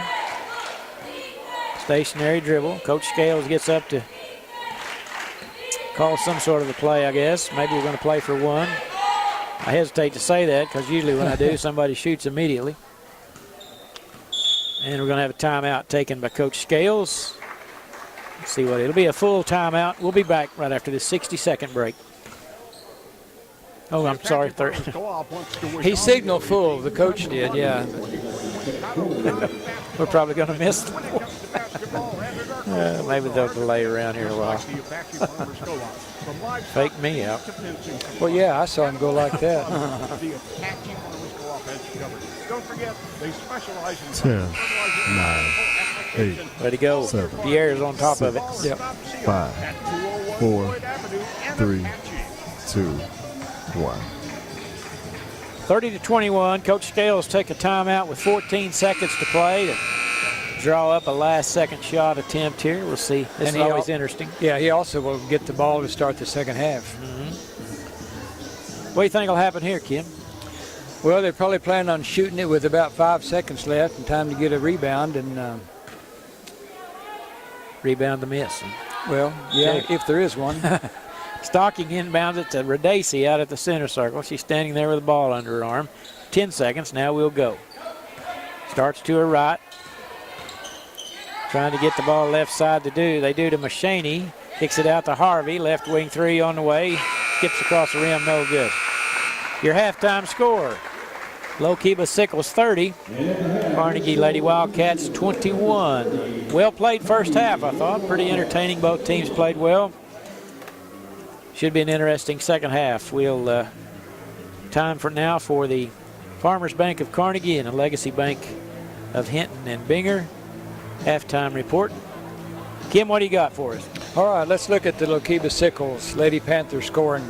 Angie Sandoval with 2 points, Mallory Brown with 4, Riley Radacey with 7, Abigail Machaney with 9, Allie Harvey with 3, Maddie Barger with 3, and Keely Cox with 2. Lookeba-Sickles shot 57% from the field the first half, 13 out of 23. 2-pointers, there were 12 out of 18. 3-pointers, 1 for 5, and 3 out of 6 free throws. They have 18 fouls. Sandoval and Brown and Cox have 2 each. For Carnegie, Gracie Bronow with 8 points, Kennedy Keesaw with 7, Tristan Ware with 4, and Jada Sink with 2. Carnegie shot 62%, but just had 13 attempts. They made 8 of those. They were 5 out of 6 on 2-pointers, 3 out of 7 on 3-pointers, and 2 out of 4 on free throws. They have 17 fouls. Ware and Sink have 2 each. So they get outshot number-wise 23-13. Might have the fact that I think I had Carnegie for 11 turnovers and Lookeba-Sickles with 4. So that's about the difference. And if they can cut down on the turnovers, they started making progress against Lookeba-Sickles press earlier and kind of got that a little more under control. But they're shooting the ball well if they can just get up more shots and cut down the turnovers. But right now they trail Lookeba-Sickles 30-21. Yeah, I think you're right about the first of the ball game. Carnegie was kind of shell-shocked. It looked like they didn't handle the press very well at all. And then once they kind of beat it the timer, well, Coach Rosenberg took a timeout to his credit after about the third turnover and kind of changed things. And they were a lot more patient after that. And, it kind of looks like something they hadn't really prepared for, or a different wrinkle in what they were expecting. And once they got into half-court offense, they did pretty good. Bronaugh shot the ball well from outside, and Kitty and Keesaw did started the ball game that way. Got some more stats for us, Kim? Well, we might look just kind of a reminder on the playoffs for the district tournaments, what's going to happen with these two teams. Lookeba-Sickles will host a district, and the other 2 teams in that district will be Chattanooga and Cement. The regional main site for them is at Roth, and in their area site is at Chickasha. So have to travel a little bit to Roth, but going to the area at Chickasha will be reasonable driving distance. And I've noticed, especially last year when Fort Cobb traveled to, I think they played in Alabama for their regional and area. It was somewhere far east of I-35, but the fans still go.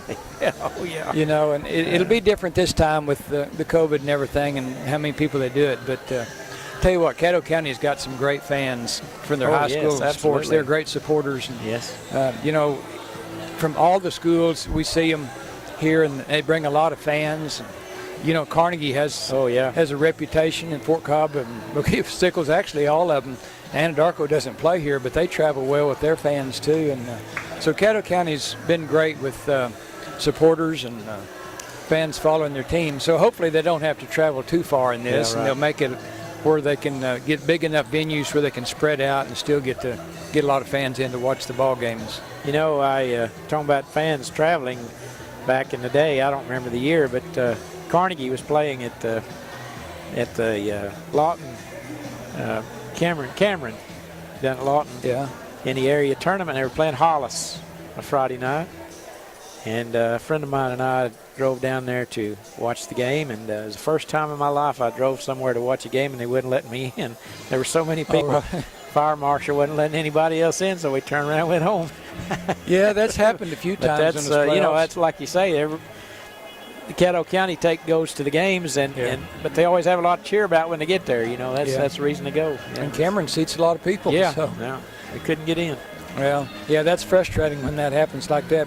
But, you know, that's so much fun for the players. I remember played at Arapahoe in a regional tournament one time, and we got there during the girls' game. We were walking in, and to get to our dressing room, we had to walk across people's legs that were sitting on the floor at the edge of the court, you know, because there weren't any seats left, and let them sit down there. And I thought, you know, that's such a fun atmosphere to play in when the stands are full and the fans are loud and into it. And it's it really helps you get ready for the game. So you can. There's just so much difference between a regular season game and the playoffs.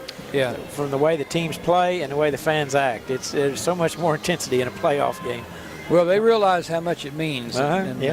These, you know, they play hard in these games, but it's just a kind of a different level. This year, you know, it's a little different with the COVID.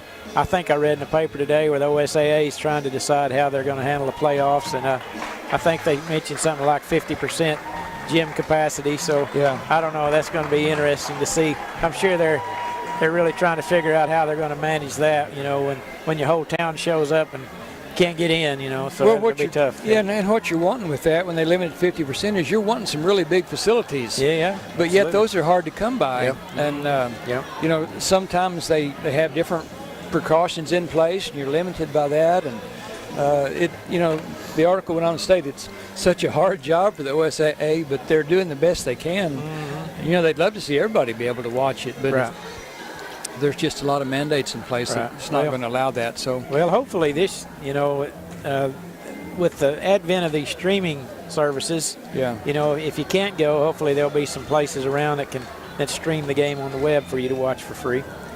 We need to take a break, Kim. There's send it back to the station for a 1-minute timeout. When we come back, we'll have second half action. You're listening to Caddo County Basketball, brought to you by CK Energy on 98.5 KACO. Caddo County elected officials say good luck to all the teams in the Caddo County Tournament. Commissioners Benny Foley, Randy McLemore, and Brent Kinder, Sheriff Spencer Davis, Court Clerk Patty Barber, and District Attorney Jason Hicks, and Assessor LaDonna Phillips, Treasurer Gina Ozier, and Clerk Rhonda Johnson. They encourage all. You said 1 minute? Yes. Okay. Athletics, academics, 4-H and FFA, fine arts, or other programs.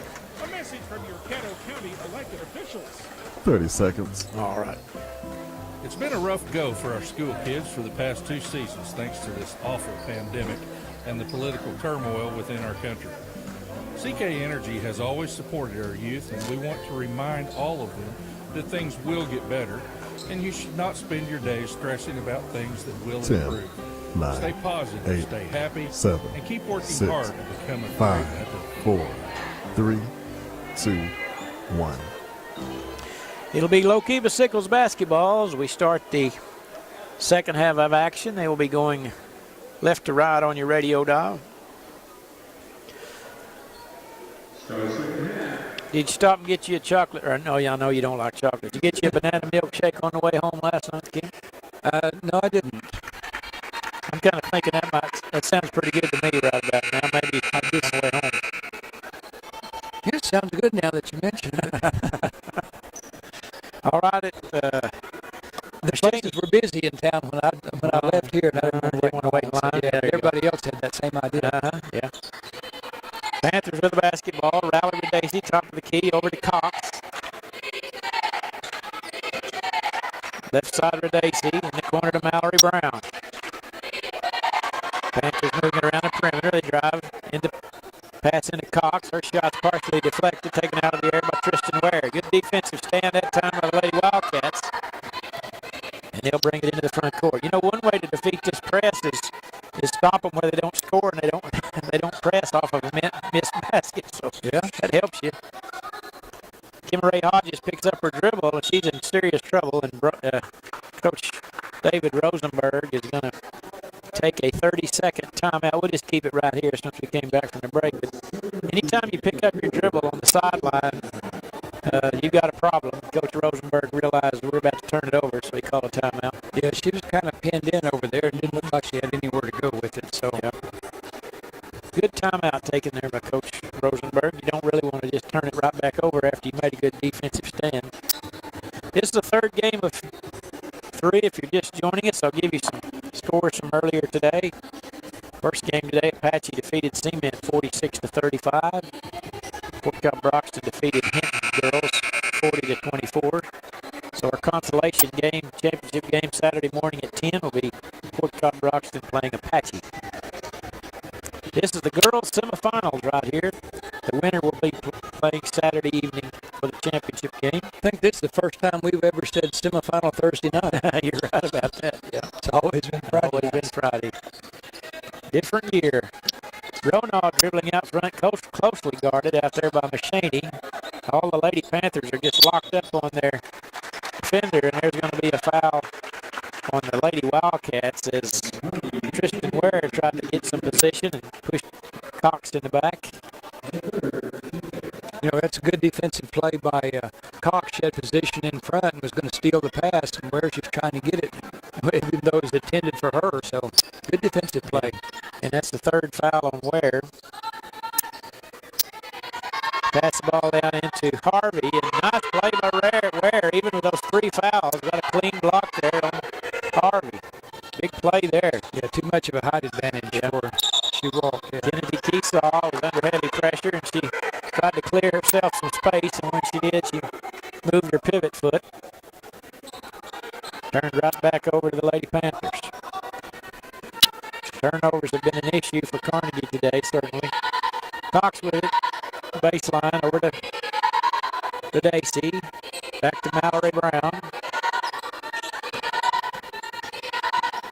Machaney, pull-up jumper at the free throw line, no good.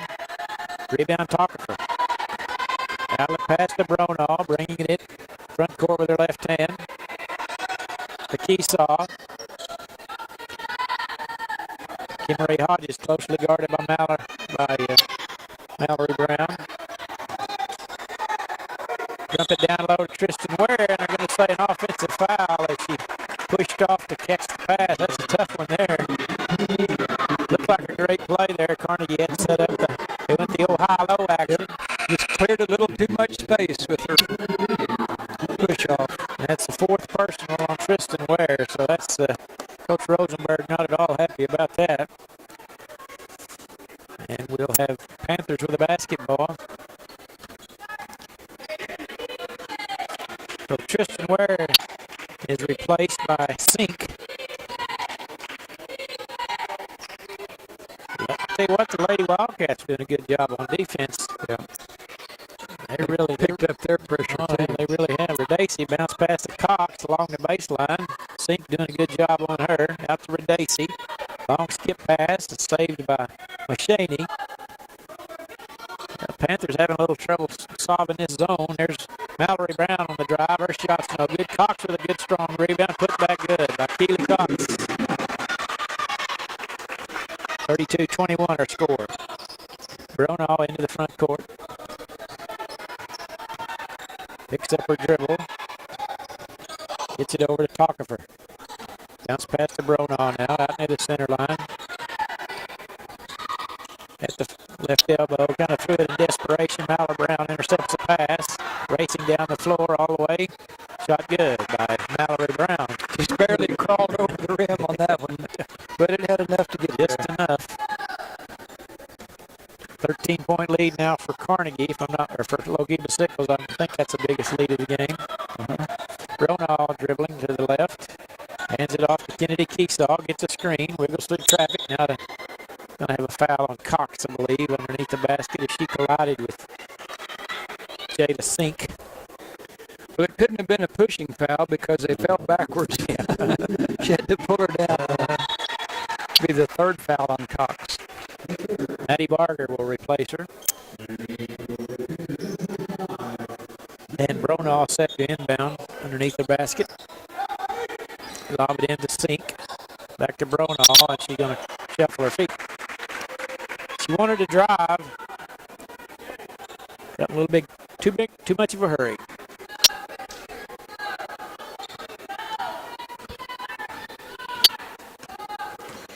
Carnegie yet to score here in the third period.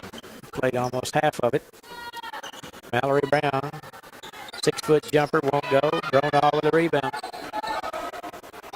Up ahead to Keesaw, had it knocked away. Redacey picks it up to Brown, over to Harvey. He lays it in for two. 15-point lead now for. Still a turnover issue for Carnegie. There's another one. Shaney got it, passed it to Redacey, who went to Mallory Brown, and Mallory Brown's fouled as she went to the basket. You know, that the turnover before this one was kind of a killer because Carnegie, there really wasn't any need to make the pass. She could have just kept dribbling and passed it into trouble. That's the first foul on, well, I'm not sure who Keesaw. Okay, Keesaw. First free throw no good by Mallory Brown. In for Carnegie will be number 25, Meadow Chalapaw, replacing Bronaugh. With 3:54 to play in the third, and a free throw good by Brown. Redacey pokes it away on good hustle. You just can't relax. You know, you can't make a slow pass. They'll knock it away or intercept it. Double teamed in the backcourt, and there's going to be a foul on Carnegie. Miss Shaney picked that one up, her first. Checking in will be Sandoval and Camden Stocking for Lookeba-Sickles, replacing Harvey and Machaney. Heavy pressure in the backcourt. Redacey gets her hand on so many passes. She sure does. Yeah. She did that night before last, same way. It's fun to watch. Yeah, I think I remarked the other day I'd hate to play her in a game of one-on-one because I'd never get a shot off. She just ran from baseline to the half line to knock that ball from behind out of bounds. Yeah, she doesn't ever let up. Bob pass underneath to Jada Sink, who had good position, layup good. That's a good play. They've done that several times. They use their height to their advantage. If they can get their post girl to defend, to pin their defensive girl, they can make that about every time. There's a shot no good by Redacey. And Sink with a rebound. Chalapaw into the front court. Long, dangerous pass. Guess who got it? Yeah. 3-on-3. Redacey goes around the defender, lays it up for two. Length of the court. Rally Redacey, making us look like we know what we're talking about. We talk about her, and it's right on cue. 39-23 our score. 3:08 to play. Third quarter. Inbound to Keesaw. Meadow Chalapaw. The press is really tearing them up here lately. Gets them totally out of rhythm. Keesaw finally gets it into the front court. And Redacey tightly on her. In the corner. Out of the high post. They lob it down to Jada Sink. Gets position, lays it in for two. Just nothing they can do about that when she catches it on that low block. It's just pretty well an automatic two. Yeah, when there's no defender to come from the other side and help out, it's tough to guard that. They've schemed that pretty good several times today. Be able to get that easy basket on the backside. 39-25 now. Long pass over to Mallory Brown into the paint. Little 12-foot runner. Good. I tell you, I like this Mallory Brown. She's an outstanding ball player. Yeah, that's 9 for today. I think there's a delay game warning. Yeah, I think for so. knocking the ball away. I think so. And Harvey and Machaney check in for Barger and Redacey. And it'll be still with Carnegie inbounding with 2:16 to play in the third. And the ball is tapped out of bounds by Angie Sandoval.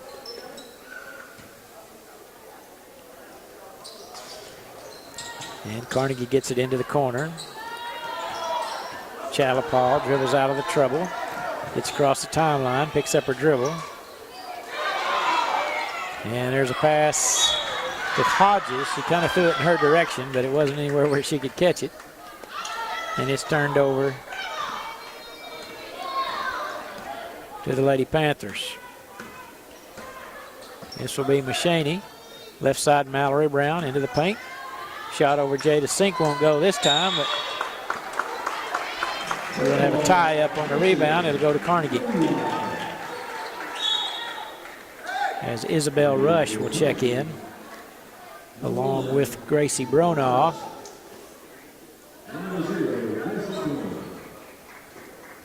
Replacing Meadow Chalapal and Kimmery Hodges.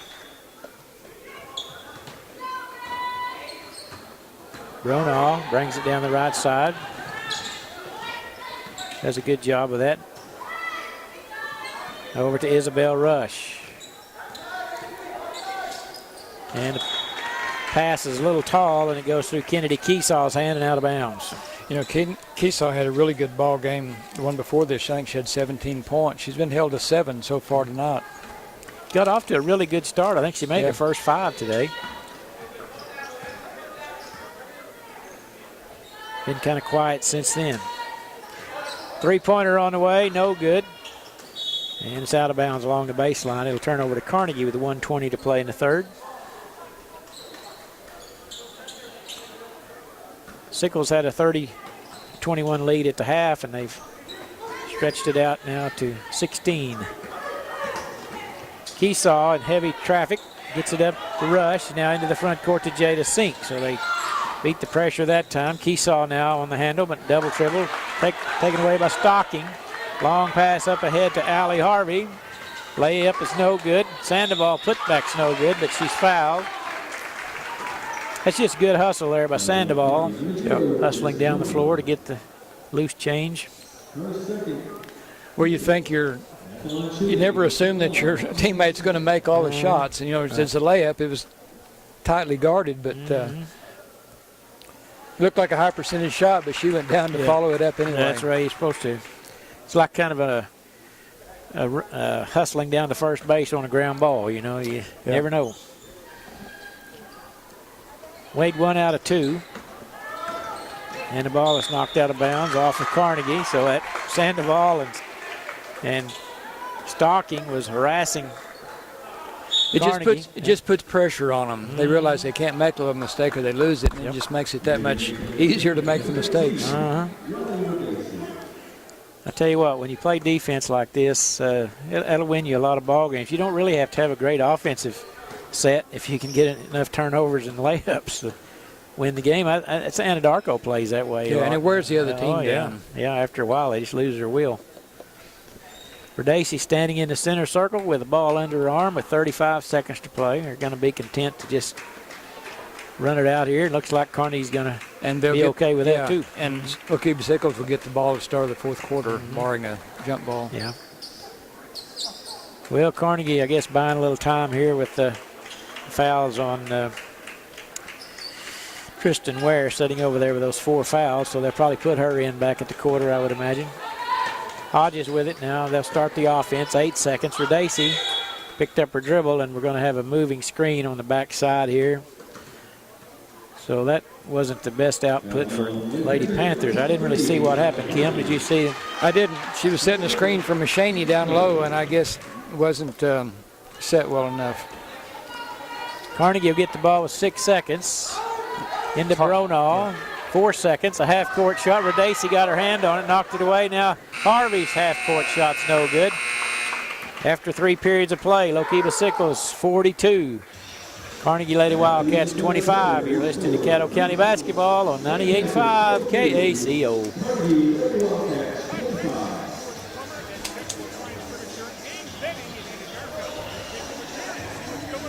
Tell you what, George, we've got furniture coming in almost every day. Cash, stack, you name it, we've got the furniture.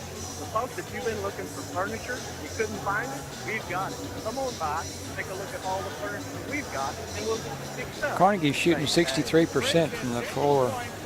Wow. They put up 16 shots compared to Sickles' 37.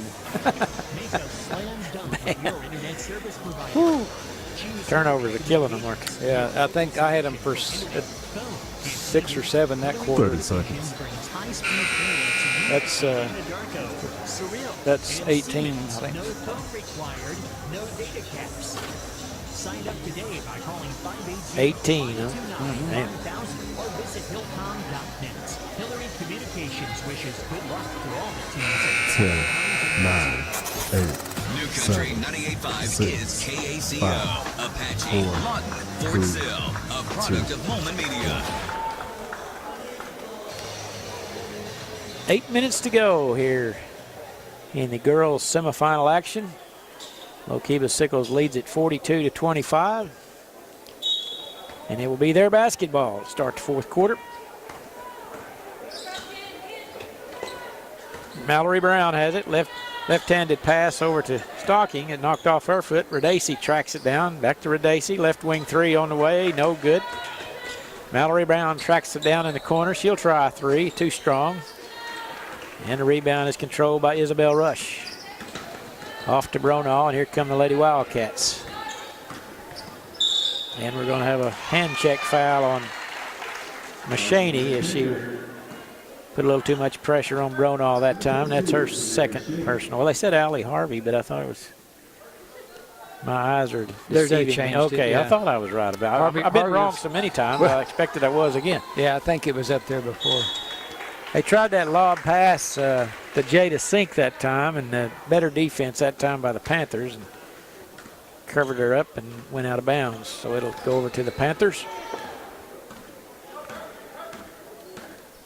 Radacey dribbles to her right, hands it off to Harvey. Left-handed dribble out near the top, now reverses. Right of the lane, top of the key, Mallory Brown dribbles down the left side, a little 12-foot pull-up jumper. Halfway down, popped out, no good. Putback attempts, no good by Harvey. And Kennedy Keesaw clears for Carnegie. Dribbled it off her foot, and Radacey takes it. Yeah. Here comes Harvey, going against Jada Sink, and the shot's no good. Rebounded Keesaw. Dribbles out of trouble, still in trouble. Taken away by Mallory Brown. 15-footer from the free throw line, short and out of bounds. Their offensive struggles right now. They've missed everything this quarter, but they've had 2 steals to get more opportunities. So they need to follow up with that. Carnegie girls are a little tired looking. They're bending over and trying to get their hands on their hips. Yeah. It's been hard working against this press all night. Well, it just wears on you when it's nonstop. Bronaugh with a good job dribbling behind her back. Gets it out of trouble over to Isabel Rush.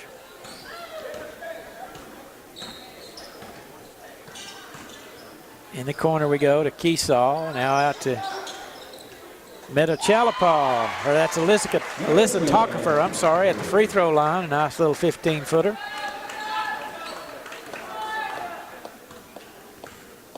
Mallory Brown. Over to Machaney holding. To Harvey. There's Radacey coming across the lane. It was open for a minute, couldn't get it to her. Now Mallory Brown will have it out near the center circle.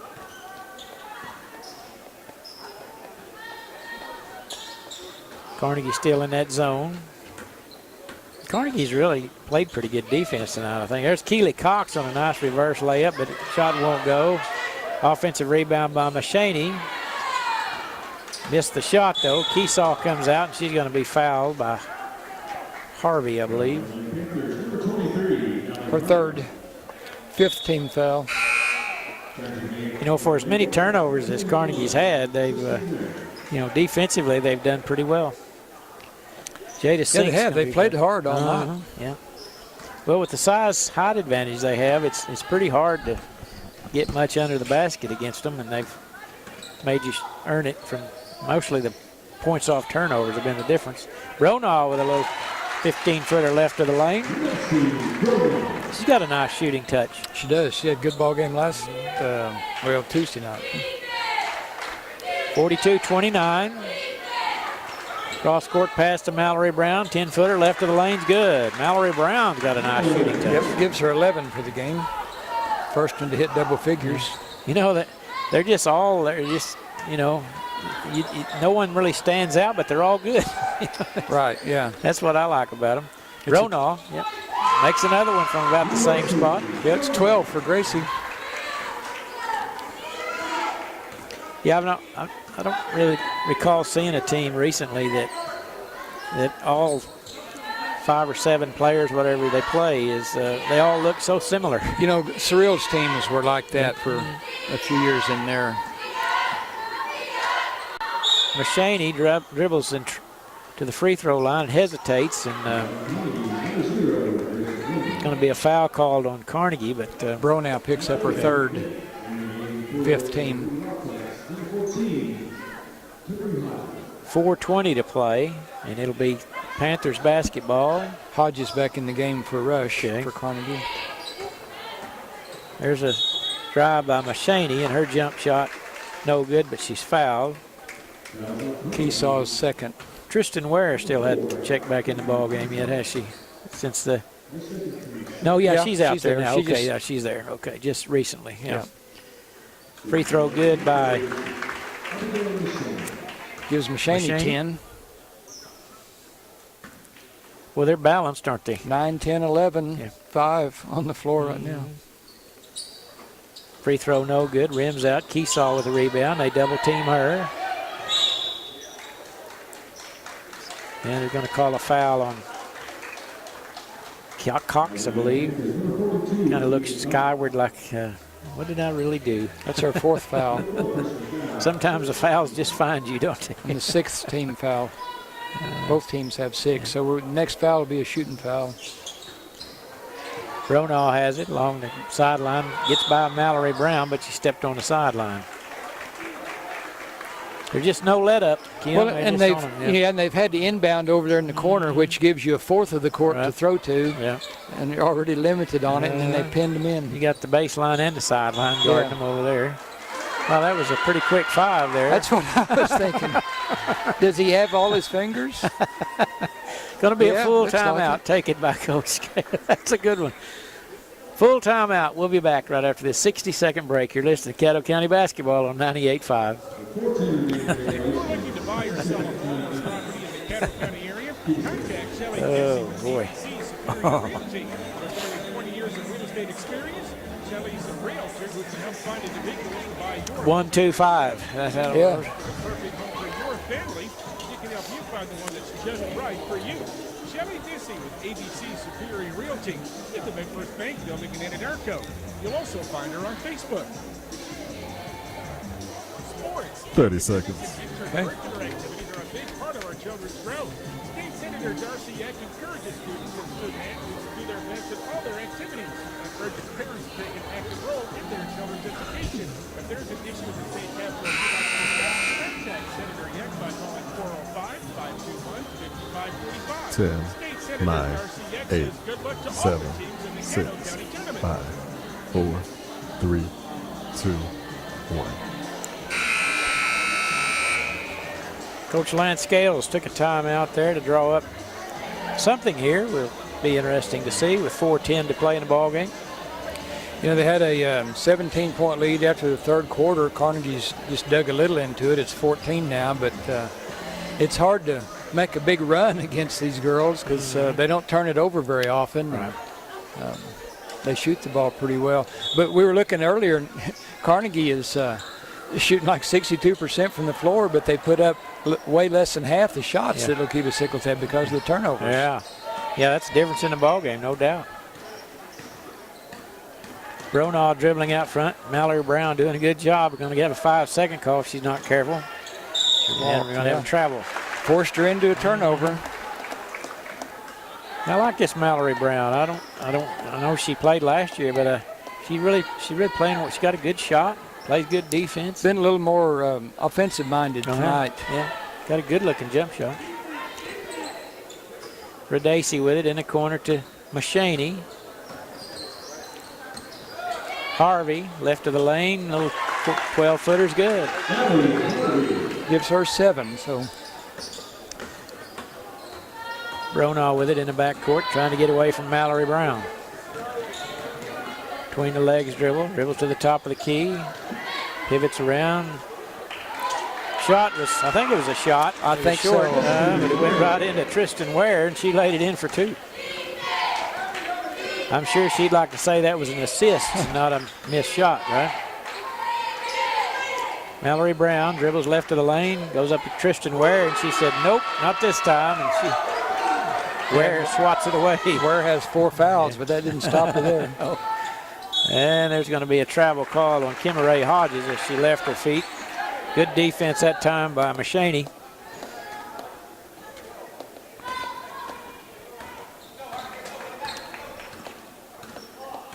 Verdacey into the front court. Over to Mallory Brown, back top of the key to Machaney. One dribble over to Brown. She'll try a long three-pointer. Short. Hustles after the rebound, but it goes out of bounds. Couldn't get her handle on it. Goes over to Carnegie. And checking in will be Angie Sandoval, replacing Mallory Brown.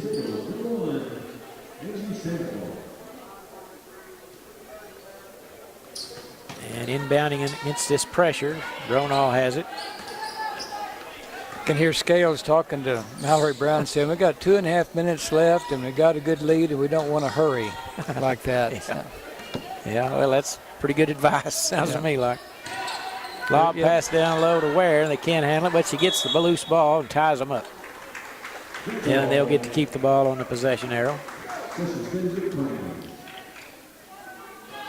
Yeah, you see that a lot in all levels of sport. Sometimes you wonder, you know, the clock is your friend. Let's try to melt as much of it as we can. But when players are playing, there's a basket up there, and I want to put the ball in it, you know. There's a foul on Tristan Ware, I think. That's going to be her 5th. We'll walk to the other end, and we'll shoot a 1-and-1. Dusty Machaney to toe the stripe. Jada Sink checks in, replacing Tristan, who played well tonight. They really missed her when she wasn't out there. Yep.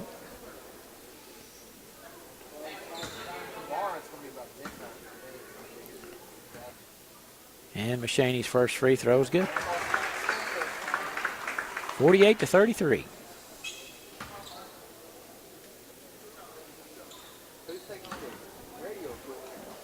One more attempt. She made them both. 2:12 to play now. Kennedy Keesaw.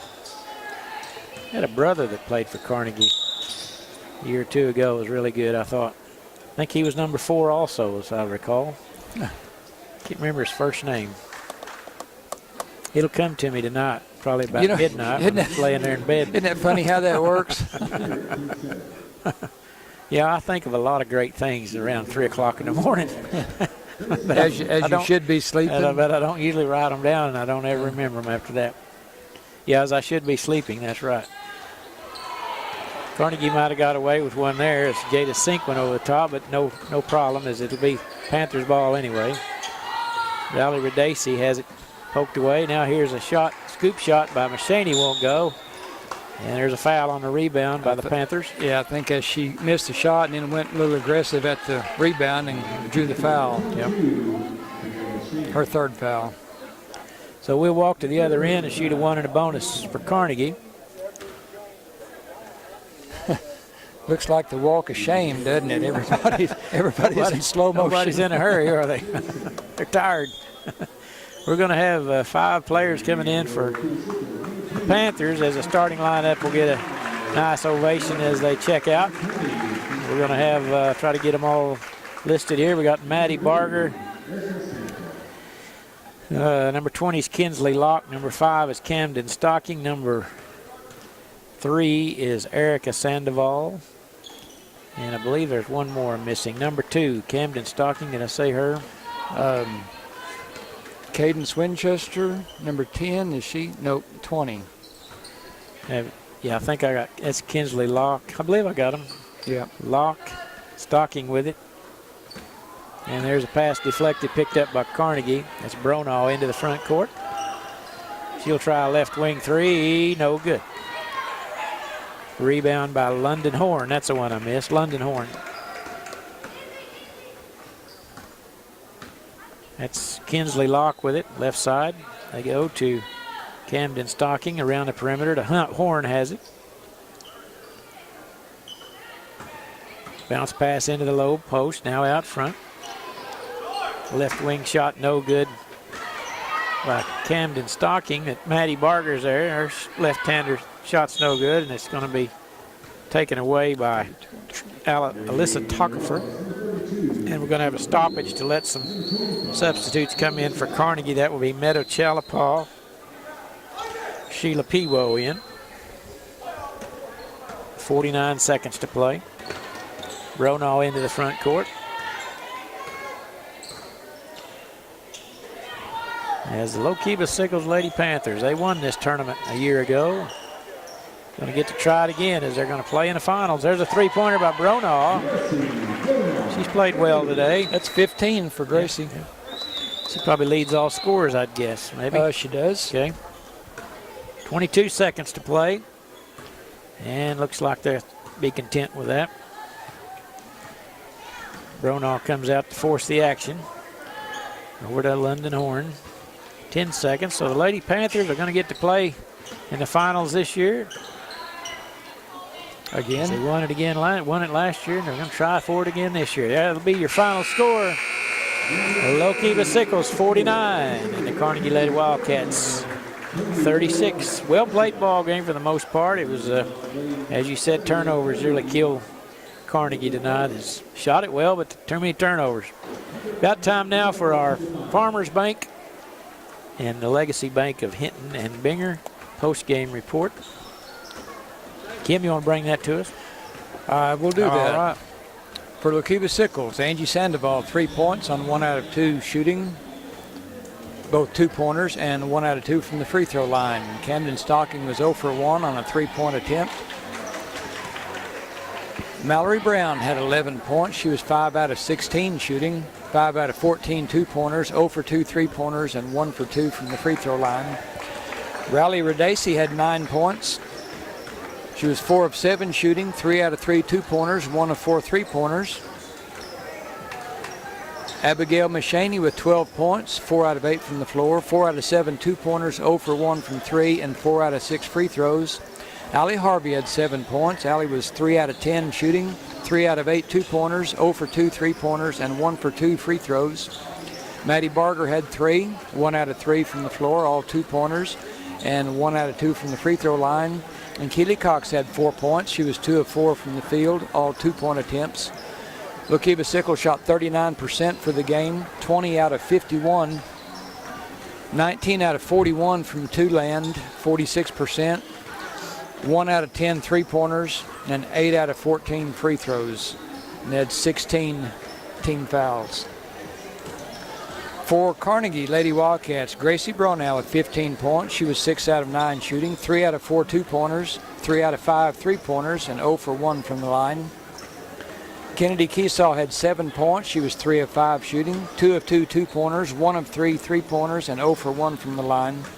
Tristan Ware with 6 points, 2 out of 2 shooting, both of those 2-point attempts, and 2 out of 2 from the line. Alyssa Tockefer with 2 points. She was 1 out of 3 shooting, 1 out of 2 2-pointers, and 0 for 1 threes. And Jada Sink had 6 points. She was 3 out of 4 shooting, all 2-point attempts, and 0 for 1 from the free throw line. As I told you, Lookeba-Sickles shot 39% from the floor. Carnegie shot 62.5% from the floor, 15 out of 24. They put up 24 attempts. Lookeba-Sickles put up 51. Carnegie was 11 out of 14 from 2-pointers, 79%, 4 out of 10 3-pointers for 40%, and 2 out of 6 from the free throw line, and they had 14 fouls. So too many turnovers for Carnegie. They shot the ball well, but it just didn't get enough attempts. And Lookeba-Sickles was able to pull away with their defense, and they get the win to move on to the semifinals, 49-36. So we'll see them at 7 o'clock Saturday night. No, 5 o'clock Saturday night. They just finished the 7 o'clock game. Helps to read the bracket the way it's written, you know. Well, it gets all kind of a blur after a while, doesn't it? Yeah. Great job. Good report as always, Kim. Need to take a little break here. I do anyway. Let's take a 3-minute timeout. Okay. When we come back, we will have have some discussion about the Cyril Lady Pirates and the Binger-Oney Lady Bobcats in our second girls semifinal tonight. All right. Well, we're listening to the Caddo County Basketball Tournament brought to you by CK Energy on 98.5 KACO. Make a slam dunk with your internet service provider. Choose Hillary Communications. I'll be here. Your local solution for internet, phone, and TV. Hillary Communications brings high-speed internet to you in Anadarko, Cyril, and Siemens. No phone required, no data caps. Sign up today by calling 580-529-5000 or visit hillcom.net. Hillary Communications wishes good luck to all the teams at the Caddo County Tournament. If you're looking to buy or sell a home or property in the Caddo County area, contact Shelley Dissy with ABC Superior Realty. With nearly 20 years of real estate experience, Shelley's a realtor who can help find individuals to buy your home in real estate. And if you're looking for the perfect home for your family, she can help you find the one that's just right for you. Shelley Dissy with ABC Superior Realty in the MidFirst Bank Building in Anadarko. You'll also find her on Facebook. Hi friends, this is George Plummer at Central Appliance Furniture and Bedding in Anadarko. So check in with Terry to see what's going on. Tell you what, George, we've got furniture trucks coming in almost every day. Ashley, Jackson, you name it, we've got the furniture. So folks, if you've been looking for furniture, you couldn't find it, we've got it. Come on by, take a look at all the furniture we've got, and we'll get you fixed up the same day. Friends, that's Central Appliance Furniture and Bedding at the corner of First and Central, Anadarko.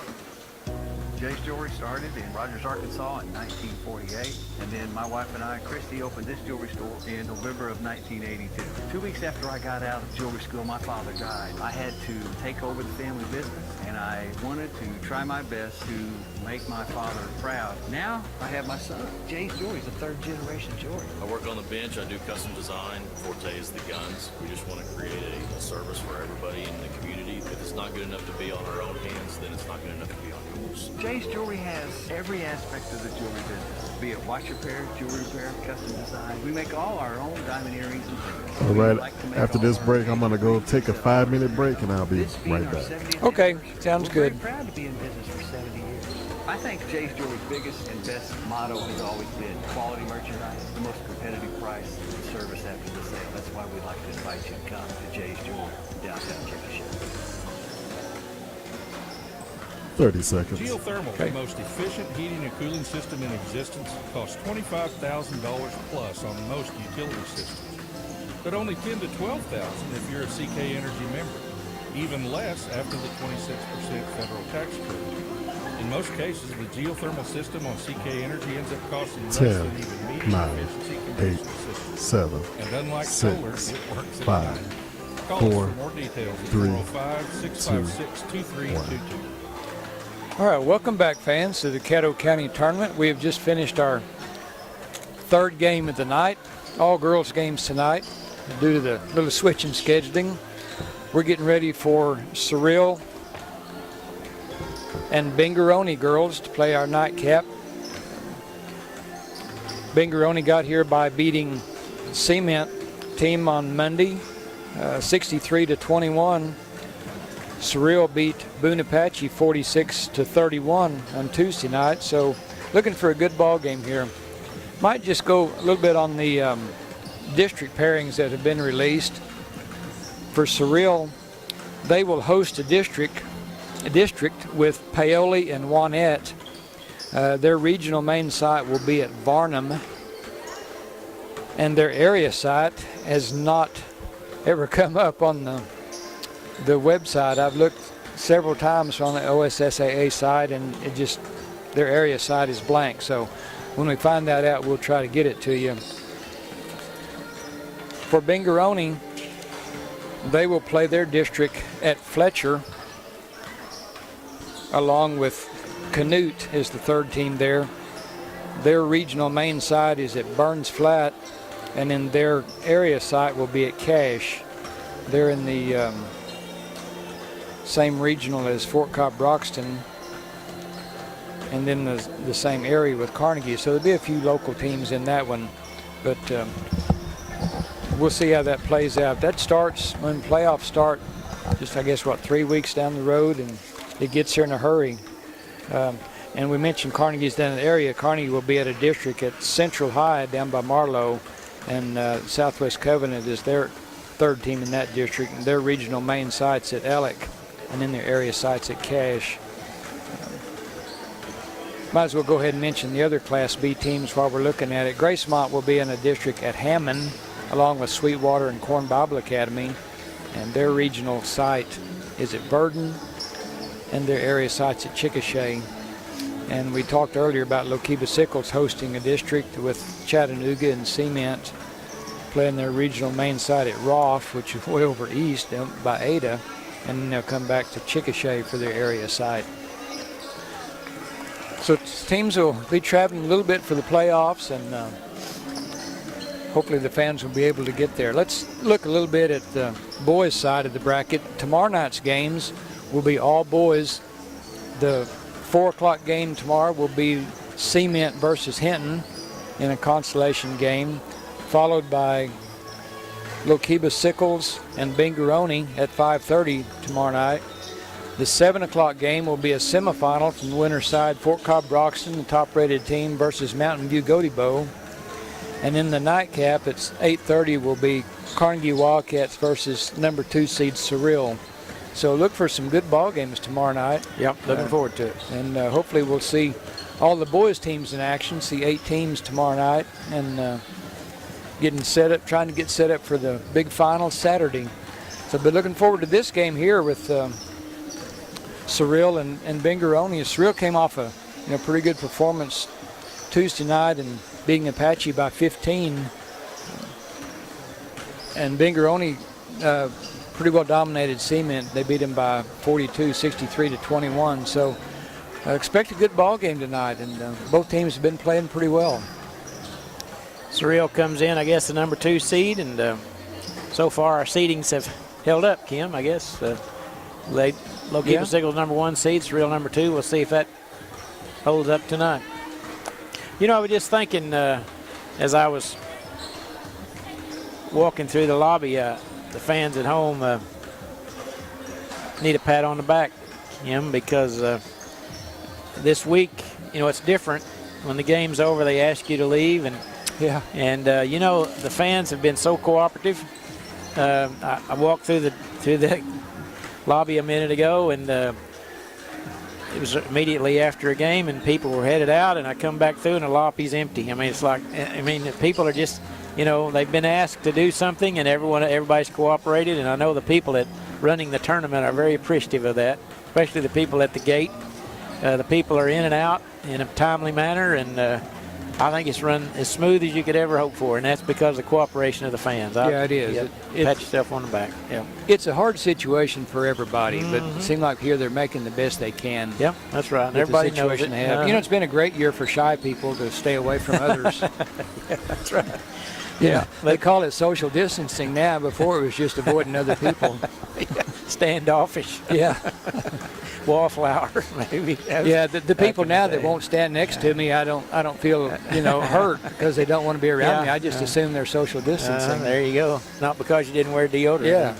So it works out good as far as I know. But once again, for the semifinal game here, we'll have 3 officials, the same ones that worked the game before, and it's not unusual anymore to see 3 officials that. I played one game back in the dark ages and we had 3 officials, and one of them that was supposed to work the game was in a little car accident and thought he might be slowed a little bit, and in a couple of places hurt, I guess. So they brought a friend of his to call, and he did okay. So they just used all 3 of them. There you go. We played Gracemont one night and had all 3 officials. I loved it. Like I like to see everything called. But it was a little different then, You had to raise your hand when he fouled too, didn't you? You have to do that? Yeah, not then. I think that's about the time they did away with that. But yeah, that was a strange rule when you fouled it. Got a technical foul if you called for a foul and didn't raise your hand. And it's like, the officials are telling the scorekeeper who fouled. I need to call attention to myself. We don't need to do that. Well, we better take a timeout. We've got 2 minutes before halftime, so we'll take a 2-minute break. When we come back, we'll have Cyril Lady Pirates and the Binger-Oney Lady Bobcats. You're listening to Caddo County Basketball on 98.5. Good timing. You mean you didn't have to raise your hand when you fouled when you was playing? I did it sometime. 70s. I played in the 70s and I had to. Okay, well, it was still on. I didn't remember when it. I got tired of raising my hand. Oh, me. That was a comical deal. They made you do that? Yeah. Didn't think anything different about it then. No. And when you do away with it, you go back and look at it and go, that was kind of dumb. Jay Jewelry started in Rogers, Arkansas in 1948. And then my wife and I, Christy, opened this jewelry store in November of 1982. 2 weeks after I got out of jewelry school, my father died. I had amazing what things change over time. try my best to make my father proud. Yeah, I can remember watching girls when they had a little bitty circle at half line. After every basket, the official carried the ball to the half line and you inbounded it from there. Service for everybody in the community. If it's not good enough to be on our own hands, then it's not good enough to be on ours. Jay's Jewelry has every aspect of the jewelry business, be it watch repair, jewelry repair, custom design. We make all our own diamond earrings and things. We like to make all our engagement rings. We set all our center stones. This being our 70th anniversary, we're very proud to be in business for 70 years. I think Jay's Jewelry's biggest and best motto has always been quality merchandise, the most competitive price, and service that we like to Jay's Jewelry. Down The Apache Farmers Co-op wants to wish 30 all the seconds. teams the best of luck in the 2021 Caddo County Basketball Tournament. When it comes to basketball, Anadarko schools are hard to beat, just like the Apache Farmers Co-op. The livestock feed to pension supply. Don't forget, they specialize in custom 10, 9, 8, 7, 6, 5, 4, 3, 2, 1. Welcome back to Anadarko. We are introducing the starting lineups for the Cyril Lady Pirates, the road team on the scoreboard. They start a junior number 10, Paige Miller, sophomore number 13, Skylie Thompson, a junior number 14, Lexi McLemore, a senior number 20, Gabby Rowe, and a junior number 22, Cheyenne Snyder. For the Binger-Oney Lady Bobcats, they start a senior number 2, Lane Smith, a senior number 11, Corbin Skipworth, a junior number 15, Addison Wilson, and a junior number 25, Jaden Goucher. And let's see, Kim, I missed one. I think it's Reagan Brock, 33. That's the one, senior number 33, Reagan Brock. Lady Bobcats are coached by Mr. Taylor Raines. Cyril Lady Pirates coached by Mr. Shane McLemore. Cyril defeated Apache 46-31 to get here. Binger-Oney defeated Cement 63-21. That's how they arrived at the semifinal game here. So the winner of this game will take on the Lookeba-Sickles Lady Panthers Friday evening in the championship game. So it's a lot riding on this one. Lady Bobcats in a home white uniform going right to left. It'll be Lane Smith jumping center against Kenna McLemore, and ball is controlled by the Lady Pirates. The offensive end, that's Snyder over to McLemore. Cross-court pass to Skylie Thompson. A little shot on the baseline is good. So a good start for the Lady Pirates as she knocks one in from about 4 feet away on the baseline. It's 2-0. Lane Smith into the front court. Long, wild pass intended for. See, she broke the rule right there. She made a bad pass, turnover, and then looked at the coach. And, of course, he said, talking to her. Don't do that. Yeah. Turnover to the Lady Pirates. You know, one of the hallmarks you see of these teams that's in the always in the finals of these tournaments is they always play good defense, and that's the case here again tonight, as the Lady Pirates have been known for that. Jaden Goucher takes it away from Thompson on a good play, and it's taken right back away from her, but they lost it out of bounds as Paige Miller couldn't get a handle on it. 2 good defensive plays on that trip down the floor. Binger will inbound. They lob it way out front to Goucher. Top of the key, dribbles down to the left side of the lane, hands it off to Skipworth. Her shot's no good. And the Lady Pirates get the rebound. That's Skyly Thompson. Off to Gabby Rowe, who played well night before last. Rowe has it, picks up her dribble way out front, over to Paige Miller. To Cheyenne Snyder now out front. Lady Bobcats laying in a man-to-man defense. Along the right side of the lane, they're going to call a travel on. No, he's going to call a foul, I think. Yes, he is. He's going to call a foul on Lane Smith. I thought it might have been a travel, Kim, but what do I know? She did walk, but I guess the foul caused the travel. She Gabby walked. Rowe, Yeah. she traveled. We all agree on that one. Turnover the Lady Bobcats. And Skipworth into the front court. Over to Lane Smith. Well, Skipworth keeps it. Out front to Reagan Brock. Little 14-footer. Good. Straight away. Reagan Brock. We're tied at 2. Pressure in the backcourt by the Lady Bobcats. Gabby Rowe has it. Now there's going to be a foul on Skipworth. Picking up some early fouls here in the first couple of minutes. Yeah, playing that pressure defense and just a little too aggressive on it. And that's a bad place to foul out by the half line. Yeah, they're not going to score from there. McLemore into the front court. Skipworth poking at it. Left side they go. Cheyenne Snyder over to Paige Miller now right side. Skipworth on her. There's a drive along the right side of the lane. Shot good by Cheyenne Snyder. Yeah. Thank you. I wasn't looking on the right side of the page for some reason. 4-2, Cyril on top. Skipworth has her shot deflected by Lexi McLemore. And she brings it into the front court in a hurry. Over to Paige Miller. Three-pointer good. Right wing by Paige Miller. 7-2 our score. Cyril jumps out to an early lead. Down low they go to Reagan Brock. Out to Skipworth. Right side Goucher three-pointer. Good. Jaden Goucher with a high arcing three-pointer. And it's 7-5. Yeah, Jaden had a good ball game Monday night. Yes. Had 16 points that game.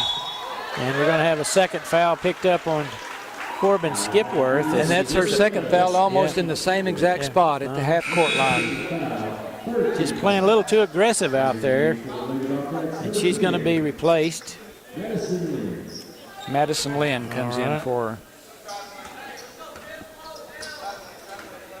Those numbers are hard to read. I was going to say, what number is that? Yeah. It looked like 15 to me, but it's actually 10. There's a wrinkle in it, I guess. I think my eyes are getting worse, Kim, what I think. Ball poked away from Rowe, but it's picked up by Paige Miller. Now over to Skyly Thompson, out to McLemore now. Penetrates in the paint, little 8-foot runner won't go. Lane Smith with a good ball rebound. Forcing it up the floor. Goes around a defender, and the shot is good. Lane Smith with a nice basket, and she'll go to the line for the three-point play as she was bumped on the way to the hoop. Coach McLemore is pleading his case, but she didn't hit her square on. She kind of went off to the side of her. And Lane Smith's free throw is no good. It's a hard call. The defender never moved, but she wasn't a square hit. I don't know how you work that out. Yeah. And they're still discussing it. And then Coach McLemore is saying this kind of same thing you are, and not an animated argument by any stretch, but we're tied at 7 nevertheless. Jaden Goucher's three-pointer from the left side this time won't go, and a rebound controlled by the Lady Pirates. Token pressure in the backcourt. Gabby Rowe dribbles right through it, kicks it in the corner to Thompson. She'll dribble in the paint. Little 6-foot runner off the glass is good. Skyly Thompson.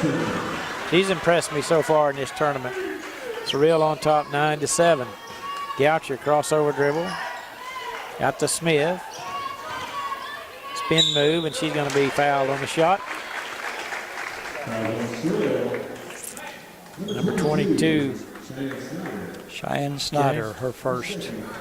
And Lane Smith will be at the line shooting too. She's done a good job forcing the action here early. Set to check in for Cyril will be number 5, Shelby Williamson. First free throw good. And Kenna McLemore, number 15, replacing Cheyenne Snyder and Paige Miller. In for Binger-Oney will be number 14, that's Taylor Westervelt, and Jordan Anthony Body replacing Addison Wilson and Jade Goucher. Yeah, thank you. Free throw no good by Smith, but good hustle on the rebound for Binger-Oney.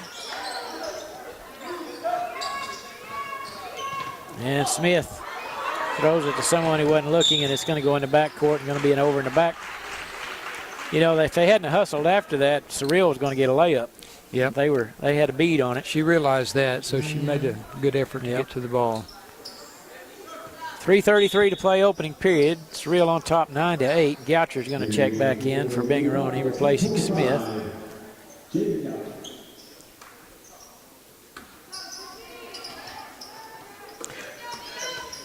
Kenna McLemore with the ball.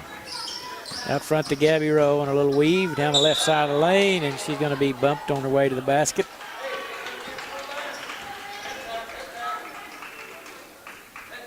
And the foul is going to be charged to Jordan Anthony Body, number 3, picked it up. And the Pirates inbounding.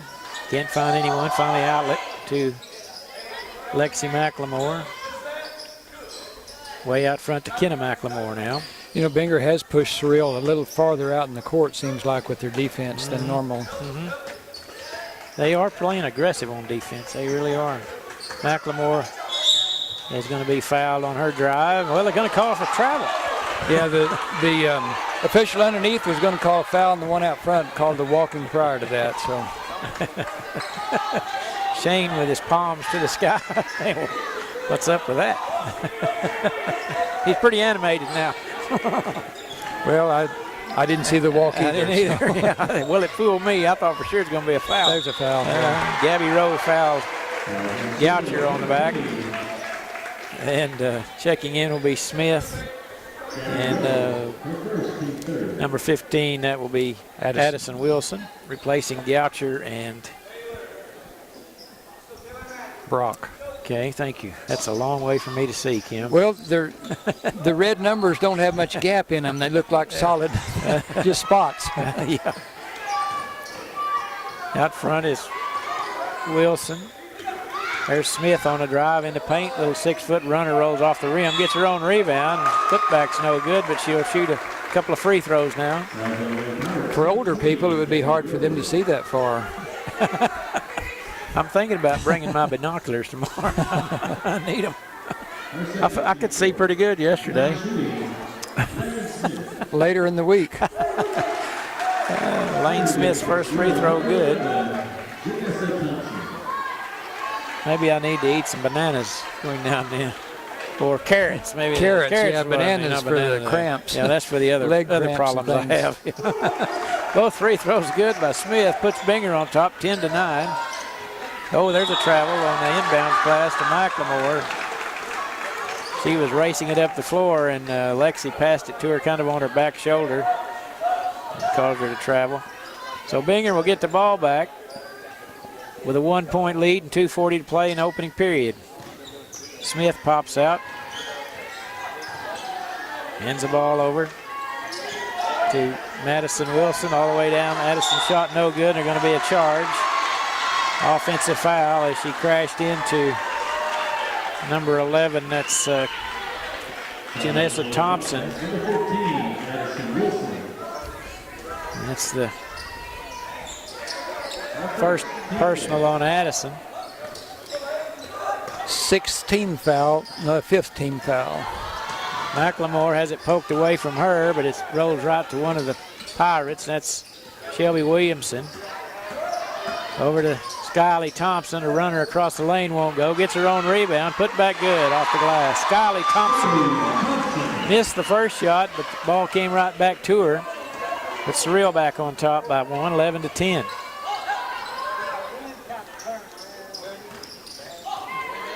Westerveld has it. Thought about a three-pointer, but they closed out on her well. There's a drive and a shot no good by by Madison Lynn, I'm sorry. And the Lady Pirates with a basketball. Lexi McLemore dribbles through the lane, weaves through traffic, shot no good. Rebound, Addison Wilson, and we're going to have a charge called on Wilson. Had a lot of those so far in the game. I think Madison Lynn drew that one. Okay. The foul, her first. All right. And checking out will be Jordan Anthony Body. Forevermore, I can't see that number. I think it's Madison Lynn that checked out. 1:24 to play in the first period. Cyril with the ball and a 1-point lead. Kenna McLemore dribbling into the paint, kicks it right side. Three-pointer on the way by Thompson. No good. Rebound Binger-Oney. Pass up ahead to Goucher. All the way to the basket. Kicks it over to Reagan Brock. Layup good. Good play that time by Goucher. She got the assist to Brock. Binger back on top, 12-11. Less than a minute to play, opening period. Lexi McLemore into the front court. Stationary dribble out near the center line.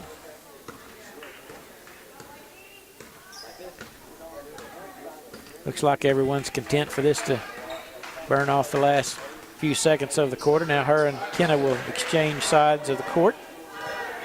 30 seconds to play. Lady Bobcats kind of back off of them. Coach Taylor Raines giving some instructions on move your feet. What's some other things we knew? Don't foul. Don't give up the baseline. 11 seconds, 10 seconds. McLemore kicks it left side. Kenna McLemore, a little right wing runner, no good. Falls off the rim. Binger-Oney with the rebound. Long pass up ahead. Turnaround shot at the buzzer, no good. Good first quarter action. After one, Binger 12, Cyril 11. You're listening to Caddo County Basketball on 98.5 KACO. It's been a rough go for our school kids for the past 2 seasons thanks to this awful pandemic and the political turmoil within our country. CK Energy has always supported our youth, and we want to remind all of them that things will get better, and you should not spend your days stressing about things that will improve.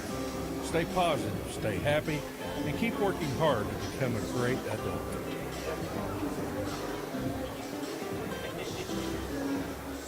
Your Caddo 30 County seconds. elected officials say good luck to all the teams in the Caddo County Tournament. Commissioners Benny Foley, Randy McLemore, and Brent Kinder. Sheriff Spencer Davis. Court Clerk Patty Barger, and District Attorney Jason Hicks. And Assessor LaDonna Phillips, Treasurer Gina Mosier, and Clerk Rhonda Johnson. They encourage all students to get involved 10, in their schools and 9, their communities, 8, whether through athletics, 7, academics, 6, 4-H and 5, FFA, fine 4, arts, or other 3, programs. 2, 1. Elected officials. Good first quarter, Kim, both ways.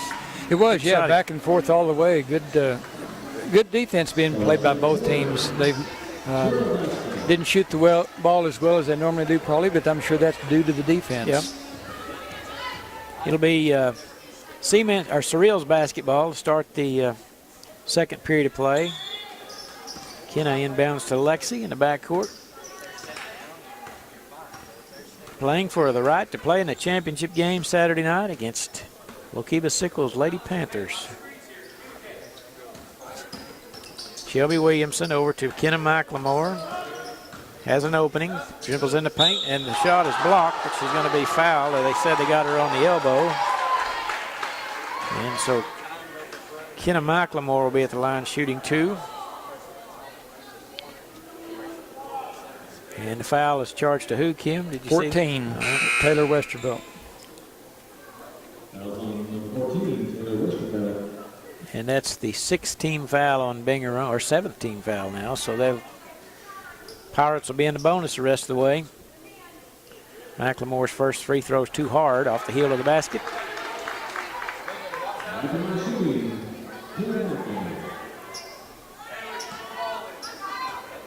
Sophomore guard for the Pirates. Second free throw, it's also too hard. Goucher with a nice rebound for the Lady Bobcats.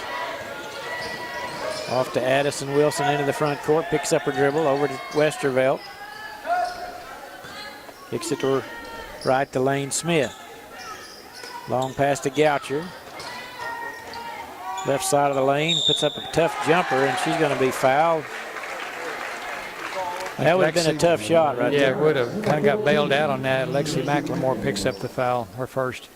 Goucher will shoot 2. And that's the 5th team foul on the Lady Pirates, the first on McLemore. Goucher be shooting 2. Makes the first. Checking in for Binger-Oney, replacing Westervelt, is Jordan Anthony Body. Goucher's next free throw, it's good. Jaden Goucher, junior guard for the Bobcats, having a good night. Ball loose. McLemore's chasing, and it goes out of bounds off of Binger, they say, so it'll stay with the Pirates. It was loose, and a lot of people were chasing it, but it'll stay with the Pirates. Into Lexi McLemore. Kicks it out front to Kenna McLemore, way out front. Dribbles to her right, gets it over right side to Paige Miller. Lady Bobcats doing a good job on defense, staying in front of their girl. There's a drive through the lane by McLemore. Shot's no good. Long pass up ahead to Goucher. Not Goucher, but Reagan Brock, wasn't it? And she's going to be called for traveling. Coach McLemore's a little upset on the last call. There wasn't a foul. Yeah, when he blew that whistle, I thought that was for him. And they called the walk. Yeah, well, it's bound to happen eventually. McLemore has it poked away from her, and we're going to have a tie-up. And it's going to go over to the Lady Bobcats.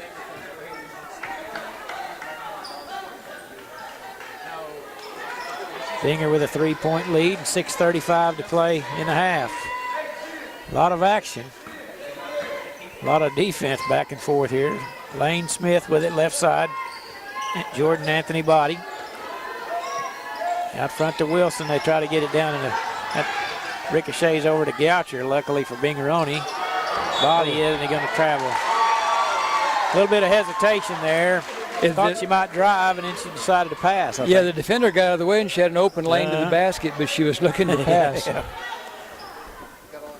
Shuffle the feet a little bit of indecision there. Yeah. McLemore, it's Kenna into the front court. Body on her. Boy, there's a lot of loose balls. There's one taken away by Binger-Oney. Body with it. Yeah, I thought she had an advantage with the break, and she kind of pulled it back. Goucher, baseline 3 on the way, good. You can see that one coming. Jaden Goucher was alone. She's a good shooter. 6-point lead for Binger-Oney. Yeah, it's 8 for Jaden so far tonight. She doesn't shoot a lot, but seems like she shoots a real high percentage. McLemore with it. Body on her. Kicks it in the corner to Shelby Williamson. Now the cross court to Miller. Now along the baseline to Skyly Thompson, who hadn't touched it in a while. I think Cyril would be pretty good if they could get it in there, though, Skyly. And there's going to be a foul charge to Binger-Oney. Addison Wilson picks up her second foul. It'll be a 1-and-1 for Kenna McLemore. Body's going to check out, and she's going to be replaced by, well, no, she's going to stay in, and number Madison Lynn comes in. All right. Who went out? I think Wilson did it. Addison Wilson. Okay. Yep. Free throw no good by McLemore. Smith with the rebound. Lane gets it, does a good job through traffic. Body right wing 3 short, and it goes out of bounds off Binger. Little far out there for that shot that time, I think.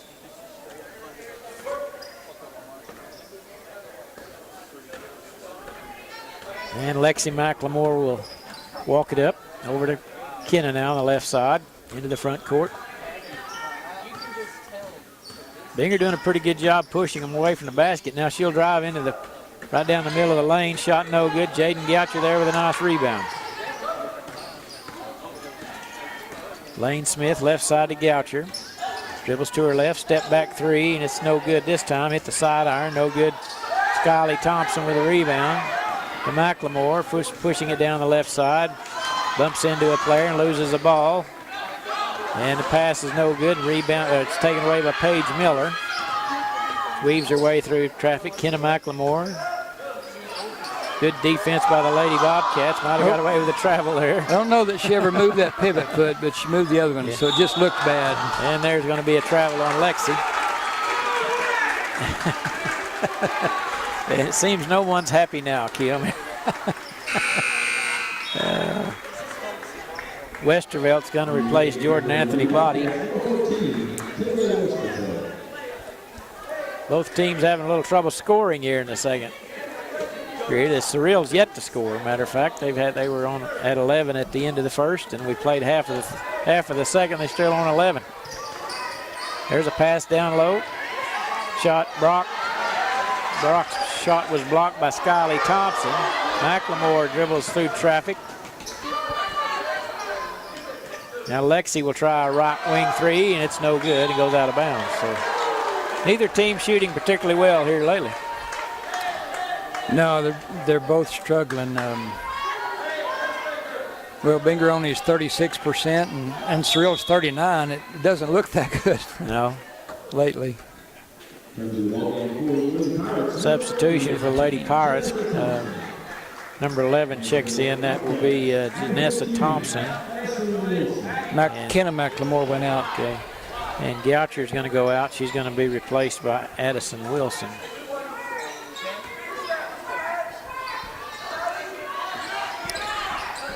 Pressure in the backcourt. There's a lob pass to the center line, nearly intercepted. Madison Lynn had it, handed off to that Skipworth. Oh, who is that? Basket's good and a foul. That's Addison Wilson, too, and she'll go to the line for a three-point play. Makes the score 19-11 with 3:40 to play in the half. Paige Miller drew her first foul. Coach McLemore's having quite a discussion with one of the officials over there. He's not at all happy. I don't think they're discussing dinner plans after the game at the moment. 20-11. Lady Bobcats on top. Pressure in the backcourt. It's been pretty effective. Lady Pirates had more turnovers tonight than I've seen in a while. Shelby Williamson into the front court. Paige Miller tries a three. Goes across the rim, no good. Skyly Thompson chases it down in the corner.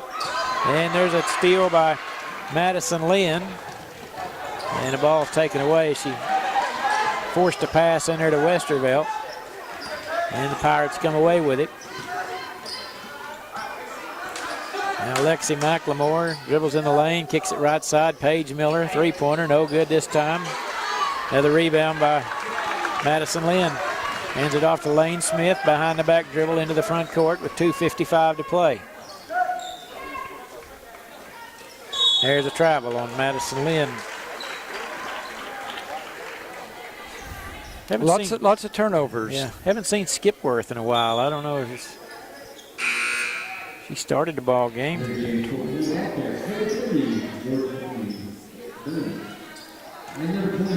Jaden Goucher checks back in. 2:47 to play. Lexi McLemore into the front court against Madison Lynn. Westervelt now guarding Shelby Williamson. Lexi McLemore on the handle out front, and there's going to be a blocking call. And that was pretty smart. Madison Lynn is going to pick up the foul. Lexi could kind of feel that one coming. She had her in a position where she knew she was going to pick up the foul if she just kept going. That's what she did. And she'll go to the line to shoot one in the bonus. That's a 9th team foul on Binger-Oney. And she makes the first. It's their first point this quarter. Right.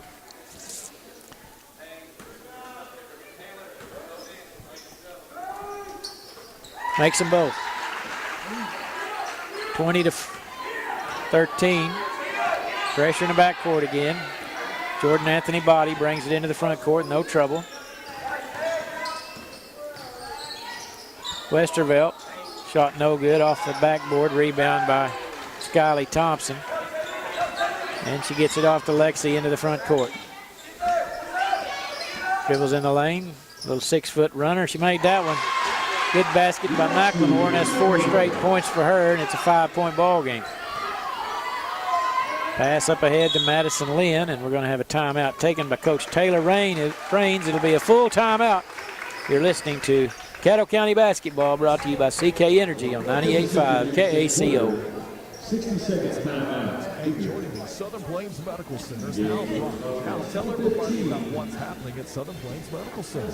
We've grown a lot over the last 4 years. We're up to 18 different medical specialties right here in Chickasha. No longer do you have to go out of market, wait 6 weeks for a dermatologist. We have one right here in Chickasha. Our quick care is still open Monday through Friday, 7 a.m. to 5 p.m. And we have a great optometrist, Dr. Sean Hajari. Southern Plains Medical Center, your hometown medical team since 1915. Make a slam dunk with your internet service provider. Hard to see the mask mandate from here, isn't it? Yeah, I don't see too many. 30 seconds. Communications brings high-speed internet to you in Anadarko, Cyril, and Siemens. No phone required, no data caps. Sign up today by calling 580-529-5000 or visit Hillcom. Or the social distancing. Yeah, you're right. Wishes good luck to all the teams at the Caddo 10, 9, New Country 98.5 is six, KACO, five, Apache, four, Lawton, Fort Sill, a product 2, of Moment Media. Been kind of a helter-skelter quarter, Kim. Both ends of the floor. That was pretty smooth for the, seemed like about the first 10 minutes, and here lately it's just been one turnover after another, it seems like. Yeah, there's been a lot of trips up and down the floor, but not too much results coming from it. I mean, it's a 8-4 quarter. Ball's loose a lot, it seems like. Yeah. Binger with a basketball. Brock has it, and the ball is passed to Goucher, is intercepted. She's trying to get it to her at the free throw line, and Paige Miller took it away over to Skyly Thompson. 1:34 to play in the half, and Lexi Thompson's going to hold out near the center circle. Gets a screen. Now she'll try a three-pointer, and it's good. Yeah, she's got the last 7 points, or all 7 points for Cyril this quarter. That was a big one, 20-18 now. As Binger-Oney had a 7-point lead earlier. Now it's down to 2, as it's been a long time since Binger scored. Yeah, they were actually up 20-11. Yeah. Brock has it at the three-point line over to Westervelt. Out front they go. Over to Goucher. Dribbles left side of the lane, forces up a shot, no good. Skyly Thompson with a rebound. 48 seconds to play in the half. Cyril has a chance to tie or take the lead right here. Thompson, or Lexi McLemore, scoop shot, no good. Rebound Cyril. There's Paige Miller with it. Now over to Shelby Williamson with 30 seconds to play. Back to Lexi McLemore. Dribbles in the paint against Westervelt. Little left-handed runner, won't go. Goucher with a rebound. You know, the other thing, we haven't seen Cyril in blue uniforms very often. You know that usually they're on the top of the bracket, aren't they? Yeah. That's true. Smith now, 10 seconds. She'll start the offense. Crossover dribble. Kicks it in the corner. Goucher, three-pointer, good. Jaden Goucher with another three-pointer. And there's a half-court heave at the buzzer, no good. Your halftime score. Binger-Oney 23. Cyril Lady Pirates 18. Great shot and great finish there by Jaden Goucher. It seems like every time she gets an open look, she buries it, Kim. Yeah, she did. She's a good shooter. The possession before that, she kind of forced a shot, didn't get it, but she's had a good first half. It's time now for our halftime show, and it'll be brought to you by the Legacy Bank of Binger and the First National Bank of Cyril. Let's continue our thoughts here, Kim, on our stats here for the. Tell me how many, all the good things they've done. I guess you've got it all written down there, probably. Yeah, in personal handwriting right here. So we'll look at it for Binger-Oney. Lane Smith had 5 points. Addison Wilson with 3. Jaden Goucher, 11 points to lead all scorers. And Reagan Brock with 4. Binger-Oney shot 39% from the floor, 7 out of 18. 2-pointers, they're 4 out of 11. 3-pointers, they're 3 for 7. And free throws, 6 out of 8. They have 9 personal fouls. Wilson, Skipworth, Lynn, and Lane Smith all have 2 each. For Cyril, Paige Miller has 3 points.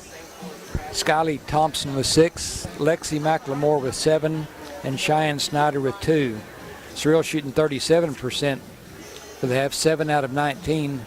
Binger is 7 out of 18. Cyril 7 out of 19. Pretty close there. Yeah, 2-pointers are 5 out of 13.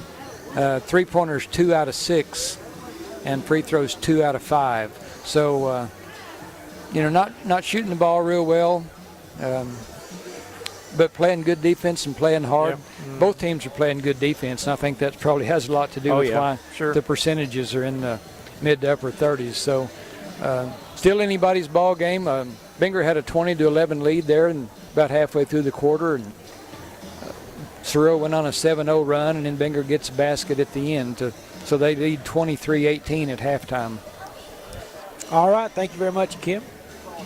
I had a hard time in that first half. I'm sorry, I apologize for all the mishaps because I'm having a hard time seeing those numbers, and the sad part is the girls look so much alike.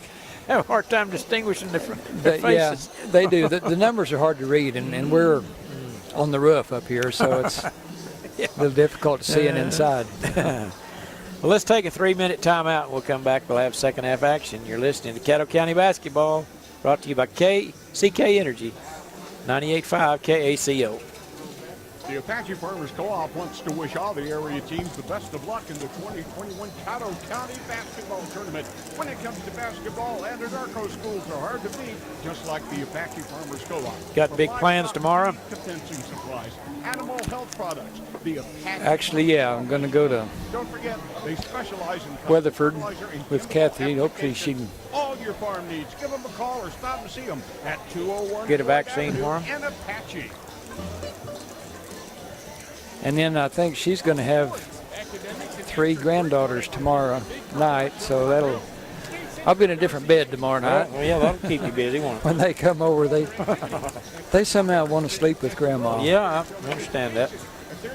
I've got a couple of them that want to do that too. Contact Senator Yek by calling 405-521-5545. State Senator Darcy Yek says good luck to all the teams in the Caddo County Tournament. I think Brad's going to go to a deal called Rage Cage. Oh, yeah? Or something like that. They have a that place you go in there, and they have, for the past 2 seasons. I think, old computers and TVs and bottles and glass. Anyway, they give you a sledgehammer and a hammer, and you can just go in there and take your frustrations out.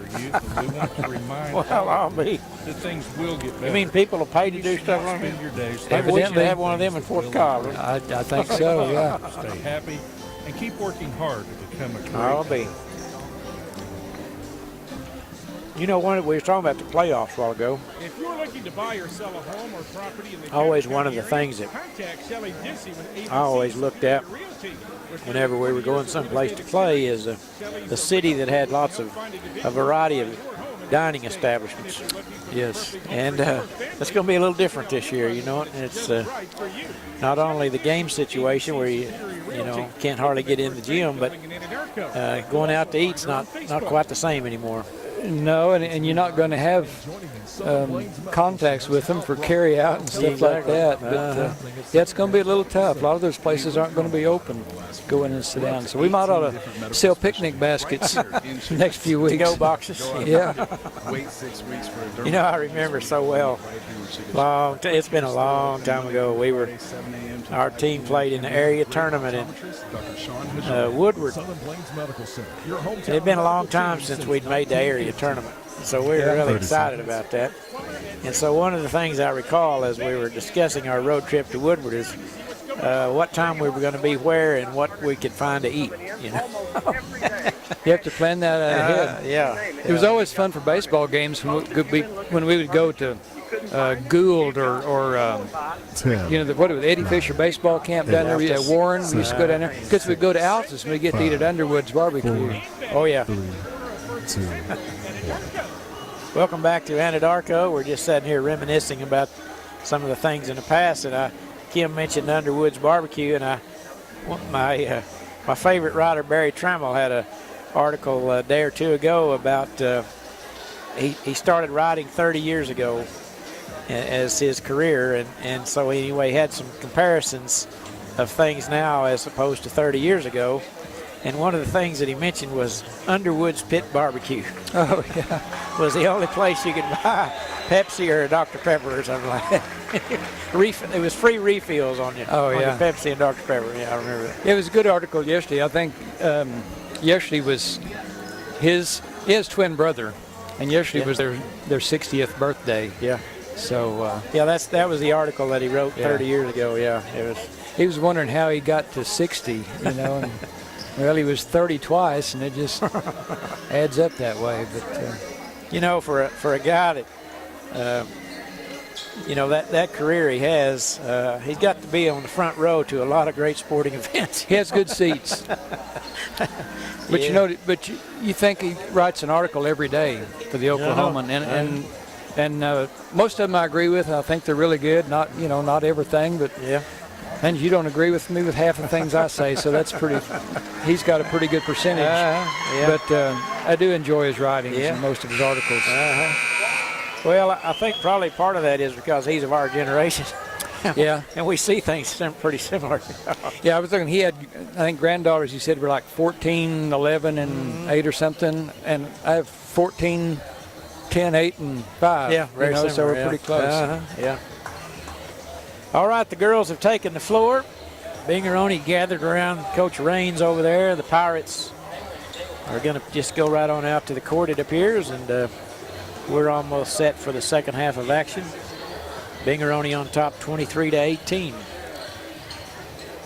Cyril's girls have been in the finals for probably several years in a row. I didn't add them up, but it's been at least probably 5 years in a row they've been in the finals. Seems like it, yeah.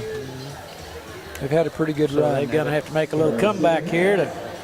Binger-Oney would like to get to the finals themselves here, so we'll see what happens. The clock is kicked down to 0, and we're set to go. As both teams take the floor, let's see we'll have original starting lineups, it appears.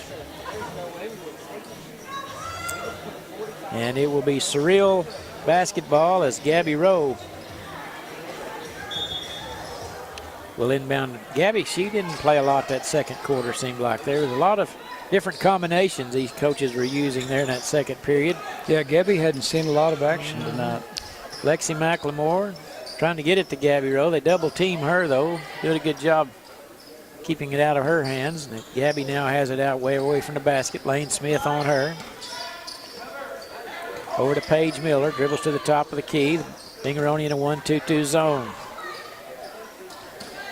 There's a drive by left side now to Cheyenne Snyder, to Gabby Rowe. Dribbles around Lane Smith, lays it up and in. That was a pretty easy basket right there, and it's 23-20. Gabby did that? Yes. Checking all the starters in here. Goucher has it along the baseline. Gabby Rowe on her. Over to Reagan Brock. Picks up her dribble, hands it off to Goucher. Cutting across the lane is Skipworth. Now top of the key. Three-pointer on the way. Off the back iron by Wilson. Binger-Oney gets a rebound. Now over to Goucher. To Wilson. Corbin Skipworth has it poked away from her. Gabby Rowe has it, but she fumbled it away, tried to pass it. Lane Smith now has it. Over to Addison Wilson. Dribbles down the right side of the lane, kicks it over to Skipworth in the paint. Awkward shot, no good in front of the basket. And it's controlled by Lexi McLemore. Long pass up ahead, along the baseline. Skylie Thompson has it over to Miller. There's Gabby Rowe all alone, 15-footer from the free throw line's no good. Binger-Oney with a rebound, Skipworth into the front court, over to Lane Smith, all alone, left wing three is good. Lane Smith got left alone in the transition, and she buries the three-pointer, and it's 26-20. Lexi McLemore walks it into the front court. Gets a screen from Rowe, dribbles to her left. Back to Rowe. Over to Cheyenne Snyder way out front. Now Lexi McLemore will reset the offense. She'll shoot a straightaway three, no good, off the front iron, and Jaden Goucher there for the rebound. Chance to build on a 6-point lead. 5:31 to play in the third. Lane Smith lobs it into Goucher. Right of the lane between two defenders. Tough move that time by Goucher, and she's going to pick up a foul and go to the line to shoot two. She was in quite a predicament there, but she went right through the two defenders and was fouled by Skylie Thompson. And Goucher's first free throw rims out. How many's Goucher got tonight? 11. 11. Still 11. She missed them both. Paige Miller with a rebound. Seen a lot of missed free throws tonight. Yeah. First 2 days of the tournament seemed like everybody shot them pretty well. Skipworth takes it away from McLemore, and she heads to the hoop. McLemore fouls her. Good work by Corbin Skipworth. Kind of another odd thing about the first half. Skipworth didn't play a lot, didn't seem like, in the first half. Lexi kind of turned her back on her dribbling there, and then she just reached around and picked her clean. Lexi's done that to people a few times in her career, that's for sure. Skipworth the inbound. They lob it into Brock.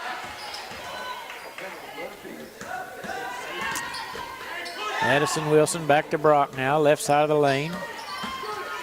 Over to Goucher, right wing three on the way. It hit the rim, no good. Nice rebound by Lane Smith to Goucher, right wing three, no good this time. And hit the top of the backboard, and he called it a dead ball situation, so it'll go over to Cyril.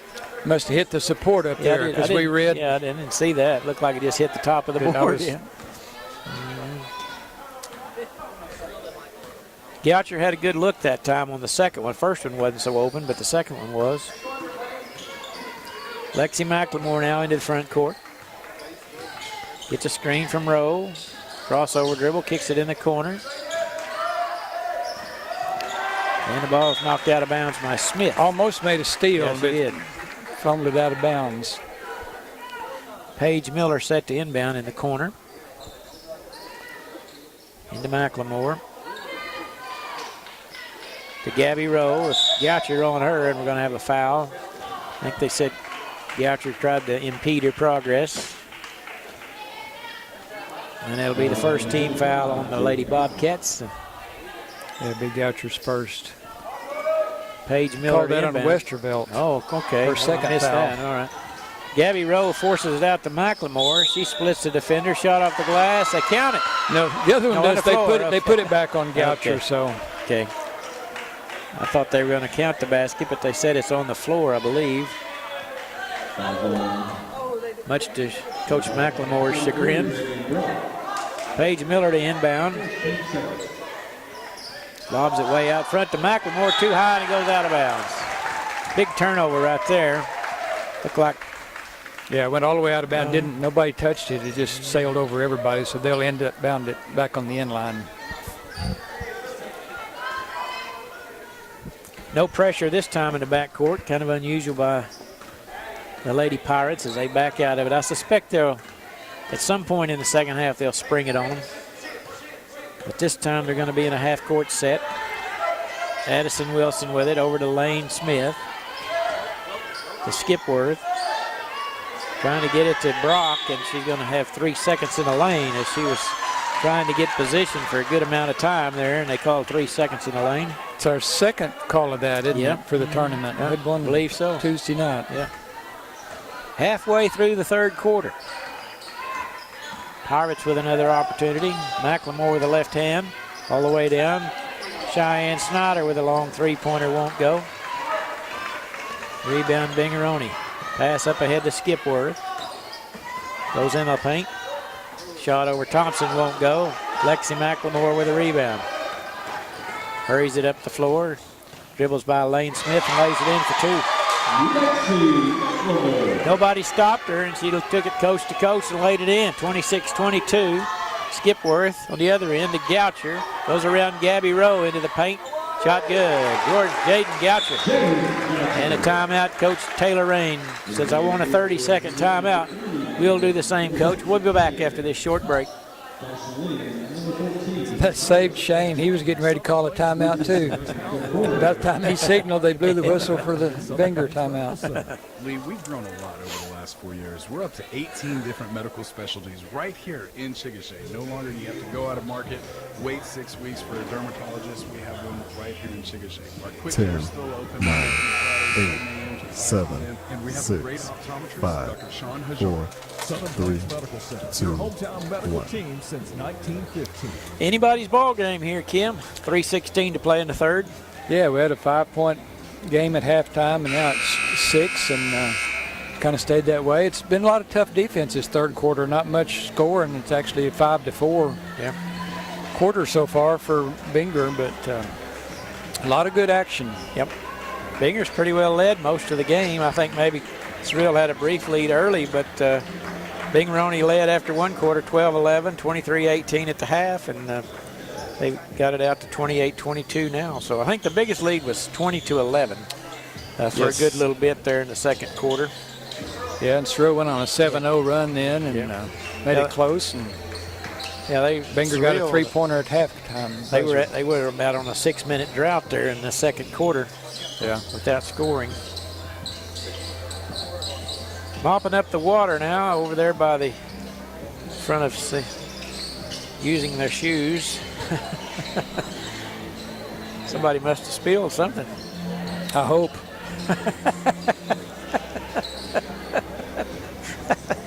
Well, I don't see the hazmat crew, so maybe that's the case. All right, it'll be Cyril's ball. Pressure in the backcourt. They're double teaming old Lexi back here, so somebody's got to come to the rescue, and they finally get it into Cheyenne Snyder. She tracks it down at the center line. And Binger tried to spring a little trap on him there and caught him off guard a little bit. Paige Miller dribbling out front to Lexi McLemore. And they'll set up the offense. McLemore dribbles through the paint with her left hand, and there's a foul called on Binger-Oney.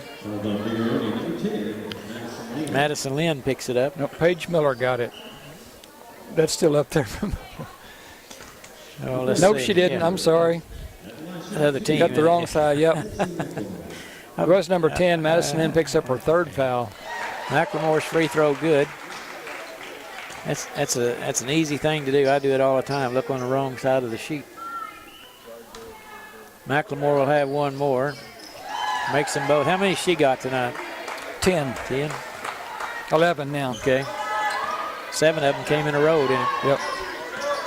Smith lobs it down to Goucher in front of Rowe. Little 8-foot jumper. Beautiful play. That's a nice jump shot by Jaden Goucher. Right in the middle of the lane. And there's a takeaway by Smith. And there's going to be an offensive foul. Oh, she wasn't set very well, but she drew the contact. That's one of those you don't have to be still to draw the foul. Boy, that brought everybody off their seat. That's the fourth foul on Madison Lynn. Tough break there for the Lady Bobcats as they had a turnover. It looked like they were going in for 2, and they pick up a 4th foul on Madison.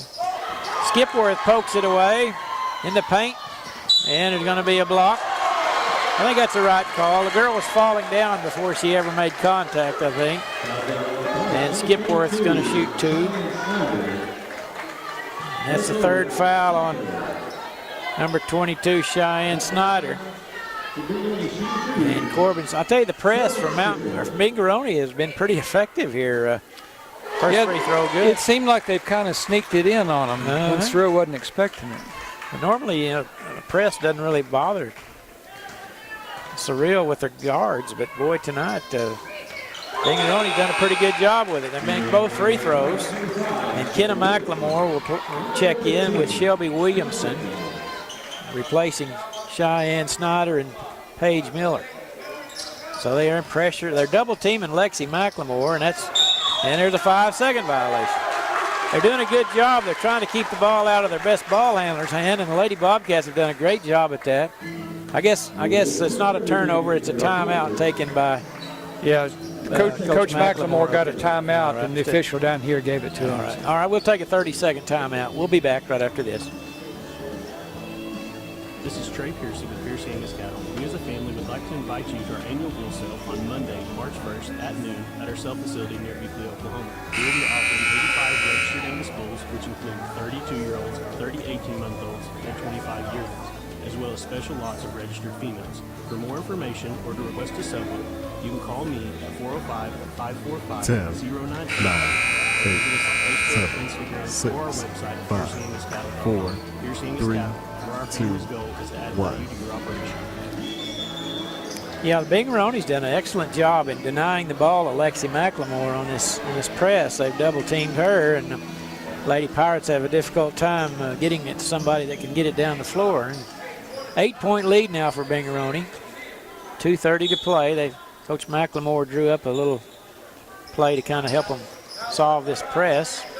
And they're going to give it to Gabby Rowe and let her bring it up. Up ahead to Shelby Williamson in the corner. The ball's kicked around, picked up by Lane Smith. It went her off McLemore's foot. And Smith double-teamed. Westervelt steps into a three off the back iron, but long rebound goes over to Binger-Oney. That's Body with it. Right side Westervelt. She'll step into another three. This cans this one. Just measuring on that first one. That's right. 9-point lead for the Bobcats. Matches their largest. 1:53 to play in the third. Gabby Rowe brings it into the front court to McLemore. Westervelt guarding her closely. That's Kenna with the ball. Dribbling out near the center circle. Gets in the paint. And she forces up a shot. I think Westervelt fouled her. I think they might have got one. Well, we'll see. Yeah, number 3. Okay. And Jordan Anthony Body kind of reached in on the drive. All right. So Kenna McLemore will be shooting 2. They did a good job of forcing her to go with her left hand, and it was going to be a tough shot, but they fouled her during the attempt. Missed the first free throw. Cyril's 4 out of 8 from the line so far tonight. Smith and Goucher check out, and they're replaced by Reagan Brock. And free throw is missed. Rebound Skipworth into the front court in a hurry. Little 6-foot jump stop shot won't go, and Cyril with a rebound. I think they probably like for them to work a little clock there with 2 of their starters on the bench getting a rest. McLemore kicks it out front to Rowe. To Paige Skyly Thompson. 3-pointer by Kenna McLemore straight away. Rams out, no good. Rebound Brock. Gets it off to Addison Wilson, and the Lady Bobcats have a minute to burn here in the third period. Westervelt has it. Hit a 3-pointer from that same spot a moment ago. Skipworth now out front to Reagan Brock.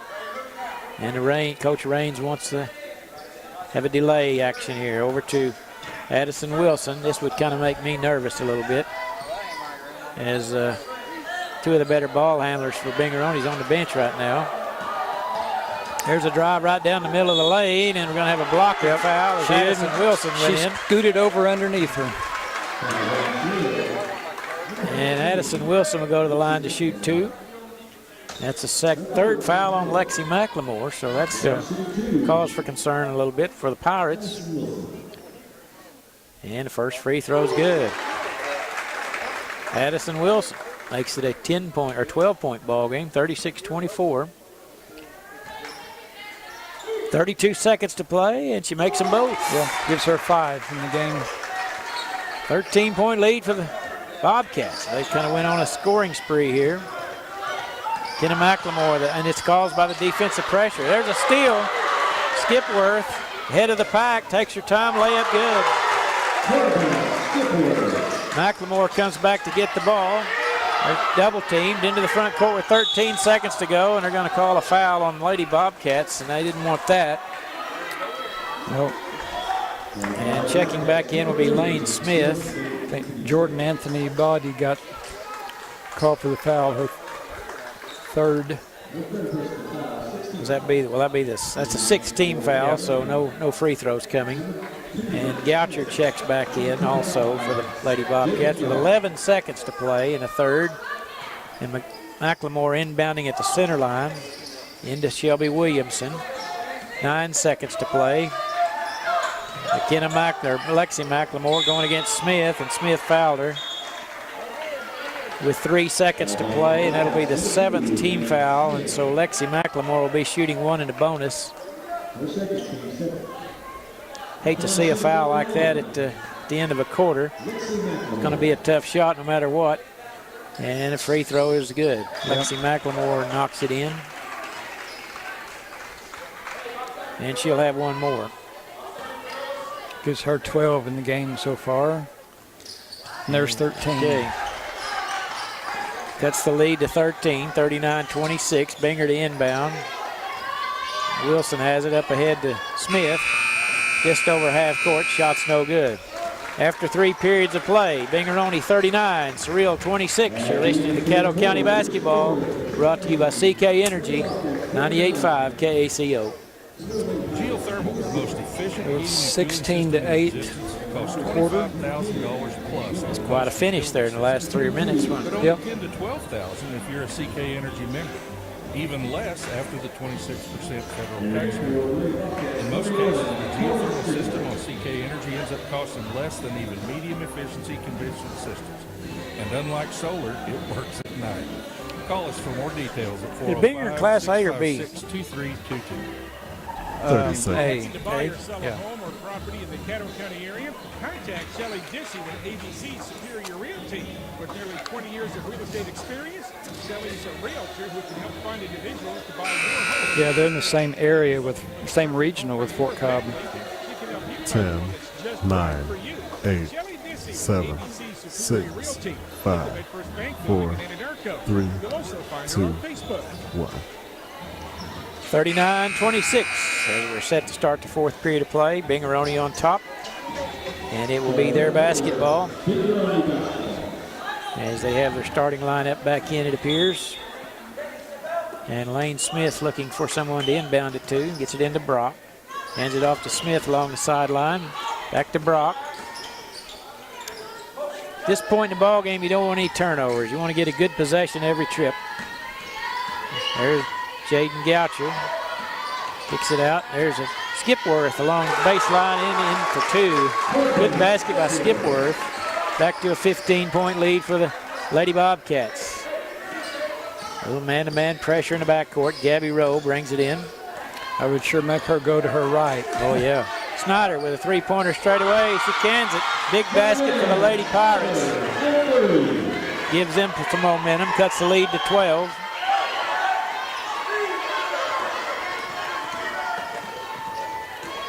Goucher gets loose, and they're going to call a travel on her as she kind of lost possession of the ball and turned it over.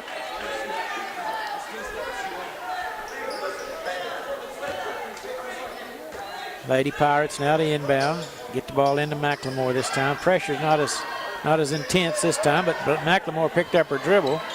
Gets it over to Gabby Rowe. And she goes through a defender and shot no good, but she's fouled, and there's just too many of these reaching fouls here, Kim, on both ends of the floor. Not playing with defense with their feet. Seemed like read that somewhere. Yeah. Addison Wilson picks up her 3rd foul.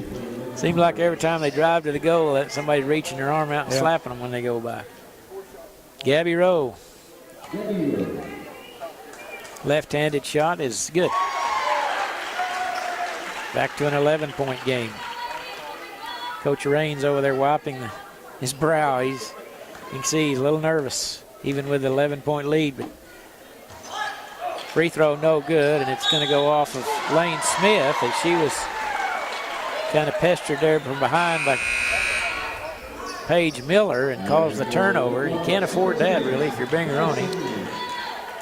And checking out will be Addison Wilson. She's going to be replaced by Madison Lynn.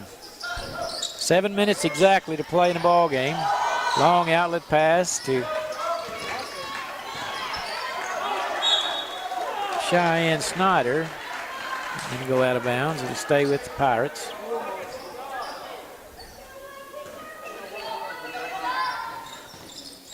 Kenna McLemore has it on the corner. Drives out, top of the way out.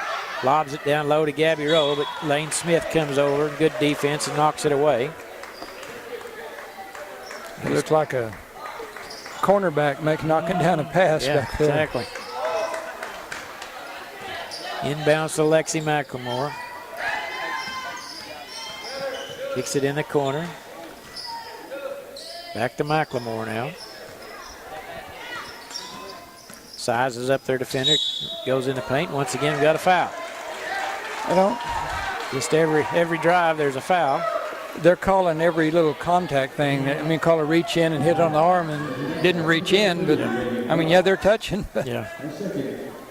That's the second foul, they say, on Reagan Brock. Okay.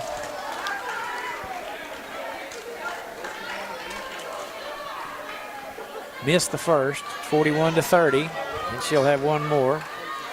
All critical free throws here. She made the second, so it's a 10-point ball game. It once was 15. Pressure in the backcourt by the Lady Pirates. Skipworth has no trouble into the front court. Hands it off to Lane Smith.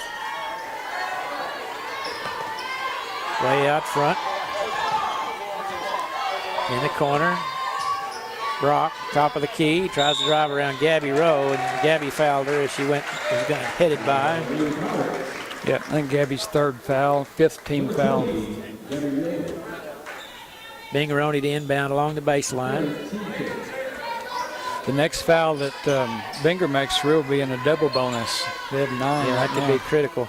They're looked like poked a away foul. by Rowe, and they got away with one there, and then Coach McLemore is going to get the timeout. That's a tough turn of events for Coach Raines.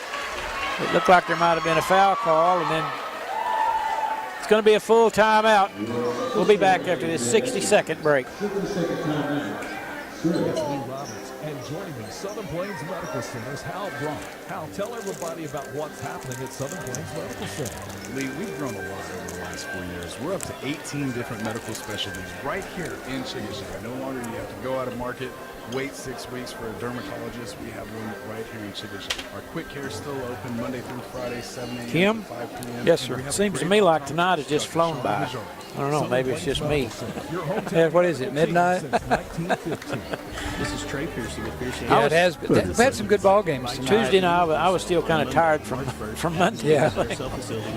Yeah, it was good to have you day off yesterday and help today. And we'll have some good ball games tomorrow night. All boys tomorrow night. Yep. As well as special lots of registered females. 4 o'clock start. West of Subway. You can call me at Friday in the big town. 10, Yep. 9, 8, Cement and Hinton 7, at 4. Lookeba-Sickles and Binger-Oney at 5:30. Fort Cobb-Broxton, Mountain View at 7, and Carnegie and Cyril at 8:30. So a good slate of games tomorrow. Yeah. Boys consolation, first 2 games, and boys semifinals, the final 2. 6:07 to play in this one. Still up for grabs. Binger-Oney, she stepped over the line and got by with it. Cyril with the basketball into the front court. Kenna drives all the way in, shot off the backboard, but she gets her own rebound. Turnaround shot's good. It's an 8-point ball game. 5:50 to play. Binger-Oney has it now. Lane Smith all the way to the basket. Shot is no good. And they're going to call a charge. That's a bad call. Oh, my goodness. Yep. Oh, my goodness. That wasn't even close to right. I think anyway. Oh, wow. That's hard to take there. And Coach Raines going to have a timeout, I think, over that. Full timeout. We'll be back after this 60-second break. Good luck to all the Caddo County teams. Tell us your favorite Caddo County teams to receive a 10% discount on parts and service. Offer good through February. Excludes menu price items. Charles Allen Ford and Chickasha proudly. Things are going Cyril's way right now. Boy, big time, yeah. Need a newer used vehicle? Yeah, they've cut the lead in half. It was 15, now it's 8. Yeah. Absolutely no pressure environment. We want to be your Ford dealership. That was going to be a pretty good turnaround for Binger-Oney on that play right there, it looked like, and went the other way. 30 seconds. Good luck to all the teams in the Caddo County Tournament. Commissioners Benny Foley, Randy McLemore, and Brent Kinder. Sheriff Spencer Davis. Court Clerk Patty Barger, and Deputy Attorney Jason Hicks. And Assessor LaDonna Phillips, Treasurer Gina Mosier, and Clerk Ronnie Johnson. And encourage all students to get involved with 10, 9, 8, 7, 6, 5, 4, 3, 2, 1. Probably a good timeout by Coach Raines there to kind of settle his troops down. They've kind of got a little jittery here in the last minute or two. Yeah, they've just scored 2 points this quarter and been a little ragged looking. Lead is 8 with 5.5 to play. Gabby Rowe. Shot's no good. Nice rebound by Skipworth. Over to Lane Smith. She's going to be poked away out front by Cheyenne Snyder, who was out there right in her hip pocket. Boy, it kind of makes you nervous whenever you start fumbling the ball around. Now Skipworth will have it into the front court. You know, the crowd's probably into this game more than any we've had in the tournament. By far, yeah. Seems like there's more than 80 people over there, I'll tell you. Brock, right side over to Skipworth. It penetrates in the paint. Running a little weave out front. Lane Smith in the lane. A little runner good. Lane Smith with a nice little 4-footer. Big bucket for Binger. Yes, sir. Back to a 10-point lead. Kenna McLemore into the front court. Binger-Oney needs to quit fouling. That's about their number one objective, looked to me like. Yeah, because they're in double bonus situation now with 5 minutes left. Gabby Rowe, see that time they backed off of her and the shot didn't go in. And they're going to give it to Binger-Oney. She kind of got away with a push on the rebound too. Yeah. Yeah, they've had several of those little drives that were going to be tough shots, and they fouled them. That time they backed away. And Jordan Anthony Body in the game for Skipworth. She goes out. Skylie Thompson comes in for Gabby Rowe. Pressure in the backcourt. Cheyenne Snyder guarding Lane Smith. Into the front court. There's Reagan Brock. Drives through the defense, and she's going to be fouled. And she'll go to the line to shoot 2. Kind of sprained her ankle a little bit. Well, they say it's on the floor, so there will be no foul shots. Skylie Thompson picks up her second foul, I believe. 6th team foul, so it'll be free throw shooting after this. After this for everybody. Goucher's a little trouble with her ankle. There's kind of walking a little gingerly. Skipworth's going to check back in, replacing Goucher. 4:27 to play. Finally got lined up here. Binger-Oney with the ball and a 10-point lead. There's Smith under the basket. Drops it down low to Skipworth. Shot good. That's a tough bucket right there in heavy traffic. Yeah, you shouldn't be able to catch that ball right there under the basket on inbounds like that. They kind of let her get away. Kind of an awkward angle, but she got it in. 12-point lead back for Binger-Oney now. 3-pointer on the way by Paige Miller's no good. Binger-Oney has it. Anthony Body all the way down. Left-handed layup is high off the back. Whacked across the arm on her. Yeah. Tough no call there. Here come the Lady Pirates on the other end. Ball taken away by Body. And it's knocked out of bounds. Who are they going to give it to? Nobody knows. We got a foul call down here. All right. Chopped her on the arm. I believe Lexi McLemore is going to pick that up. If it is, it's her 4th. And Coach McLemore kind of incredulous with that call. That'll be 1 in the bonus. And at the line will be Jordan Anthony Body, who made a big defensive play there. Yeah, it is. They're Lexi's 4th foul. Kind of interesting to see the discussion between the coach and the official over there. Kind of one-sided, really. The referee puts his forearm out and whacks it with his arm. He said he hit her just like that. Body free throw good. All of a sudden, it's a 13-point game. Kim, a while ago, it was like 8. Yeah, and 8. Went from 15 to 8, and now back to 13. Could be 14 if she makes this one. She looked pretty confident on that first one. Spins it. Shot on the way. No good. I didn't think it hit the rim. No, it didn't. Yeah, I didn't think so either. Didn't hit the rim. And so it'll be Cyril's basketball with 3:50 to play.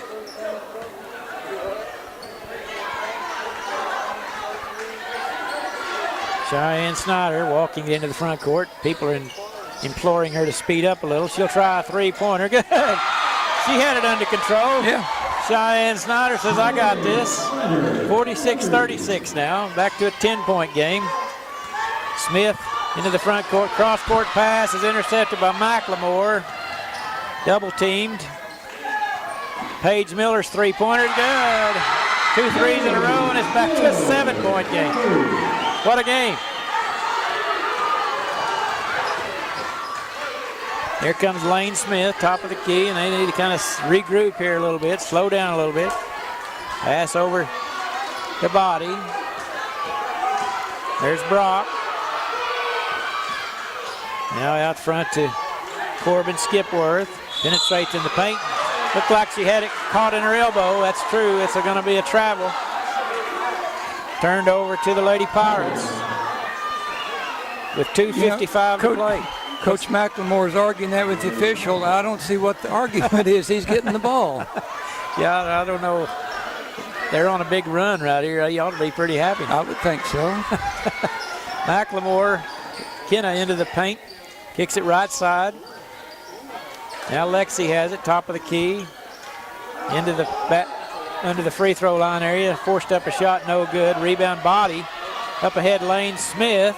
Goes around defender, shot no good. Wow, great opportunity to score there, and then it's stolen. Back to Smith underneath the basket. Bounce pass to Brock. Shot good, right off the glass. Boy, timeout, Coach Shane McLemore.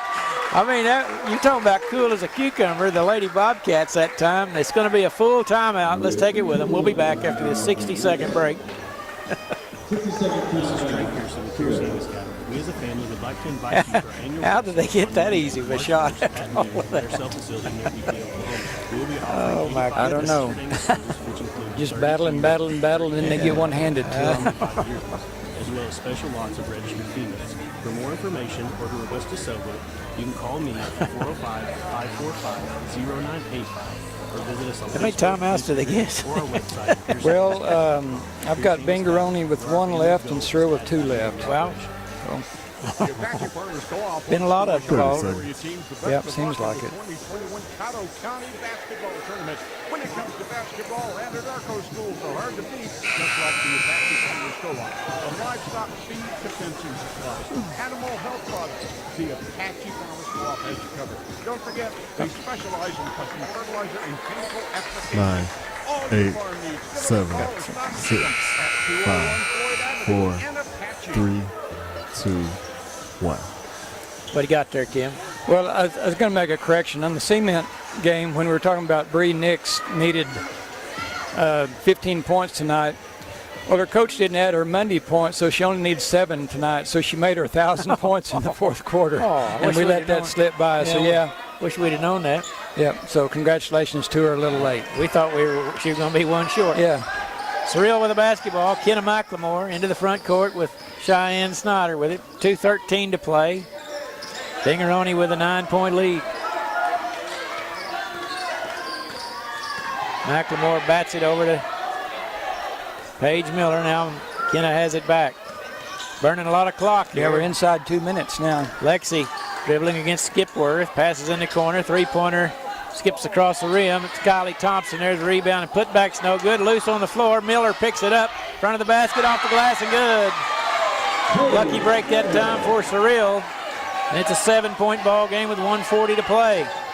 Looked like Binger had the defensive stop they needed, but Cyril was able to score. Anthony Body with it. Into heavy traffic. Goes over to Addison Wilson.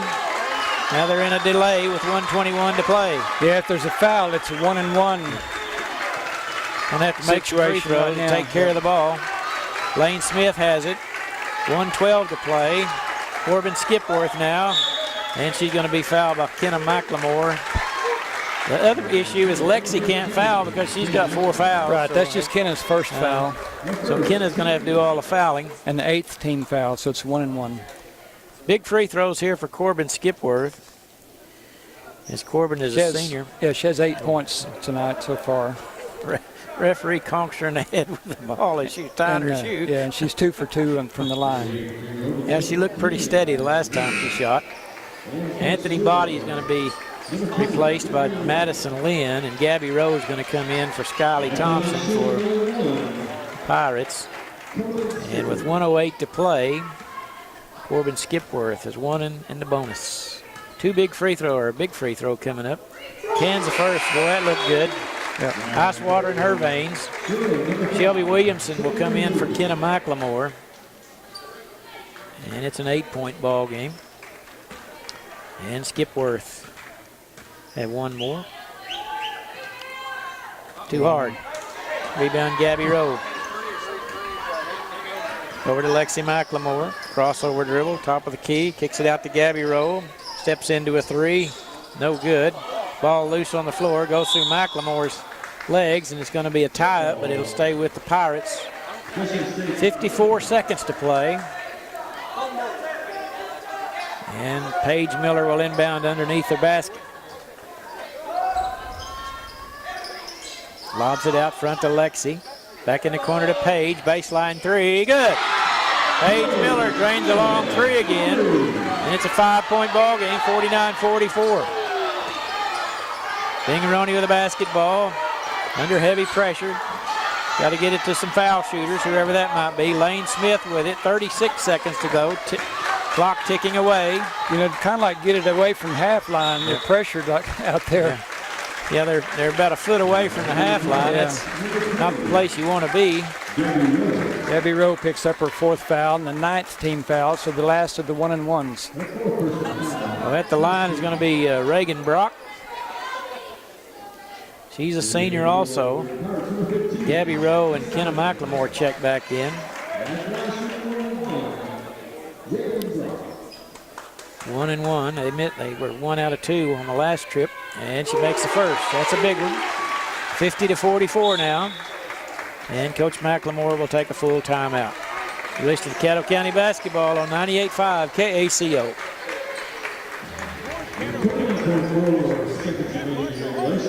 Caddo County Tournament. Commissioners Benny Foley, Randy McLemore, and Brent Kinder.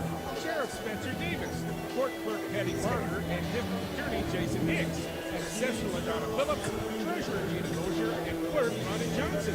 We encourage all students to get involved in sports and their communities, whether athletics, academics, or education, fine arts, or other programs. A message from your Caddo County elected officials. 30 seconds. Good luck to all the Caddo County teams from Charles Allen Ford. Tell us your favorite Caddo County team to receive a 10% discount on parts and service. Offer good through February. Excludes menu priced items. Charles Allen Ford and Chickasha, proudly serving Caddo County for over 40 years. Need a new or used vehicle? Charles Allen Ford is here for you with great deals, quality 10, vehicles, and an absolutely no pressure environment. We want to be your Ford dealership. Come see us today in Chickasha. Charles Allen Ford, proudly serving Caddo County for over 40 years. The wheels are definitely turning, Kim. They are. You know, look at the foul situation. All common fouls are going to be 2-shot fouls for both teams. For Cyril, Lexi McLemore and Gabby Rowe both have 4 fouls. For Binger, Madison Lynn has 4. And right now, Reagan Brock's fixing to shoot the second of her 2 free throws. And Binger's up 6. 29 seconds left. It's got time for things to happen, but Binger's in a good situation. Free throw good. She made them both. That's huge. 51-44, 7-point ball game. 3-possession game, I guess you could say. Yep. McLemore with it. Way out away from the basket. Left side, 3-pointer on the way by Schneider. Blocked away. That's a great defensive play right there by Binger-Oney. And then there's going to be a foul on the ensuing loose ball. Yeah, Cheyenne Snyder picks up her 3rd foul, and Binger will be shooting 2 free throws. At the line will be Addison Wilson. That will probably just about do it right there. It's going to be pretty hard to make 7 points in 20 seconds, but you never know. Carnegie Wildcats did it one time, I think. Yeah. A couple of big free throws here. Boy, their money, 52-44, 8-point lead. This one right here would probably be the dagger. Rattle it in, Yeah, 9-point lead. Gives her 7 for the game. McLemore into the front court, long pass in the corner. Now McKenna has it with 14 seconds to play. Cross-court pass goes out of bounds off of Thompson's hands, and that should do it. 11 seconds to go. And checking in will be Gabby Rowe, replacing Kenna McLemore, and there's, well, no, someone else. I didn't see who went out. They inbound the ball, 10 seconds to play. Skyly Thompson. Okay.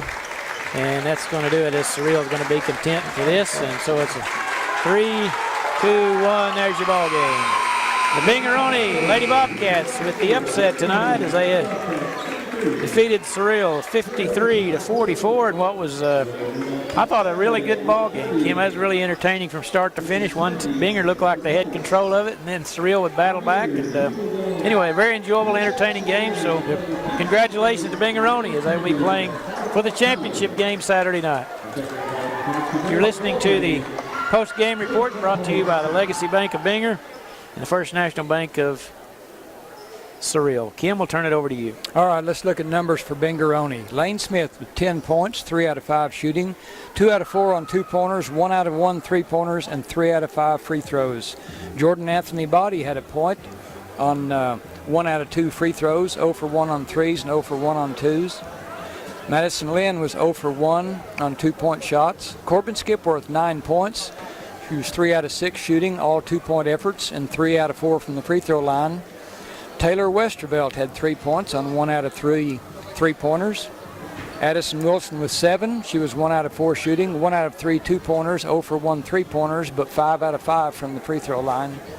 Jaden Goucher with 15. She's 5 out of 10 shooting, 2 out of 3 2s, 3 out of 7 from 3, and 2 out of 4 from the line. And Reagan Brock had 8 points on 3 of 5 shooting, all 2-point efforts, and she was 2 of 2 from the free throw line. Binger shot 44% from the field, 16 out of 36. 2-pointers, they were 48%, 11 out of 23.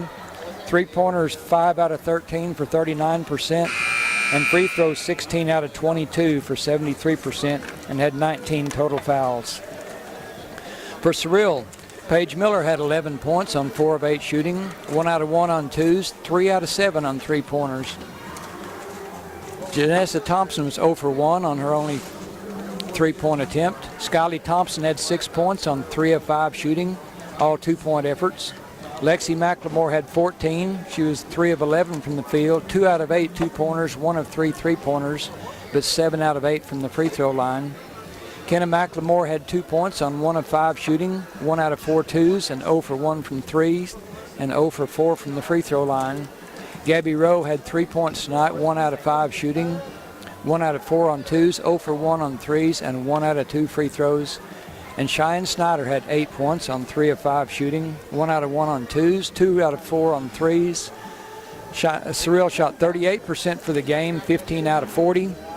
2-pointers, they were 9 out of 23 for 39%. 3-pointers, 6 out of 17 for 35%. Free throws, 8 out of 14 for 57%, and they had 16 total fouls. So good effort on both sides. Binger shot just a little higher percentage on 2s, 3s, and free throws. Got to Cyril, made Cyril turn it over a few times early, and both teams played great defense all the way through. It's interesting to watch. It's, the full court pressure, neither team gave up and played hard both ways. But Binger-Oney gets the win tonight to move into the finals, and they get it 53-44. All right. Great report, Kim. Great job. Great ball game. Hats off to both teams today, and played really well. Okay, I guess we need about time to sign off. We'd like to thank Pierre back at the station, doing a great job engineering us this week, and thanks for the folks from the Caddo County